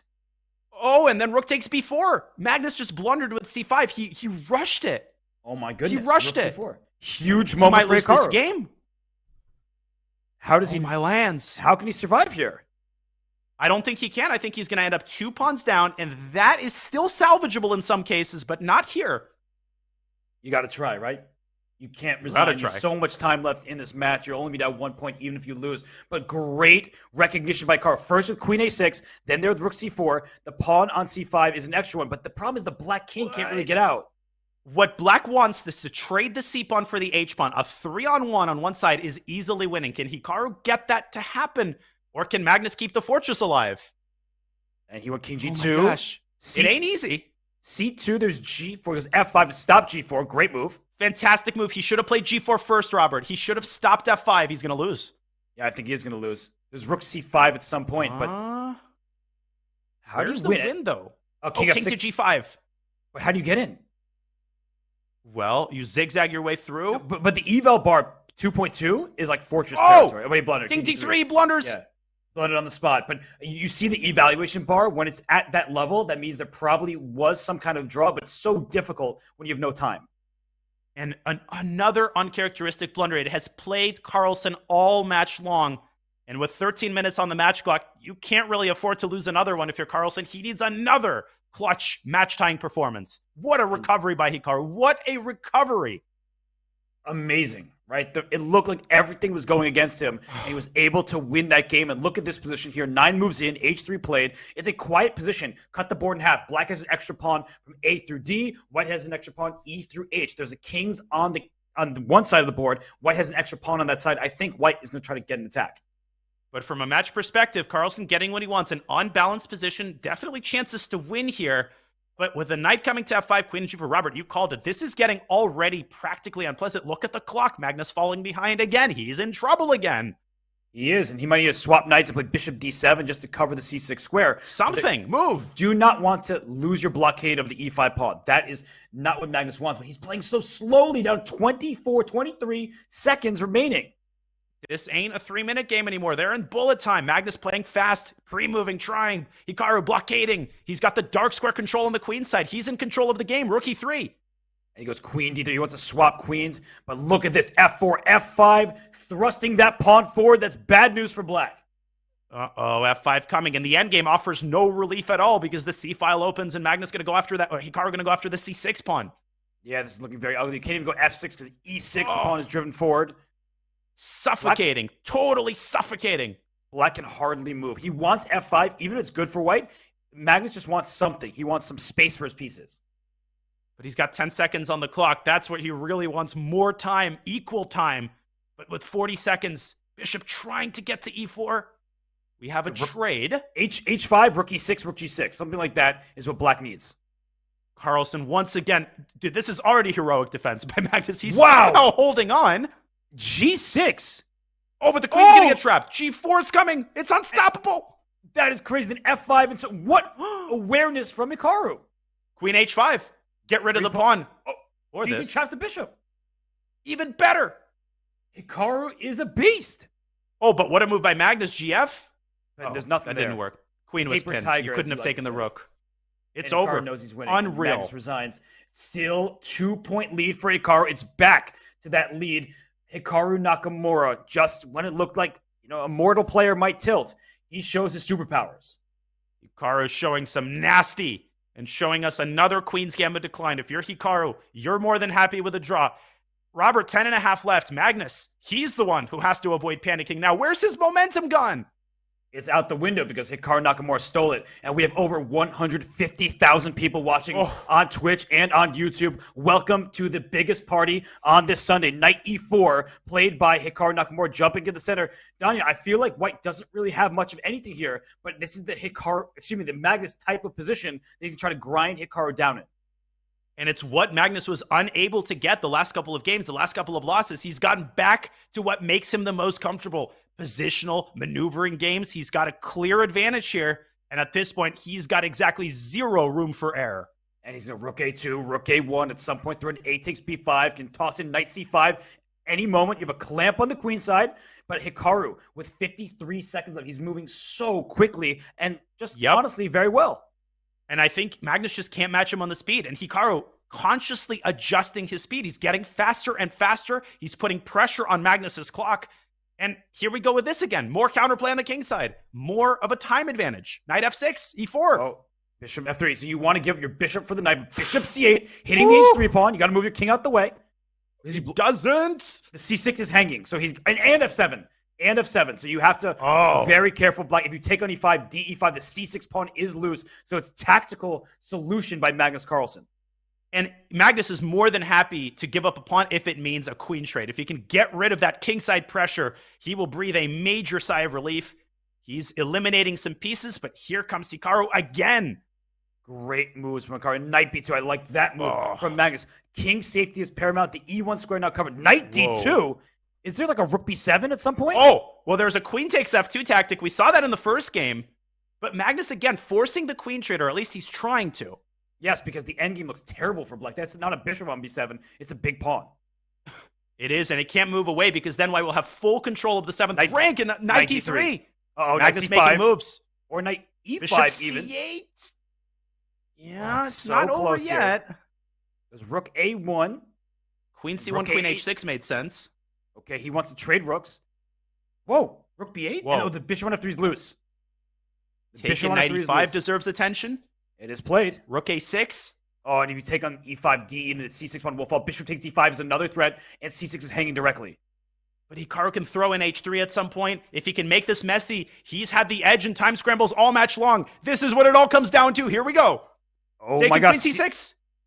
He goes queen c5. Look at that. He was knight c4, knight takes c6, keeping more pieces on the board. You could take on d5 and play queen, take on d4, so you play queen d5. He said takes right away. But there's perpetual ideas. There are. I don't know indeed. if he can win this. Look at Yes, that he knight can. and queen combo. But the queen a1, there's no more check after king h2, and the h4 is loose. If you have to trade queens, is it losing? Hikaru thought it was. Queen h4, take a pawn, bishop e4, but then the knight might slide to g4 when you're not paying attention. It's so easy to miss mate here. It's easy to miss a fork. It's easy to blunder a pawn. And if you do any of those things, you're not going to win. But look at that move, bishop e2 and g3, king g2, then push your b pawn. No checks available for black.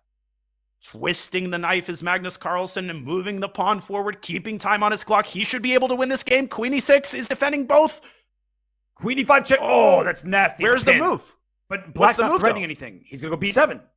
But queen takes e2 and queen f4 check. Yes, that's He's huge. got to see it, does Magnus. He doesn't. It's okay. He moves his bishop, and then b7's unstoppable. Still totally winning, but you don't want to give Hikaru any added chances. Okay, so goes queen e4. He keeps attacking the knight. Like, just really precise play from Magnus, not pushing the pawn. Oh, and now b7. Total queen e7. There's got to be a way to force promotion. Oh, okay, look this at is that. simple. But Hikaru's going to waste some time off the match clock. And what that does is it forces Magnus basically to win the next game. Yes, it does. Oh, don't take g. Oh, you can. You can. There's no stalemate. It was close, though. Scared both of us. It was very close. And don't pre-move. You might stalemate by accident. Yes. Oh. But no stalemates available here. Dry. He's trying to find the quickest Careful. checkmate. He's trying to find the quickest checkmate. But you got time if you're Magnus. There's no need to do any crazy pre-moves. Queen At this C2 point, you is can mate. pre-move queen c2. Yeah. Oh my gosh, we'll have 6 minutes remaining. Magnus. Oh my God. He can draw the next game, right? If he draws the next game, there still will be enough time, right? 6 minutes is plenty of time to make up a 1-point deficit, but he cannot afford to lose. And he plays the French defense of all openings. And that's what Levon Aroni knows. That's what Dimitrian Draken played in a must-win situation. He lost that game, but Magnus has done this before, and he's getting the same type of comfortable position with the queenside fianchetto that he got previously. E6, bishop b7. That position looked knew- very yep, nice déjà for vu. Magnus. Oh, pawn goes all the way up to a6. Oh, And he now- forces him to give away his bishop. Right, you see the evaluation bar in White's favor, but it's a long-term problem for White in some endgames that a6 pawn may have wandered too far. But here's a short-term problem for Black. White is threatening bishop a3 and forcing Magnus's queen back. Maybe he wants to go there anyway.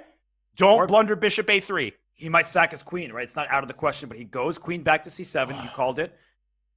Knight Hikaru is over a minute, Robert. Yeah, he's playing so good. b5 is an option for Black now. This is bad. This is bad for Black. He needs to make something happen. He needs to change the trend of the game quickly. He does, because White has the bishop pair and all knight b5 coming in. That does not look pleasant. If he senses that he's losing, he has to resign promptly because he has enough time to start 2 games. He does. That's true. 4 minutes and 40 seconds remaining in the match clock. So g3 Hikaru. played. He's playing like a computer here. Knight b5. Queen Okay. b8.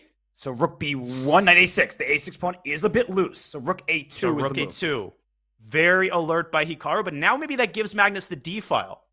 You got to take it. You got to take what you're He offering. does. But the knights have no squares. The bishop on c2 just completely corrals those knights. And 28 extra seconds, Hikaru continues to push Magnus's pieces back. We're entering the territory where even resigning might not help, but it's way too early for that. Magnus is still very much in this game. Knight c5, he's going after the a6 pawn, but bishop e7 will be the move after knight takes a6, so you can't even capture that pawn. Oh my God, there's knight takes a7, and he sees it. Oh, the bishop is loose in e5. He's lost. He might need to resign. Actually, it would make sense to resign here. Yeah, he actually has to resign and win the next game. No, the knight c6 is over. And he might Resign be using now. too much time. He's got to resign. He might be using too much clock. Oh, he's still trying though, but queen 97 f3 check. ends it. Yeah, 97 Oh. check after rook c8. It's over. You got to resign. It's going to be close. It is. And we have seen bullet games, especially Hikaru games, last over 4 minutes. So the match might already be over. Magnus has to play very quickly. and Hikaru can try to bleed the rest of the clock down. Hikaru Nakamura, just when it looks like Magnus Carlsen is about to get his way, he finds a way through. He's been playing marvelous chess all day. C3 followed by D4. Speaking of marvelous, that pawn structure is now suddenly pretty marvelous there. And Magnus has managed to play super quickly. He's got over a minute. He has to avoid the situation where Hikaru's time on the clock is higher than the overall match time, obviously, because then Hikaru will just wait it out. And a closed position is just what Hikaru orders. Magnus is much better. Rook A D1. Yeah, Rook B1, Rook D1. There are issues left and right for Hikaru. I'm looking at the match time every time. 2 minutes, 35 seconds, so plenty of time left. He just needs to win this game in the next 2.5 minutes. Yeah, there should be enough time here. We remind you that if any time remains and the game starts, it counts. And is this endgame going to make it? Is he going to make it count? Rook D8. Rook D8 is a great opportunity. No, G6.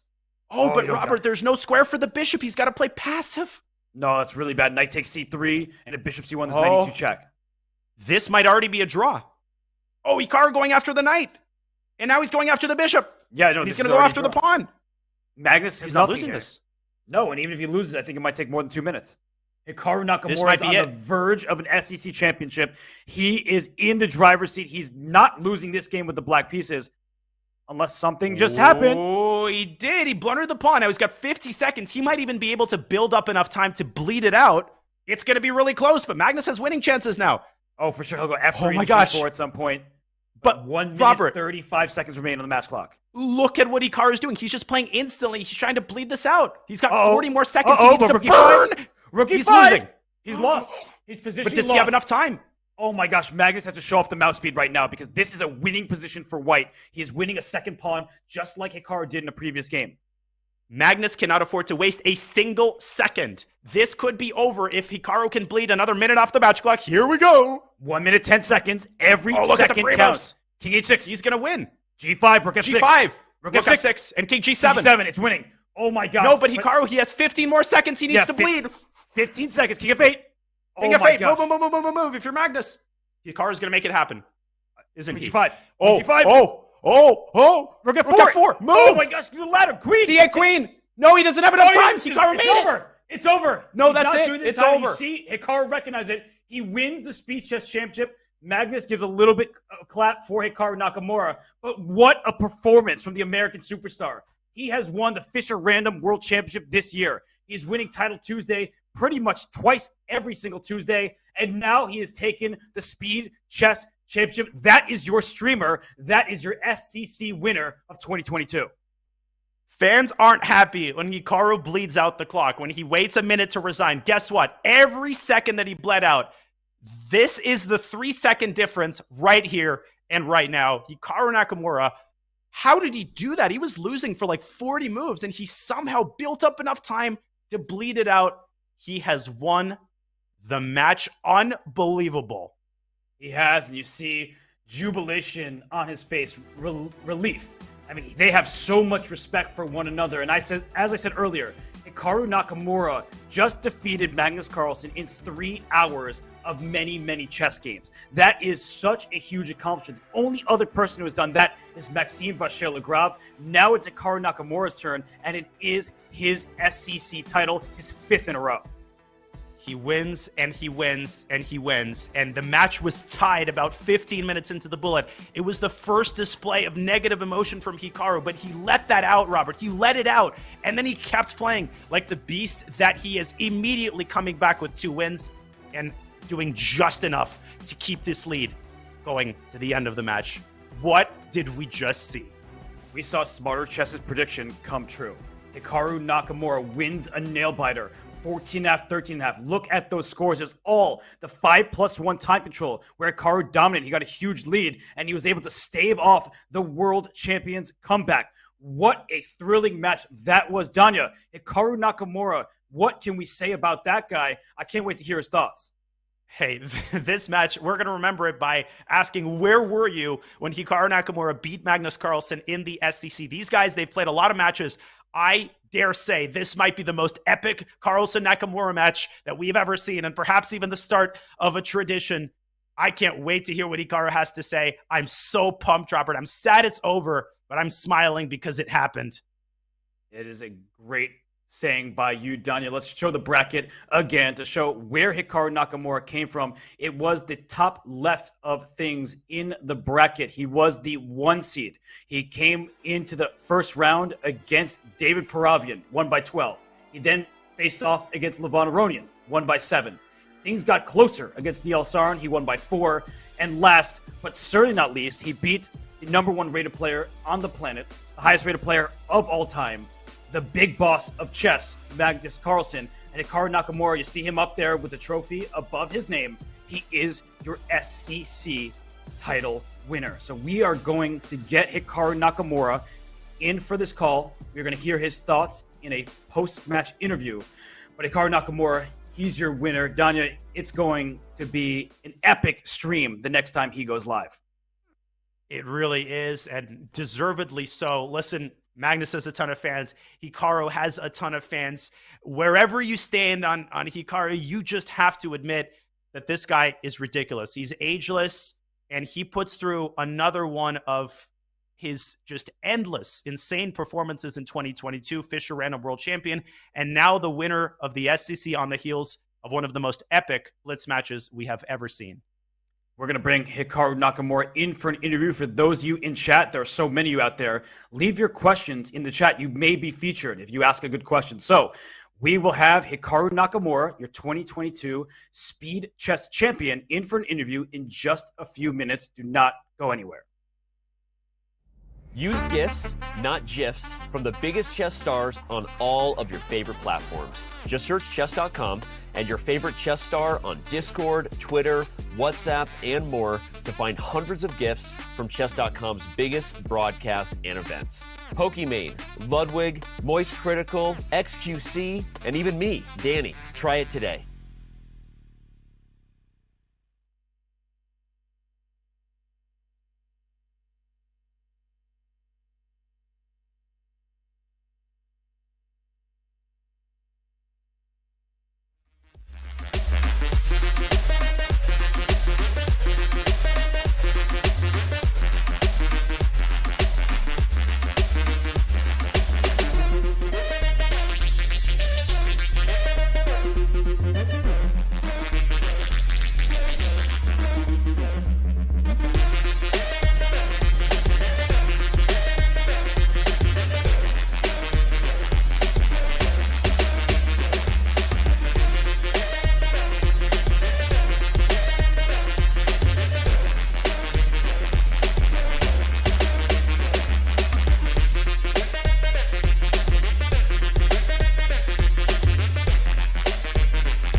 And we are joined by your 2022 Speed Chess Champion, Hikaru Nakamura. 5 times in a row must feel good, doesn't it? Yeah, I mean, this was a crazy match. Obviously, Magnus was definitely out of sorts in the 5+1. I jumped out to this big lead, but to his credit, Magnus always kept fighting back. I mean, it was insane. I mean, there were probably 2 or 3 times in the bullet that I thought finally the match was over, and he found a way to keep it complicated. And yeah, it was just a great match. Fortunately, I came out on top, but I think the fans enjoyed it, and that's what matters most. Hikaru, is there a unique, particular kind of euphoria that stems specifically from beating Magnus? Well, I mean, I think to beat Magnus in a match means a lot more than a one-off game. Obviously, it goes without saying. But I think, when I look back, there was this 2020 final against Magnus in the Chess 24 event, the Meltwater, or I think it was Chess Champions Tour at the time, where we played best of 7 matches. And I would say that was probably the best that I've ever played. And unfortunately, I had this heartbreaker. I won the first Blitz game, lost the second one, then I couldn't win the Armageddon game. And, I think after that, like it's hard to know whether it's possible to beat Magnus. But I think today I came with a strategy. I got out to a lead, which of course helped a lot. And then, I know a lot of people don't like the idea of stalling or using time. But again, it's a match. And honestly, there was this match I played against Magnus in 2017, I think it was, or maybe 18. There was one of the ones where I actually played it from Florida. Maybe it was the first one in like 16 or 17, whatever it was, the one when I was not in South Africa. And I remember in that match that I think it was relatively close. It was maybe a couple of games going, maybe it was like 2 or 3 that I was down going to the bullet, and then I start off the bullet poorly, and of course Magnus ran away with the match. And so in this match, my main strategy was try to keep it as close as possible going into the bullet. And I mean, there were a couple of games where I kind of messed it up in the 3+1, like this one game in the French where I pretty much had to use the restroom really badly. So I was just like blitzing every move when I sacked on F7 and took the pawn on E6. I mean, if I had more time, maybe I win that game. But it's of course things played out the way they did. So. Yeah, I mean, it's you try to play as well as you can. You try to use the clock to your advantage. Magnus obviously very formidable competitor, and it's wild that I won, but I kept it together. Yeah, you were just talking about your match strategy, Hikaru. You kept repeating this line that traded off all of the pieces in the Marshall. What was your mindset with that line? Because I think all of those games ended in a draw. Were you okay just settling for the half point as long as the games took a long time, led the match clock, and you were able to keep your lead? Well, I mean, the first thing is I didn't prepare this line. I had another line that I thought I might play if Magnus played the Marshall, but then, of course, as everybody knows, I had this famous game in 2005 in the Isle of Man against Catronius, where I played the Marshall with black. I mean, I think I played F5 Bishop F4. I don't remember if I played F5 Bishop F4, and I didn't know to play Bishop F3. I lost the game afterwards. I think it was Catronius or maybe it was Aronian, one of the two. They came over and told me like, oh, you take on F4, go Bishop F3. It's just an easy draw. And then I think in 2008 I played it against Levon himself in Gibraltar. Maybe I have the year wrong. And at any rate, I just figured with the lead, there was no reason not to do this. Again, if Magnus is, I feel like you have to try and use every advantage you can have against Magnus. And he's being very, very solid. And if I start playing creatively, I mean, why do I want to take the risk? I'm up by 2, 3, 4 games at various times. And it's just a way to bleed the clock out. And I think strategically it makes sense. Obviously for the fans, I mean, it sucks because, I mean, you just see like 10 games in a row where basically I just run out like 3 or 4 minutes and we end up drawing. But, it's what it is. And then Magnus tried to get a little bit creative, and I wasn't able to punish him, but it was still, the onus was still on him because he was down after the 5+1. So, I mean, it was wild, but I think I did just about everything right. Other than maybe there were 2 games in the 3+1, the game which I should have won right before the break where I sacked on F7. And maybe it was the next game that I lost, or maybe it was the game before. There was one of these games where we played this A3, and I took on E4 with the pawn as though I thought it was a QGD Lasker, and then it wasn't a Lasker. I mean, it was a little bit different, and Magnus played great, and I lost that game. Those 2 games in 3+1, I think if I had kind of not messed up those 2 games, maybe I could have won more cleanly. But, it's Magnus, and he's going to create chances no matter what you do. So it was wild. But at the end of the day, I won, so I'm obviously very happy. Hikaru, I have a more general question about your approach and your record against Magnus. When you first started playing him, you were riding a pretty bad streak, and then right around COVID, you really turned things around. You started beating him really consistently in those rapid tournaments, and now, of course, an SCC victory. Was there something specific that changed in your approach against Magnus, or would you say it was more coincidental? Did you do something consciously to alter your attitude when you're playing him?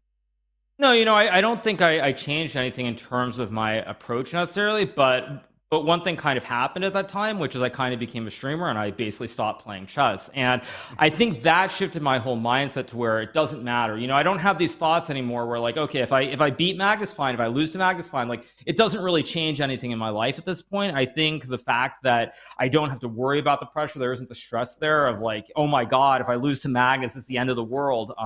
That helps a lot, because I think for a lot of players who are professionals, certainly when they play against Magnus, anytime you lose, everyone obviously is going to be like, haha, you lost against Magnus, you all suck. That's pretty standard. Doesn't matter whether it's me, doesn't matter whether it's Fabiano, whomever it is. But I think for me, the fact that it's not the main focus, the fact that I can sort of just relax, and if I lose these matches or I lose these games, it doesn't change anything.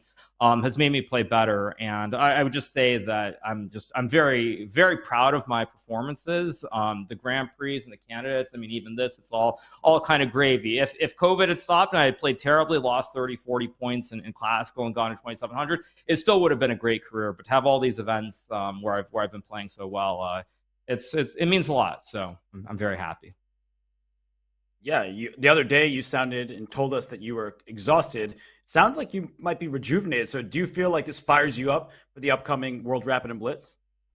No, I mean, I think the thing is I'm playing Magnus. I mean, if you can't get excited by playing Magnus, then why are you even playing chess? I mean, he's the best player in the world. He's the world champion. If you can't be excited, then like there's something wrong with you. So, I mean, I think right now at least it's just adrenaline, just kind of like the just having won the match. Certainly, it feels amazing. But yeah, I think going to the World Rapid and Blitz, obviously, I'll probably play Magnus again, and we'll see how it goes. He always has been someone who comes back from defeats very strongly, so it's going to be exciting. Looking forward to it. Before we let you go, Hikaru, we got a couple of feature chat questions. I'm going to package two of them in one. The easy one is question for Hikaru, asks Shiba, what's the mystic drink you're using? And then the second question is, how did you avoid tilt? Question from Silva 1988, when Magnus managed to tie it up in the bullet. Does that have to do with what you mentioned about putting less pressure on yourself overall? Yeah, so in terms of the first question, I mean, I was drinking the classic Dunkin' iced coffee. That's what I drank for the 5+1 portion. Then on the break, the Keurig machine stopped working, so I had to make my instant coffee for the 3+1. So that's what I was drinking. I had a little bit of kombucha as well. That's what I was doing in terms of drinks. And yeah, as far as tilt, I think the main the thing is, it was very hard because I think I was up by 1, and then I lost this horrible game in the Marshall where Magnus played this Bishop G6 stuff, and I was completely winning, up 30 seconds, and then I completely messed it up, and then the match was even. I think the main thing for me, and this is not even so much about today, but just in general, is sort of I have this ability now to where I don't care. I'm just able to get over it, and you just move on to the next game and keep going. In the past, I would have folded like a cheap suit there. I would have probably lost the next 3 or 4 games, lost the match, and everyone would be saying, okay, well, Magnus, Hikaru, he chokes again. Magnus in his head all the time, all this nonsense. So at any rate, I think it's mainly just, when I look at the performance I've had in all the tournaments this year after critical loss, like I look at the Grand Prix, I lost to Levon in the first game. Third Grand Prix, I came back, and then I beat him in the 5th game, and I won the last game as well. You look at the candidates, I lost to Fabi in round 1, then I beat Timur round 2. I lost to somebody later, and then I beat Fabiano, I think. So I've just been able to bounce back because I think it's just there's no pressure. It's very easy when you have no pressure in chess. There's if I do badly, I do badly. I'm still a streamer. Who cares? I do well, that's great too, but it doesn't matter. Well, that makes perfect sense, Hikaru, and you have stated that before. And a related question from Carry Chess is, do you feel a greater sense of confidence against Magnus now than ever before? I mean, I don't think it. Well, okay, I'll tell you guys a story. So this is one of the things I was thinking about before the match. Now, some years back, Mr. Danny Wrench, the chief chess officer over at Chess.com, he said that according to the Chess.com stats, apparently when I play Blitz, I'm more accurate than Magnus, except when I play Magnus and I play like a complete clownfish. So that was in my mind that basically if I'm able to just keep it together and not lose my mind, good things can happen.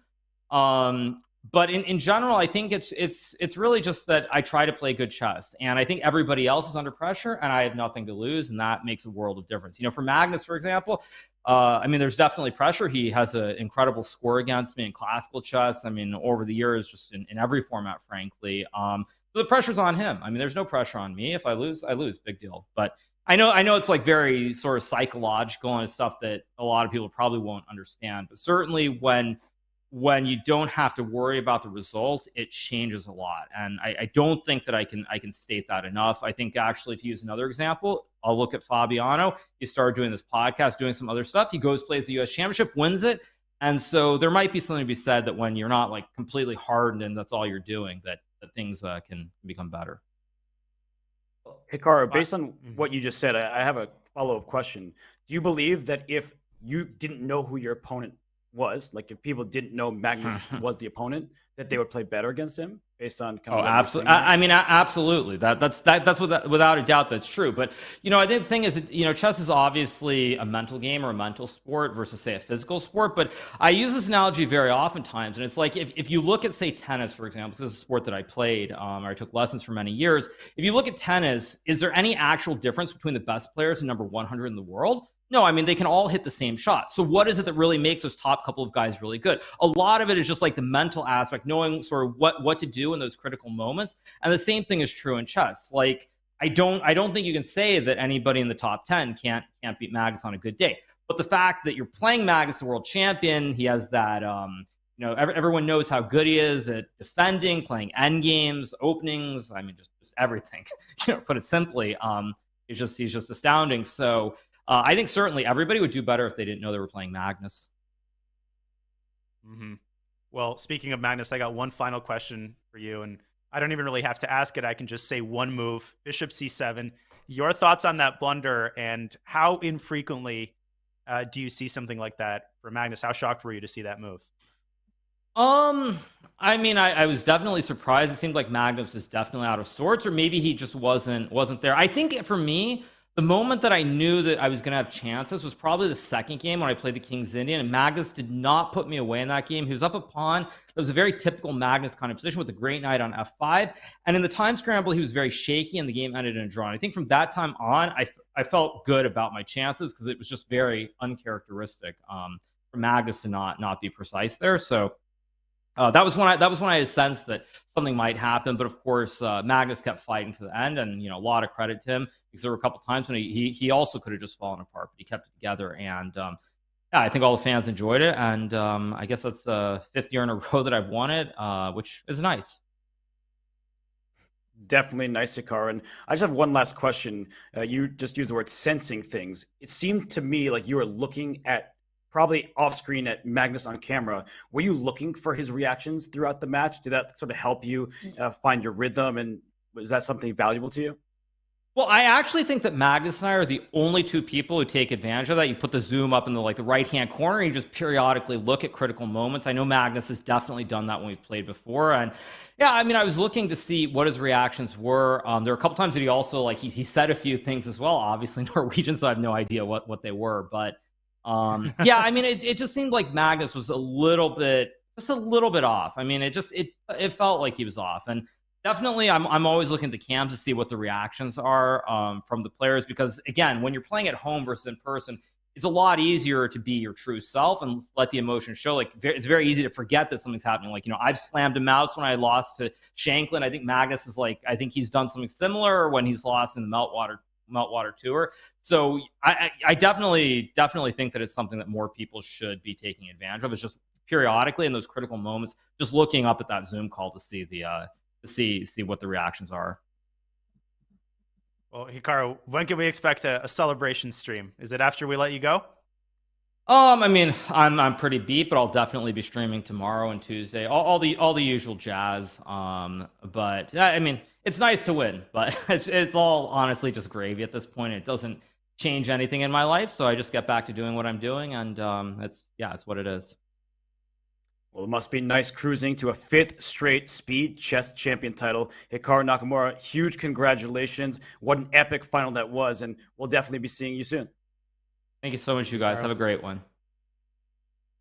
And you heard it from the man himself, the champion Hikaru Nakamura wins a 5th straight Speed Chess Championship. It is amazing. He defeated Magnus Carlsen in the final. And, well, speaking of Magnus Carlsen, before we wrap up the 2022 SCC, we are told that Magnus would like to share his thoughts on today's match. So we're going to take a quick break.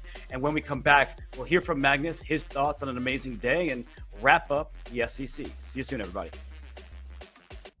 Use GIFs, not GIFs, from the biggest chess stars on all of your favorite platforms. Just search Chess.com and your favorite chess star on Discord, Twitter, WhatsApp, and more to find hundreds of GIFs from Chess.com's biggest broadcasts and events. Pokimane, Ludwig, Moist Critical, XQC, and even me, Danny. Try it today.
It's always an honor to be joined by the world's #1 rated player, Magnus Carlsen.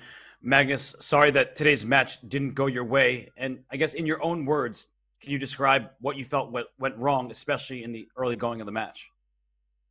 Well, I mean, first of all, sorry for wasting people's time in the sense that the event could have sort of have been over with the interview with after the interview with Hikaru, but I mean, I just thought it was such a fascinating match that I wanted to share some of my thoughts. Mm-hmm. Well, Magnus, we'll definitely give you the floor, and you can take this in whatever direction you want. I'll sort of prod you by asking, at which point in the match did you recognize that you were sort of off form? Was it something you recognized before the match began or during the 5-minute portion?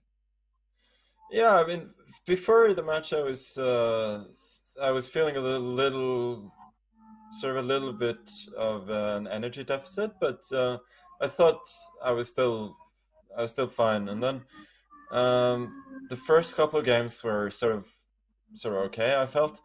And then, yeah, the third game was just that was a bit of a meltdown. It was just, I was outplaying him a little bit. I got a better ending there with bishop and knight against 2 knights, and I was sort of building in the center. And then he set up this fortress. I tried to break it, and all of a sudden, like, he was playing for a win, and I was just bamboozled by that, and I lost some time in a position that was still tenable. So that was really when it all sort of started. And I mean, frankly, for the rest of the 5 minutes portion, I felt that he played fantastic chess. He was just way better than me in every aspect, and at that point, I was just looking forward to somewhat faster time controls, because I felt that he was doing a lot better than I was when we both had a lot of time to think. Like, he was strategizing better in the middle game, and generally just seeing things better. So I thought, like, when we have less time, there will be less time for him to think, and also it will force me to play a bit faster. So that's fine. Also, when I got my first win, I sort of calmed down a little bit, I think. To be fair, like,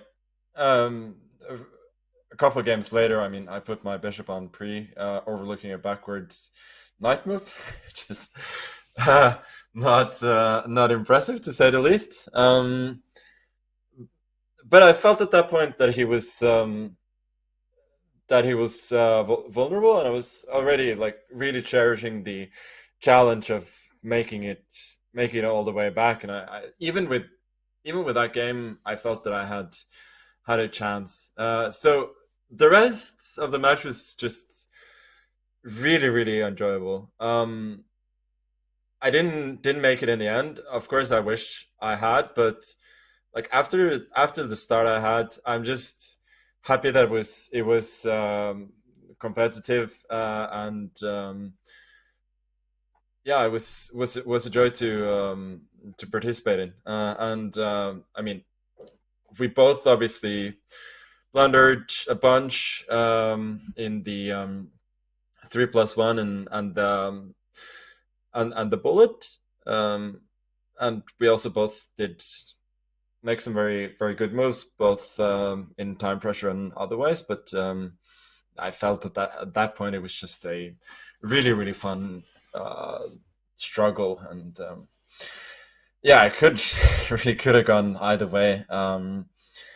In the game that happened after I tied the match, I was white. I was sort of pressing a little bit there, and then I blundered a pawn. We got into drawn rook ending, and somehow there I exchanged the pawns in the wrong way, so I lost the pawn.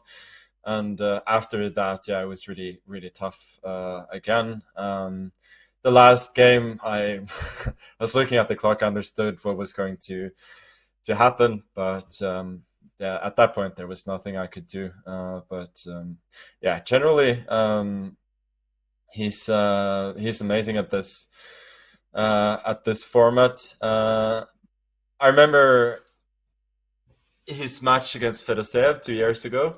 His 5+1 segment there. I felt that that's pretty much as well as it's possible to play in that particular time control. And I did feel today that he came sort of at least very close to that level. So, hats off for that. That was not fun to face that particular segment, but it was amazing to see. Magnus, it sounds like you love a good challenge, and everybody remembers or has heard the stories of you and Hikaru duking it out in a dark hotel room, playing a lot of Blitz. Now you're playing Blitz in front of over 150,000 fans. Can you explain what has changed in Hikaru over the last few years? Because, of course, in classical chess, you have most people's number, but you especially had his. What have you seen the growth in Hikaru's chess over the last couple of years? I mean, obviously he's getting practice all the time from his streaming. That I think helps. I also think that his attitude has become a little bit better in the sense that he doesn't care as much anymore. I know that's a meme, but I think it's genuinely helping him. And he's always had talent. I think the start of the pandemic, the results he had there in the Champions Chess Tour also helped his confidence quite a bit. Then, I mean, we played an epic match then as well. 7 matches that I finally won on Armageddon in the last game. Could have gone either way. Now we've sort of played 2 of them and we won 1 each. So I feel like that's probably fair enough, but yeah, he's just a beast at this format. Like, I generally still think that I'm a little bit better, but I didn't prove it today, and he's certainly as close as it well, I mean, basically anyone's ever been. So it's a great challenge. Magnus, we got quite a few feature chat questions to get to, but first I have another more general question. How would you compare over the board versus online Blitz? Do you have a clear preference? And can we expect you to play online Blitz and Bullet even, let's say, into your 50s and 60s? How strong is your addiction to online Blitz? No, this is one of the things that sort of hit me. I think it hit me like one of the days when I played the Mr. Dargy Invitational before this. It was like, I absolutely love playing Blitz. Like, and I just had this, I mean, I've always loved it, but I guess I started like appreciating it more and more, and I just had these moments where I'm thinking that I don't feel like it's an addiction in the sense that it just, I feel, some of the matches where you play for a long time, that can be put down to addiction, but I'm not sure it does a lot of harm. So for me, it's just improving quality of life to have this passion. So yeah, I agree. I absolutely love it. I have to say, and that's sort of why this struggle was so much fun, because I had a score to settle in this tournament, so I've been like a little jittery at times, but when I got here to the final, I thought then at least the most important part sort of has been done. So I have to say, like, I cannot believe how much I enjoyed the match today, and the addiction, whether it lasts into the 50s or 60s, be that the decade or my age, who knows? But no, I absolutely love it. Well, Magnus, we had about 150,000 concurrent viewers watching for 4 to 5 hours here. What do you think that says about the growing popularity of speed chess, and what do you see for its future? It's amazing to see. I guess a lot of people who just finished watching the World Cup final and didn't want to leave the couch quite yet. So thank you all for sticking with us. I mean, some of them are probably still watching. So it's good to see. Obviously, this is I think this is as good as it gets. Like speed chess matches between Hikaru and I, be that blitz or rapid or even bullet, I think that's as good a show as it gets in chess. So I'm glad that people appreciate it as much as I do. Mm-hmm. Well, we got an interesting feature chat question here, Magnus, from Zitaqualo. Could we have your honest take on Hikaru's clock running strategy? Do you feel like it's just totally part of the match, or was a little part of you irked? No, or both. It's fine.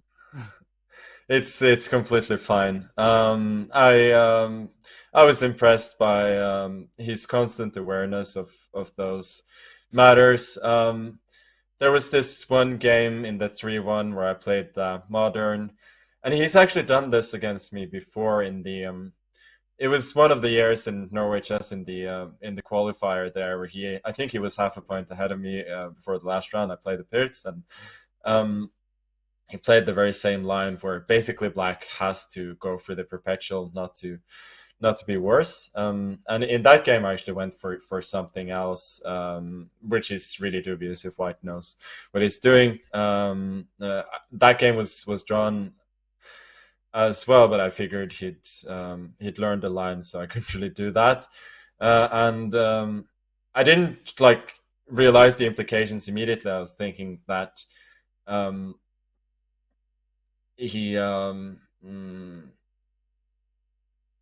that we were going to have a draw, and then of course at some point I realized that he's going to take the 3 minutes, and I just gotta say it's props to him for recognizing that, and it's absolutely fair game. I have to say though, if there's one thing that I regret a little bit in this match, it's the sort of a little bit of uncompromising openings I played at various points as Black, because generally this A4 this A3 nonsense was really working well for me. I was getting playable positions, and generally outplaying him as White at some point. So, well, first of all, maybe I should have started that earlier rather than the Catalan, but also a couple of the losses that I had with Black playing combative openings were maybe unnecessary. I think that there were enough White games for me to just say that you can have all the draws that you want as White. You can even run some clock. I have enough time. I'm going to win most of the White games if I can have my way there. So no, but basically the answer to the question is I understand that. I understand the format, and it doesn't bother me. One bit. Well, Magnus, we have another featured chat question for you. You tied the match up after being down by 4 points. So Sir Laser asked, do you feel that you had the momentum when you tied things up? Yeah, it's fun when you have these Zoom chats where your opponent is mic'd up, so I can actually hear things that people sitting at home cannot hear, and he can hear it when I'm muttering to myself as well. So I think when when I won the third game in a row and tied the match, he was like shouting to himself, like, or I think maybe I heard the slaps. Maybe he was like slapping his face and saying, "Wake up, wake up." I thought that was funny. It was a clear sign, of course, that I had the momentum, and as I mentioned earlier, that game really was it was a bit of a backbreaker for me, because I was applying pressure, and if I hadn't given him this chance to go pawn hunting, I think I could have put a lot of pressure on him in that game, and probably won the match. One thing I should say, though, that in general, there's been this sort of, it's always been this discourse that Hikaru is much better at bullet than everybody. I think, at least at 1-1, I think he doesn't practice really 1-0. I don't either these days, but so I don't know his level there. But I think in 1-1, I was not the least bit worried about that. I was still thinking at the end of 3, if I'm within a couple of games, I thought like I'm a slight favorite for bullets, so I should be fine. So I feel like sort of the notion that he's a lot better than everybody at 1-1 is a bit outdated at best. Mm-hmm. Magnus, we have a featured chat question from Honey Bear, who asks what your mindset was going to the tournament. I'll just tack on a question about you mentioning settling scores.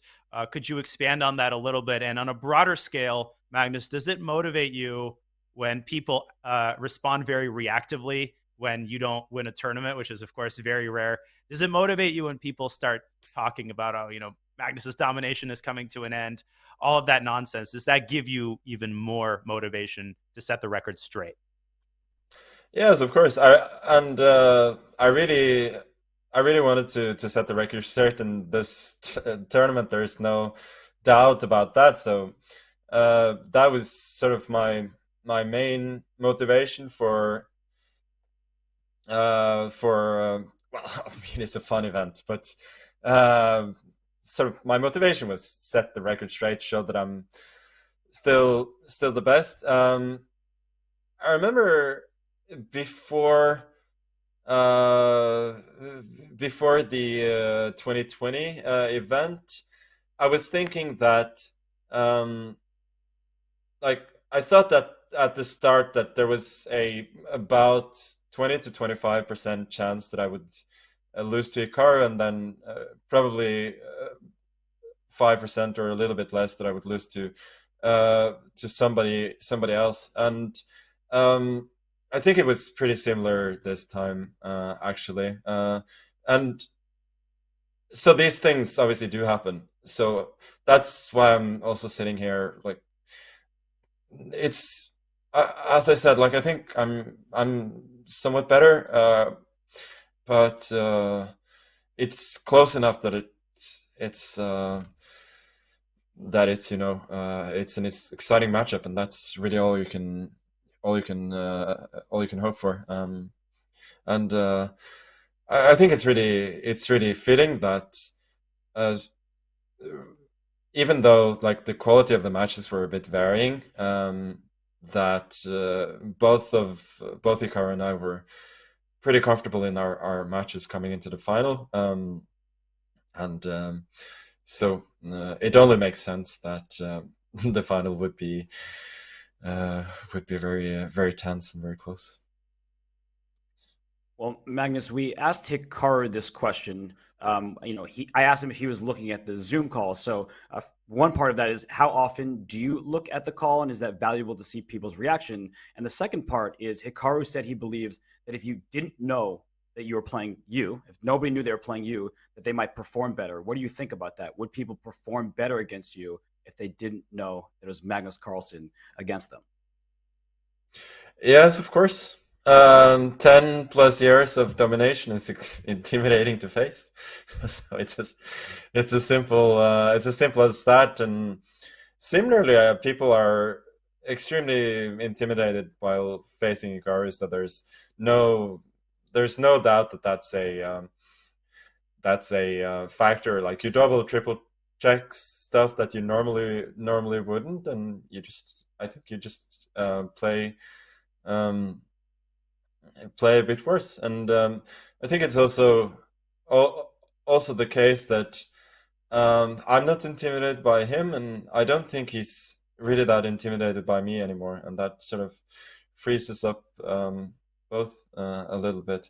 As for the Zoom call, no, I've sort of spoken about this before, that I feel like there are a lot of fake tells coming from Hikaru, so I prefer not to. I prefer not to try and look for them. So I don't want to watch the call. I watch the board, but I do listen to what's being said, of course. Mm-hmm. Well, Magnus, final question from IPK1. Your reaction to France losing, and was your decision to play the French in a couple of games an homage to, unfortunately, the losing team? No, it wasn't. I wasn't getting great positions in the French, so maybe that wasn't a great decision. But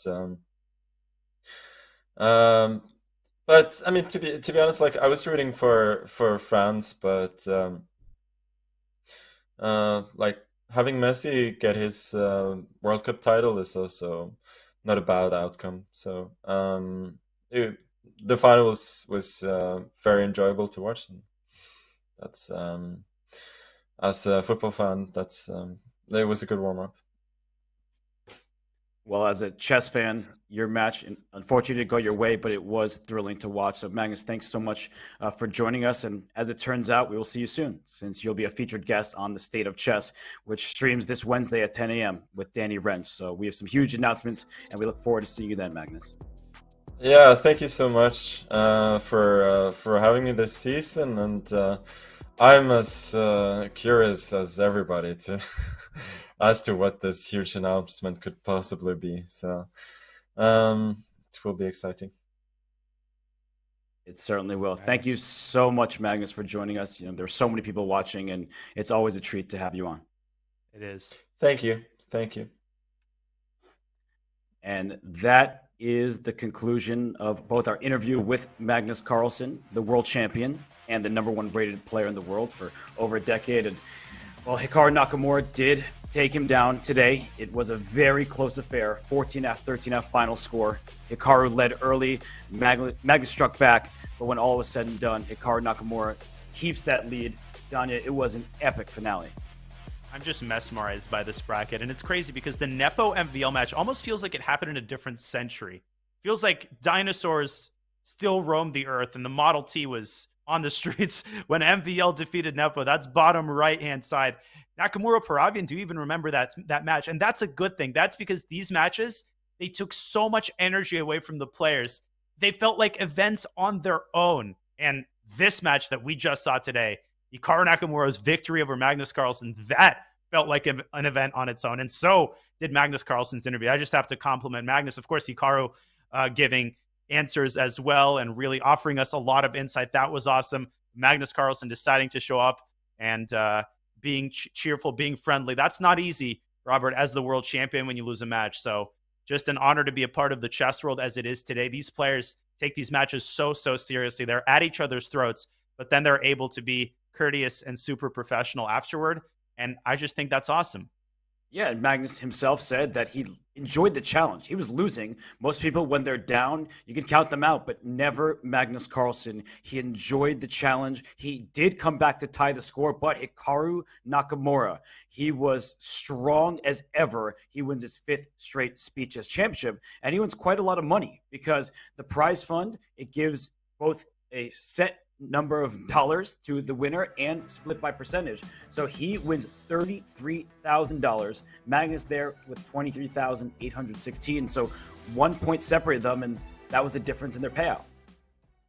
It was indeed. It was a nail biter. I made only one prediction this entire day. I refused to predict how the 5-minute segment is going to go. All I predicted is that this match is not going to be decided until the final seconds tick down. And that is literally what happened. Hikaru building just enough time in the final game by a second, by a move, to milk the clock down and cement his 1-point lead. Both of these players, they gave this match their all. And yes, Magnus Carlsen was not in perfect form. And yes, he blundered with bishop c7 uncharacteristically. And yes, he had some bad positions out of the opening. He didn't play the way he wanted to play, but he gave it his all. Hikaru gave it his all. And we truly live in the golden age of chess entertainment. We certainly do, and it's thanks to players like Hikaru and Magnus. We all love seeing those two players battle for chess supremacy. This time it was Hikaru. We'll see what happens next time, but the Speed Chess Championship was so much fun, and it's thanks to all of you watching. You make this so much better for us. Your feature chat questions were excellent. We had Magnus Carlsen on for an interview after losing a match. That is a special treat, and of course we got to hear Hikaru's thoughts, hearing from the Speed Chess Champion. 5 championships in a row for the #1 chess streamer on the planet. He's a streamer, he's a superstar, and he is the SCC title winner. So, Danya, I've had a blast commentating with you. You have any final thoughts about the SCC before I wrap this up? Well, I wanted to say something sarcastic, but I'm too emotional. It's been an honor to cover the SCC and an honor to do it with you. I really feel like I'm not working. I feel like I'd be doing this anyway. I'd be on the edge of my seat anyway. I'd be shouting at the television screen if I didn't get to commentate. So a great privilege and honor, something I never take for granted. And of course, just to echo my gratitude to the tens, in this case, hundreds of thousands of people taking time out of your busy days to watch the SCC unfold. This really is the crown jewel of the annual chess calendar. This is an event that has gained prestige, that has gained recognition as it has moved from one year to the next. So I feel like this all went by in a flash. It's been such a pleasure covering it. And Robert, I can't wait for next year. I can't wait for SCC 2023. And I think neither can Magnus and Hikaru. No, because those two players, they have a long history, a rivalry in the making. It is epic, and I want to genuinely thank everyone from the bottom of my heart. This was a special event. Magnus and Hikaru for the championship. Hikaru comes out on top, but just to be able to cover chess, it is always a pleasure for me. And Danya, we are very close friends, off camera. We do talk a lot, everybody, so it's a pleasure to commentate alongside you. I want to thank the Chess.com staff for putting in all of their hard work, the producers who do everything behind the scenes. They may not get the recognition, but we certainly appreciate them. And of course, to you all for making this so much more fun for us. And last but certainly not least, the 16 players who took part in this year's Speed Chess Championship. On behalf of Chess.com, I'm Grandmaster Robert Hess. That's Grandmaster Daniel Naroditsky. We'll see you next time.